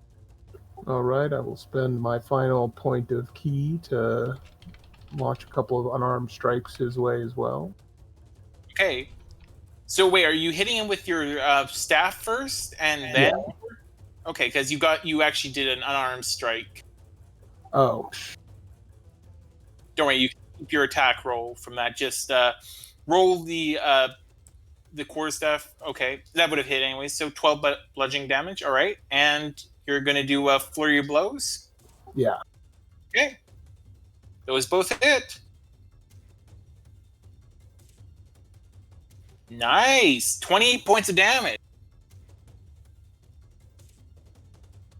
Nice. So finally, the zombie the half-giant zombie that was ahead of you is it's starting to look pretty badly damaged by this point. You know, bits of flesh are hanging off of it. You've punched a few holes inside of it, which thankfully are not goopy or anything like that, since they're just mostly dry. All right, wearing him down. So half-giant zombie number 3 is going to try and hit Jomo again.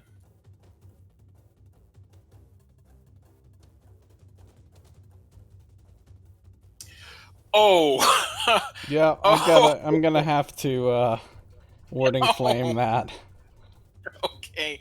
But that won't. Oh, that's okay. Yeah, it would. Then he has to roll again because he doesn't have advantage. Yeah.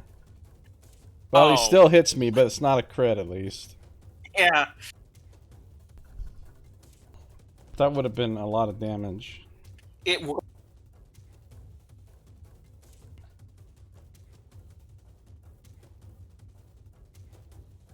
So you're gonna take max damage there. Wow. Jeez. All right. Ouch. There's a reason Hamanu loves half giants. Yeah, they're mean. And now it's half giant zombie number 1 who is flanking you, so he's gonna be getting advantage. Great.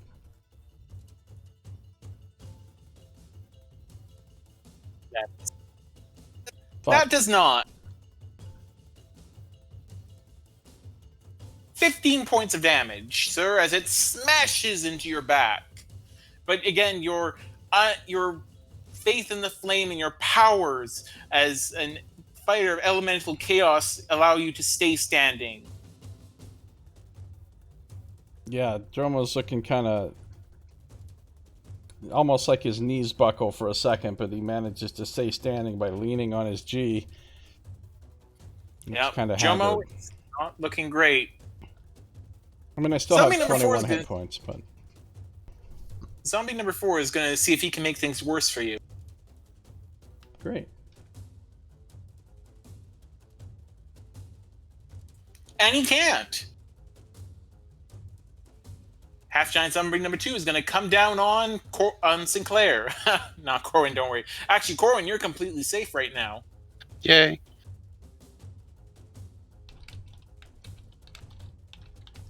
Ooh, another critical miss. Let's see if he let's see if he breaks his weapon. He does! He breaks his weapon! So this great club, which he's been swinging, smashes into the ground near Sinclair. And Sinclair, you're able to just kick the weapon as it's still down and break it in half, rendering it totally useless. Do all the other half-giant zombies Yay. laugh at him for a turn? Sure, they all laugh at him, but it doesn't take their action or bonus action or anything. Corwin, it's your turn. Jomo's like, Rick gonna charge you a lot for that. Yeah. Yeah, So- those prices you're going to wish you were dead. So Corwin, you could, if you so desired, get behind a certain half-giant zombie and stab the crap out of it. Yeah, Corbin's going to go after one of the ones that's flanking Jomo. Whichever one is worse. Okay, that would definitely be the one that Jomo's facing. So he's about to kill steal you, Jomo. That's fine. Just make one of them drop. So yeah, Corbin just kind of just sidles up over, and you just see the smile on his face as just the little of the focal weapons comes into play. And suddenly he attempts to bury one of them in the shoulder of the half-giant. Roll with advantage. Okay. So, that hits. So, and your sneak attack. Okay, how do you want to do this? Okay, yeah, so he just comes up behind that half-giant and just goes and just buries this prismatic short sword, this kind of focal weapon, purplish short sword, into its back and just yanks and just wrenches it down, and all of a sudden it's there on the floor. And that, my friends, is a dead half-giant. Is there anything else you'd like to do during your turn? Is there anyone else within range? There is another zombie which you could get get flanking on, or you could. No, you can't. Unless you bonus action dashed, you could get behind another half-giant zombie. Is there anyone like for him to use his offhand on at that particular attack? Attack action.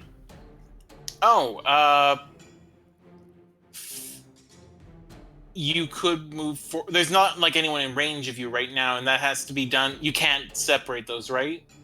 I'm really not sure how like the two of them work, like in terms of like dual wielding kind of thing. Yeah. Like can you do some of your movement in between? I'm wondering. Yeah, I'm actually not sure about that.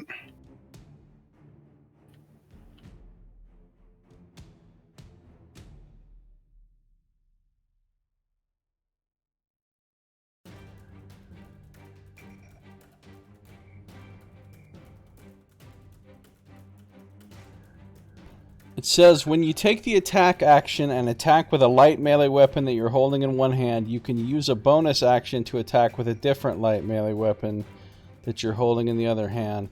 It doesn't say anything about whether or not you can move in between. Yeah. But the fact that it says when you do it, it seems to say that to me suggests that they're linked. But what the hell? I'll rule on it later. But for now, let's say it's okay. You can do it. Okay. Yeah, so he'll go ahead and attack whichever one we were talking about. The half-giant zombie or the... Oh. Not that it particularly matters for a whopping 1 point. I suppose, like, if he were to... Since he knows that particular attack's weak, he'd attack the little zombie. Okay. Yep. You managed to attack it, and it's down 1 point. Woo.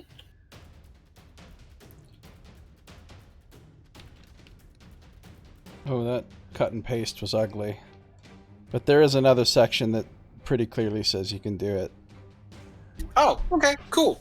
Okay, alright. I kind of thought so, but I wasn't sure, really. I haven't read on that lately. Zombie number 5, you just struck him, Corwin. He doesn't like that. He's going to turn to you and smack you. Each Corwin says, he did it, pointing to the real and duplicate Corwin. The nice thing for you guys is these are not smart combatants, because otherwise what he would do is get behind Jomo and put him back into flanking.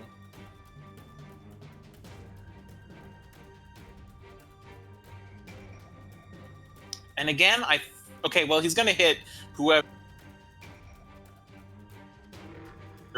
Okay, your last double flickers from existence. alone again, naturally. That mirror image Jomo! saved your ass. Mm-hmm. Jomo, you've got 3 zombies around you. 3 regular zombies? 2 of them are regular, 1 of them is a half giant. Though he is looking more damaged. Alright. Is there any way for me to She- flank this half giant with Sinclair or anything?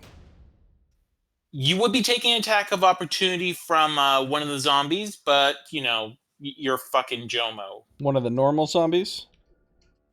The normal zombies. Alright, I'll take that attack of opportunity.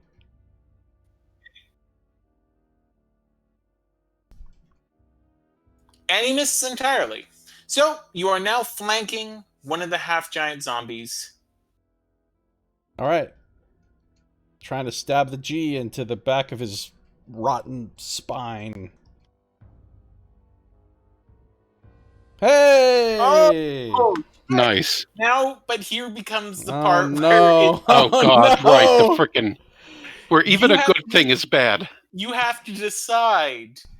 Do you want to roll critical damage against it and risk breaking, or do you just want to roll regular damage? Alright, what's my chance of breaking if I do it? Let's see. It is 100%. Yeah, no, that's pretty much it. It's a 1 in 4 chance. Ah, fuck. I mean, I do have some spare weapons on me. Yeah. And you can always go back above ground if you need to.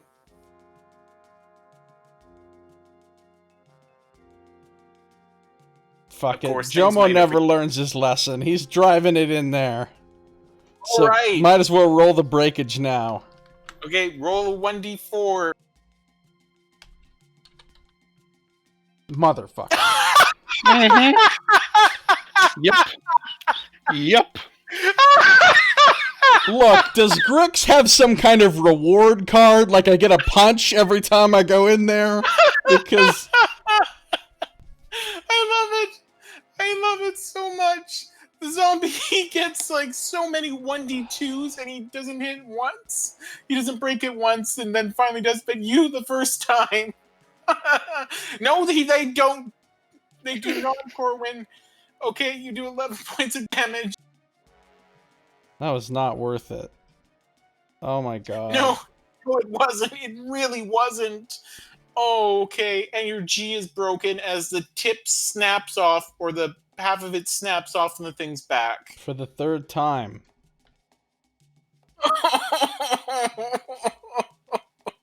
But you know what? Just because you stuck to your guns, give yourself a point of inspiration. Thanks.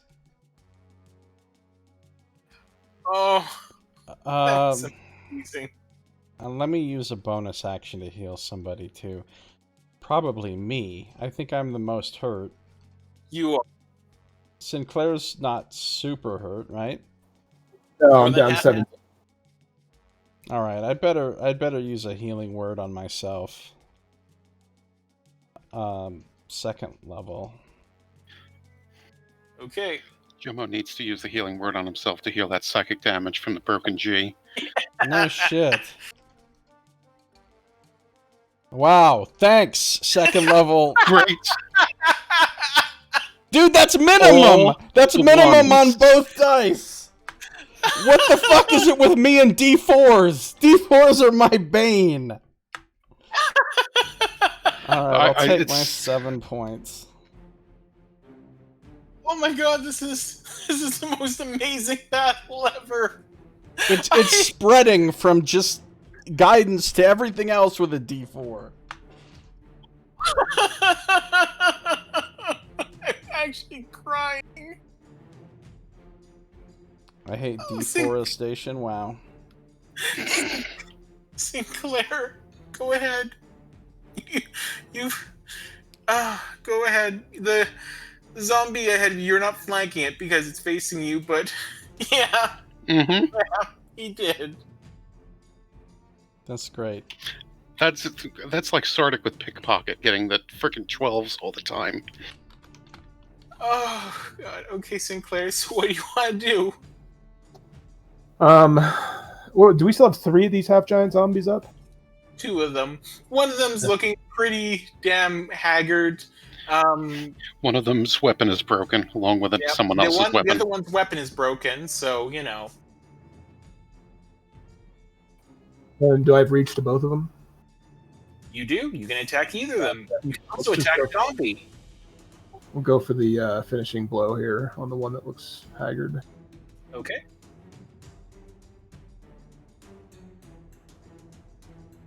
That hits. That does damage. Are you gonna give him a unarmed attack? I can't. Can't you, as a bonus action, just do one unarmed attack? Oh, that's a good call. I think I can, actually. I would say. Yeah, you get one for free. You only have to spend Yeah. key if you want to take the second one. Okay, well, the good news is we've already ruled that Nox's theory of arm breakage is not in here. So, but sadly, your second attack misses.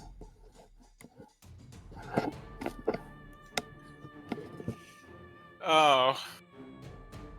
God damn it, I can't believe I already broke my G again. I break it like every other battle, basically. I know, it's amazing. Oh man. At a certain point, it would actually become more economical just to buy an iron weapon or something. No shit, I'm spending so much money fixing this that I could have just, you know... Okay, so the first half giant zombie, who is he gonna attack? He's been attacking Jomo, and you know what? But his facing is towards Sinclair, so he's gonna attack Sinclair.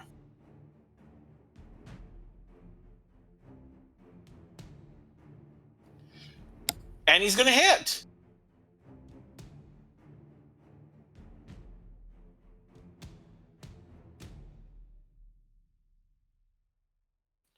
For 16 points of damage.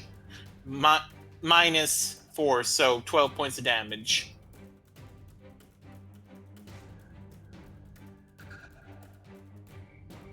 These half-giant zombies are not nice. I was not expecting this encounter to be this difficult. I thought it was going to be a palate cleanser after Yeah. the Portek fight, but I was so very wrong. So zombie number 4, he's going to be attacking Jomo. Let's watch as he misses. He misses. Yay. Half-giant zombie number 2, okay, sadly, he would have the intelligence to do this. He's gonna flank Sinclair and get advantage. But, the good news is, his weapon is broken. So, he's just gonna be smacking with his fists. Okay? What is your AC, Sinclair, right now? It's about to be 20. So 21. it's... Huh? About to be 21. Okay! So, in that case, he misses, because you're going to do whatever you're going to do. What hacking are you going to do?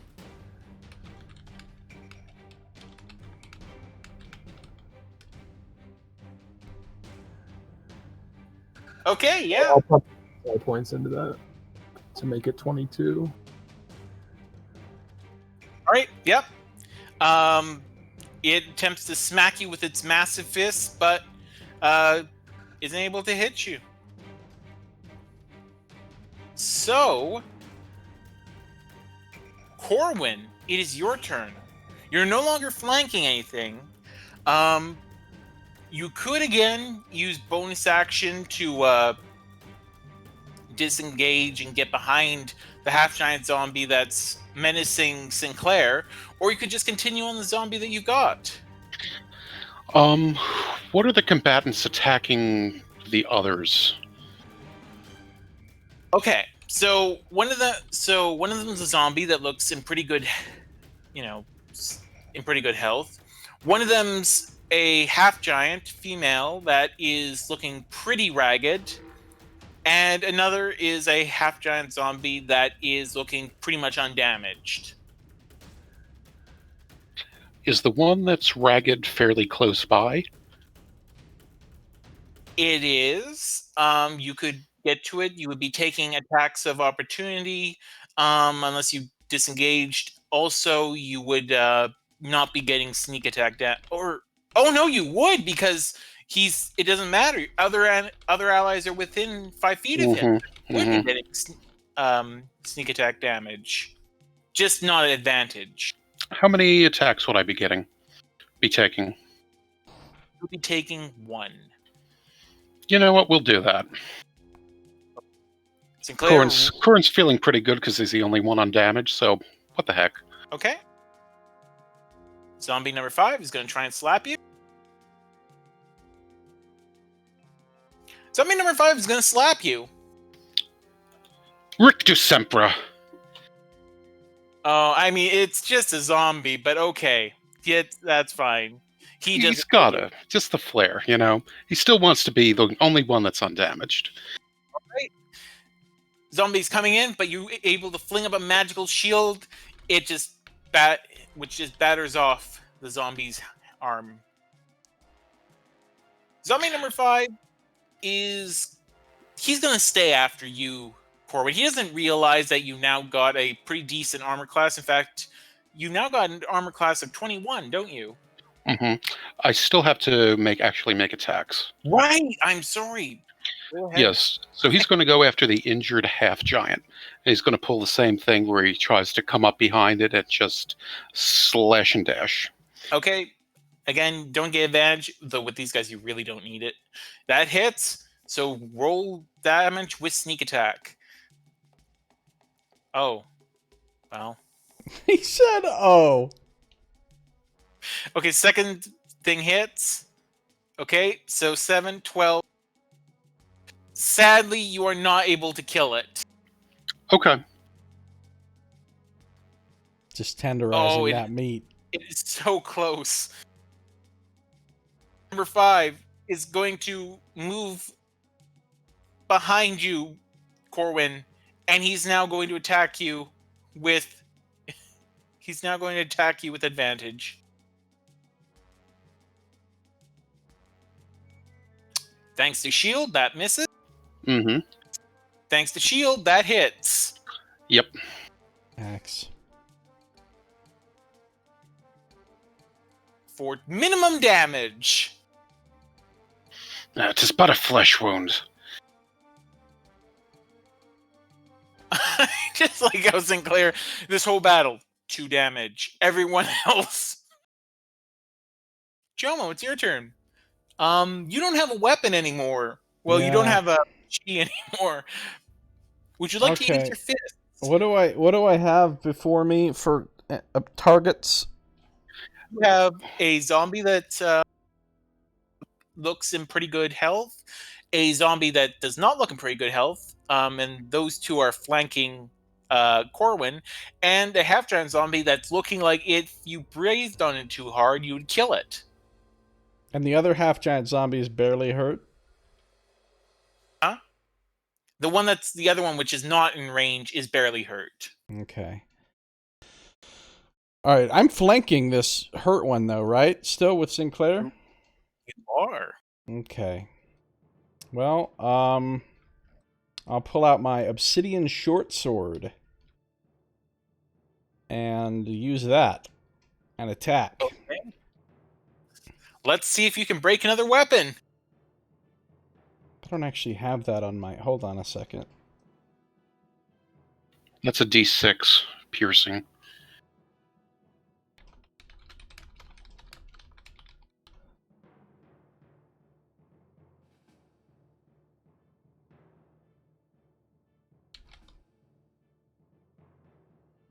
All right, I think I set this up correctly.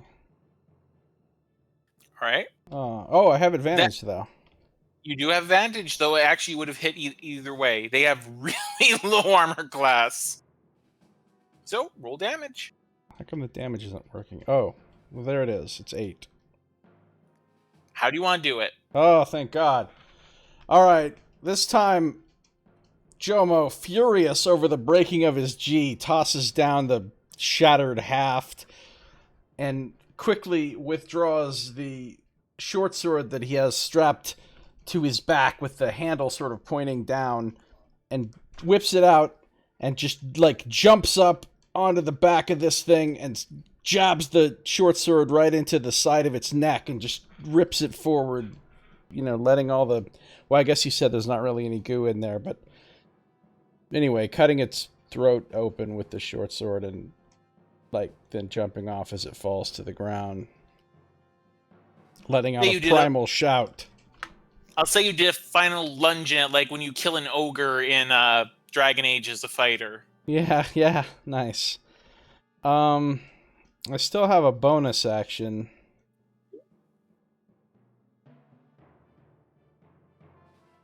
I'm not gonna do anything else right now. If I can move into a position now where I will be providing flanking for Sinclair on the other half giant, I want to do that.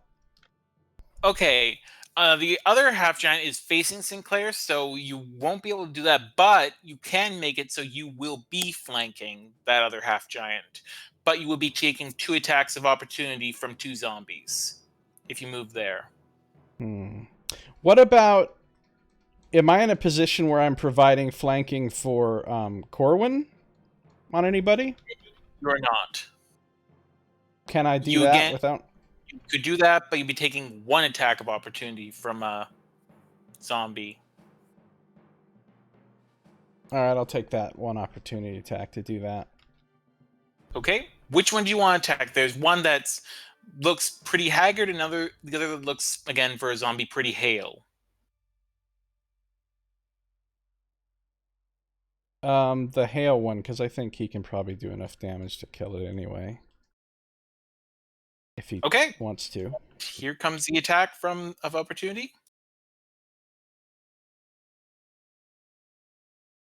And he hits. Alright, I'm taking it. For 6 points of damage. Okay. Sinclair, it's your turn. You've got 1 zombie that you can attack, as well as the half-giant zombie, which is, again, still looking almost completely fine. Yeah, I got to start in on this half giant. So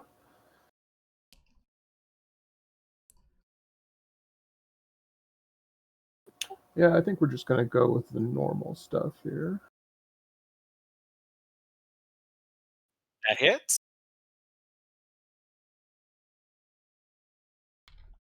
And that hits. Nice. Okay.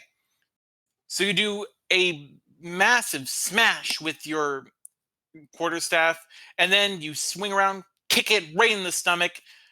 It's still looking okay, but you've definitely taken a chunk out of it. Now, zombie number 4, this is the one that Corwin is facing, so it does not get an advantage. And so it's just going to attack Corwin regularly.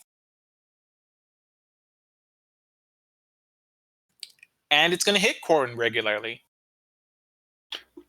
And there's another one behind me. Yep, for 3 points of damage. Okay. I was considering shielding that, but what the heck. All right. Half giant zombie number 2.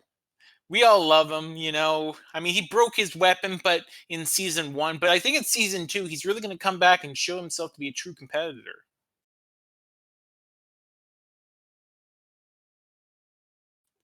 And he's going to miss you, Sinclair. Yep. Roman, it's your turn. Okay, so of the 2 that are on me, whichever one is looking more hardy, this one's for you. Okay. And, yeah, you hit it. Does that kill it? No, it does not. Sneaky sneak? You not... Oh, yeah, yes, you do get sneak attack damage, sorry. 14, that still does not kill it. Wow, okay. Offhand?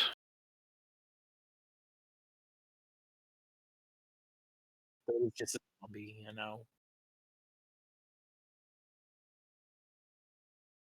So how do you want to kill it? All right, so yeah, he's going to wheel upon this one that's looking all hearty and hale, and you just hear the shing of the focal weapons as they just kind of slice against each other for a second, get pulled apart, come across together across the zombie's body, and just and then it falls to the ground. Nice. Nice. All right. Good sound effect. There is 2 zombies left. 1 regular zombie and 1 half-giant zombie. So thanks to Corwin taking that one out, this one no longer has flanking.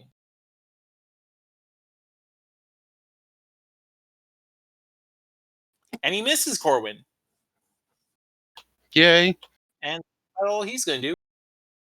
Jomo, it's your turn. You can attack. You can get into flanking with the half-giant zombie if you so wanted. Do I have anybody in melee range of me right now? Zombie. But you can, again, get into flanking without taking attacks of opportunity if you so wanted. Wait, how come I can do it without taking attacks of opportunity? Because you're remaining in range of it. Okay, wait. Which one am I in range of? I'm confused. Okay. There's a zombie behind Corwin now that just attempted to attack Corwin. And there's another zombie where you and Sinclair are on one side, the wall is on the other, and the half-giant zombie's in between. You can get behind that half-giant zombie and get advantage when you attack it. I mean, again, with these guys, advantage isn't so important because they have an 8 armor class. But again, you could get a critical hit. But then again, critical hits can cause problems. But that half-giant zombie can already hit me, right? Yes. Okay. Let me see here. All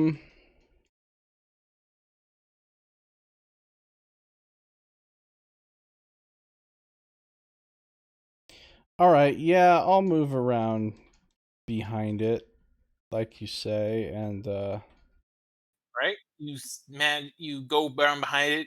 It lazily attempts to swing its club, but you're still within range of it, so it's not really going to hit anything. And now, do you attack? yeah, I'll attack. All right, roll attack with advantage. That hits. So only 6 piercing damage minimum. All right, it still is looking pretty good. Do you do anything else? I think. Who is it attacking? It's attacking Sinclair, right? Yeah. And it's not very smart, so it's probably just going to keep attacking him unless you manage to do a significant amount of damage to it. How badly hurt does Sinclair look? He's below half health. Probably okay for now. I'm done. Sinclair, it's your turn. All right, let's see if we can't get another strike going this guy's way. That hits. And that unarmed strike hits. And again, don't have to worry about breaking your weapon there. Damn. Okay, Yeah, so that's 19 points of damage. Holy shit. Finally, this thing is looking like it's taking the damage. It's not looking great anymore.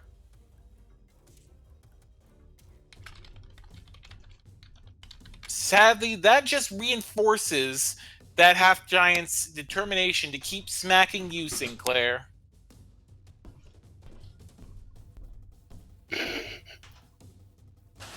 But it rolls a 13, so you easily... I just quit out of Roll20 because I'm amazing. Great.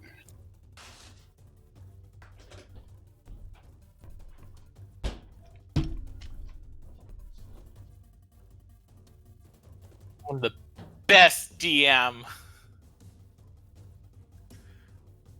I did the equivalent of rolling a 1 on my weapon breakage chance. Nice. Okay, so as I said, it misses. And Corwin, it's your turn. Okay, so there's one zombie on me. There's a half-giant zombie running around, and what other zombies? That's it. You've killed all the other zombies. Okay, and I presume I can't move to kind of get in range of the half-giant without provoking opportunity with that one. That's right, but again, they're not. They don't have a great chance to hit, so it's really up to you. That's fine. He's just going to go ahead and attack this one. That hits. That kills it. Okay. Nice. So you now have your offhand attack, and now comes the tricky bit.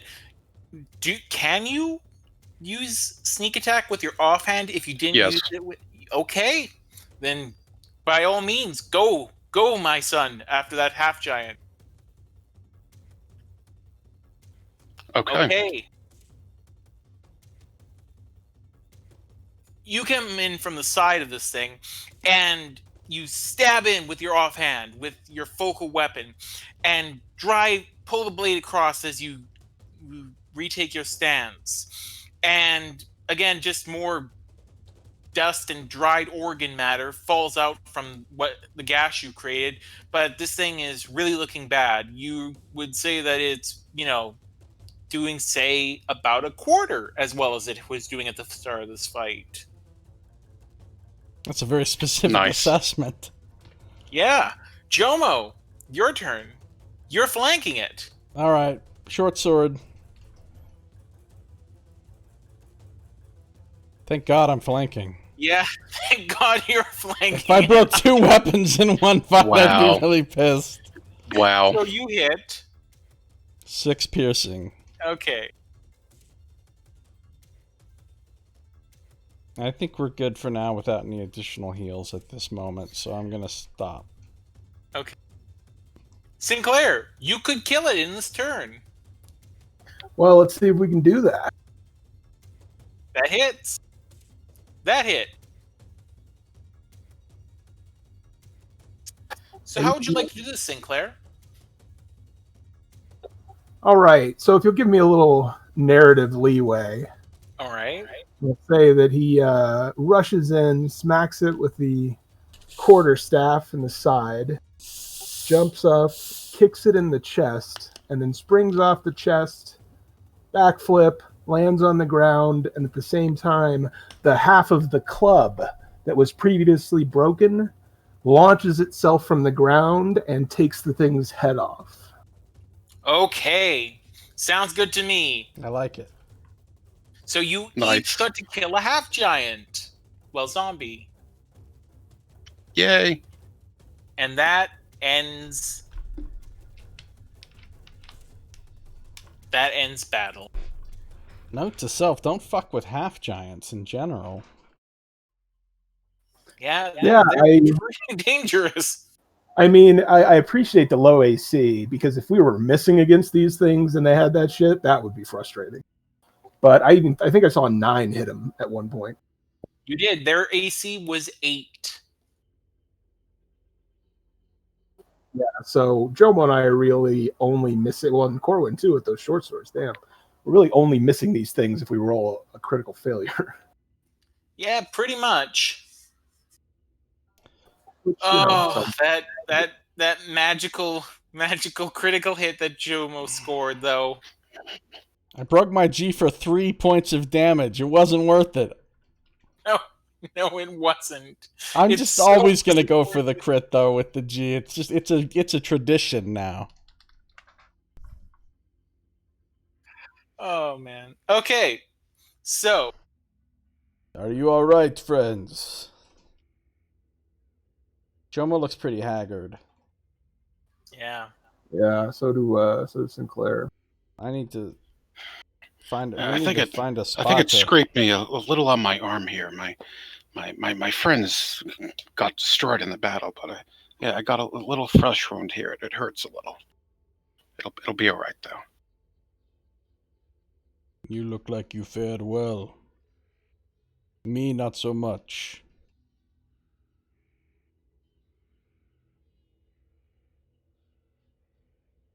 So now comes the question: do you want to loot the bodies? Because there was one that looked fresher.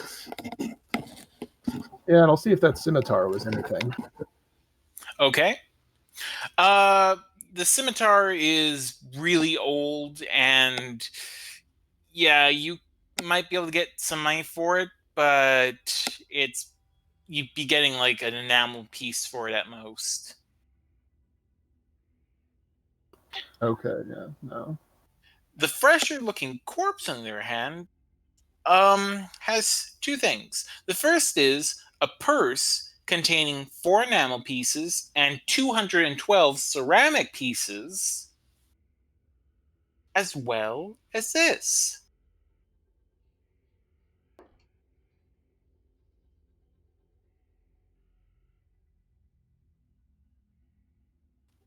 A poorly drawn map. Hmm.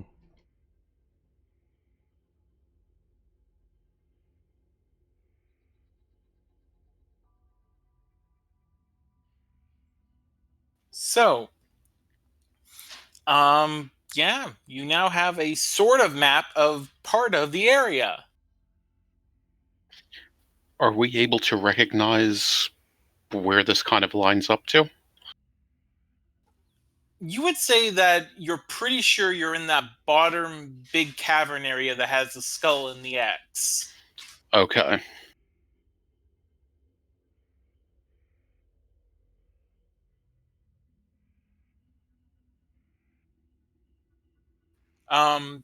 Yeah. So, Where what you is gonna do that? now? Oh, I see it. Never mind. So is that little passage that goes off from the left side of the bottom big room, is that the way we came from, we think? It Yeah. is. That's your assumption, at least. It All right. lines up. Yeah, the little dead end piece, and then the longer.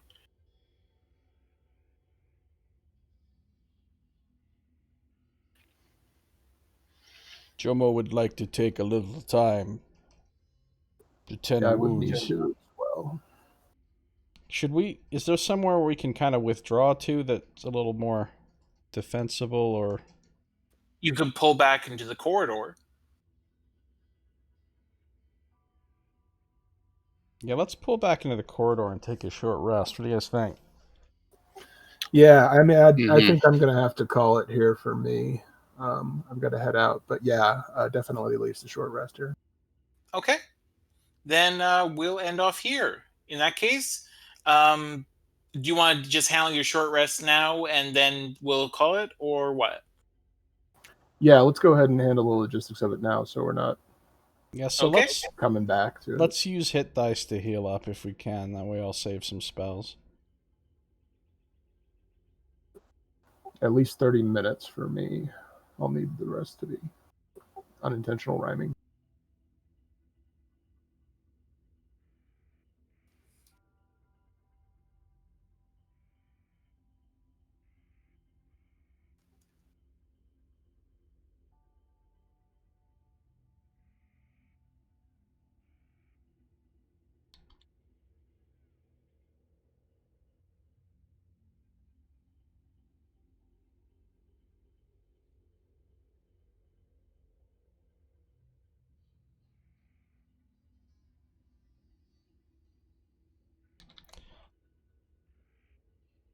Alright, I used all of my hit dice, but I'm pretty much back to full.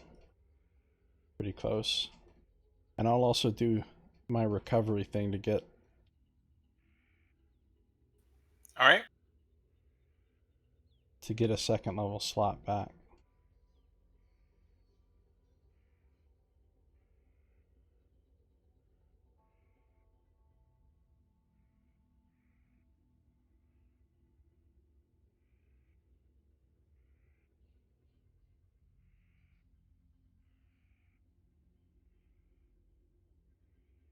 Eat some rations, drink some water.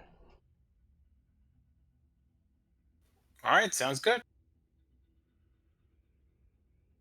So, how many rations do you have now? Well, I have 6 rations and 39 whatevers of water.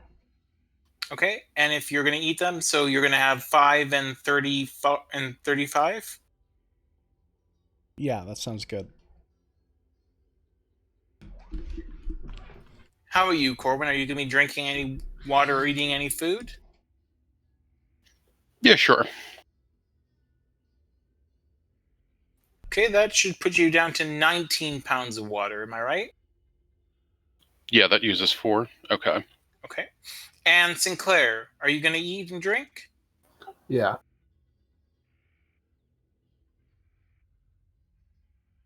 All right, so you should have 11 food and 16 pounds of water, right?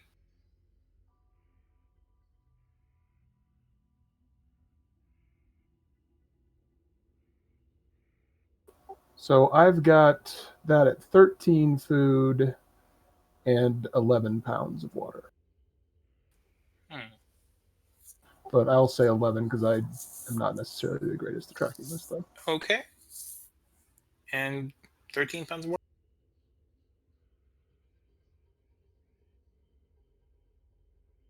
You're pretty healthy now, Tim. Yeah, I'm down 5 with 1 hit dice left. So Okay. I'm going to save it. Cool. All right. I think I'm all... Did we get some experience points for that or no? No experience, unfortunately. Didn't hit a milestone for that one. But yeah, that fight was way tougher than I was expecting it to be. Yeah, it was about right. Okay. So I guess Josiah, take us out. Okay, well, that's going to do it for this episode.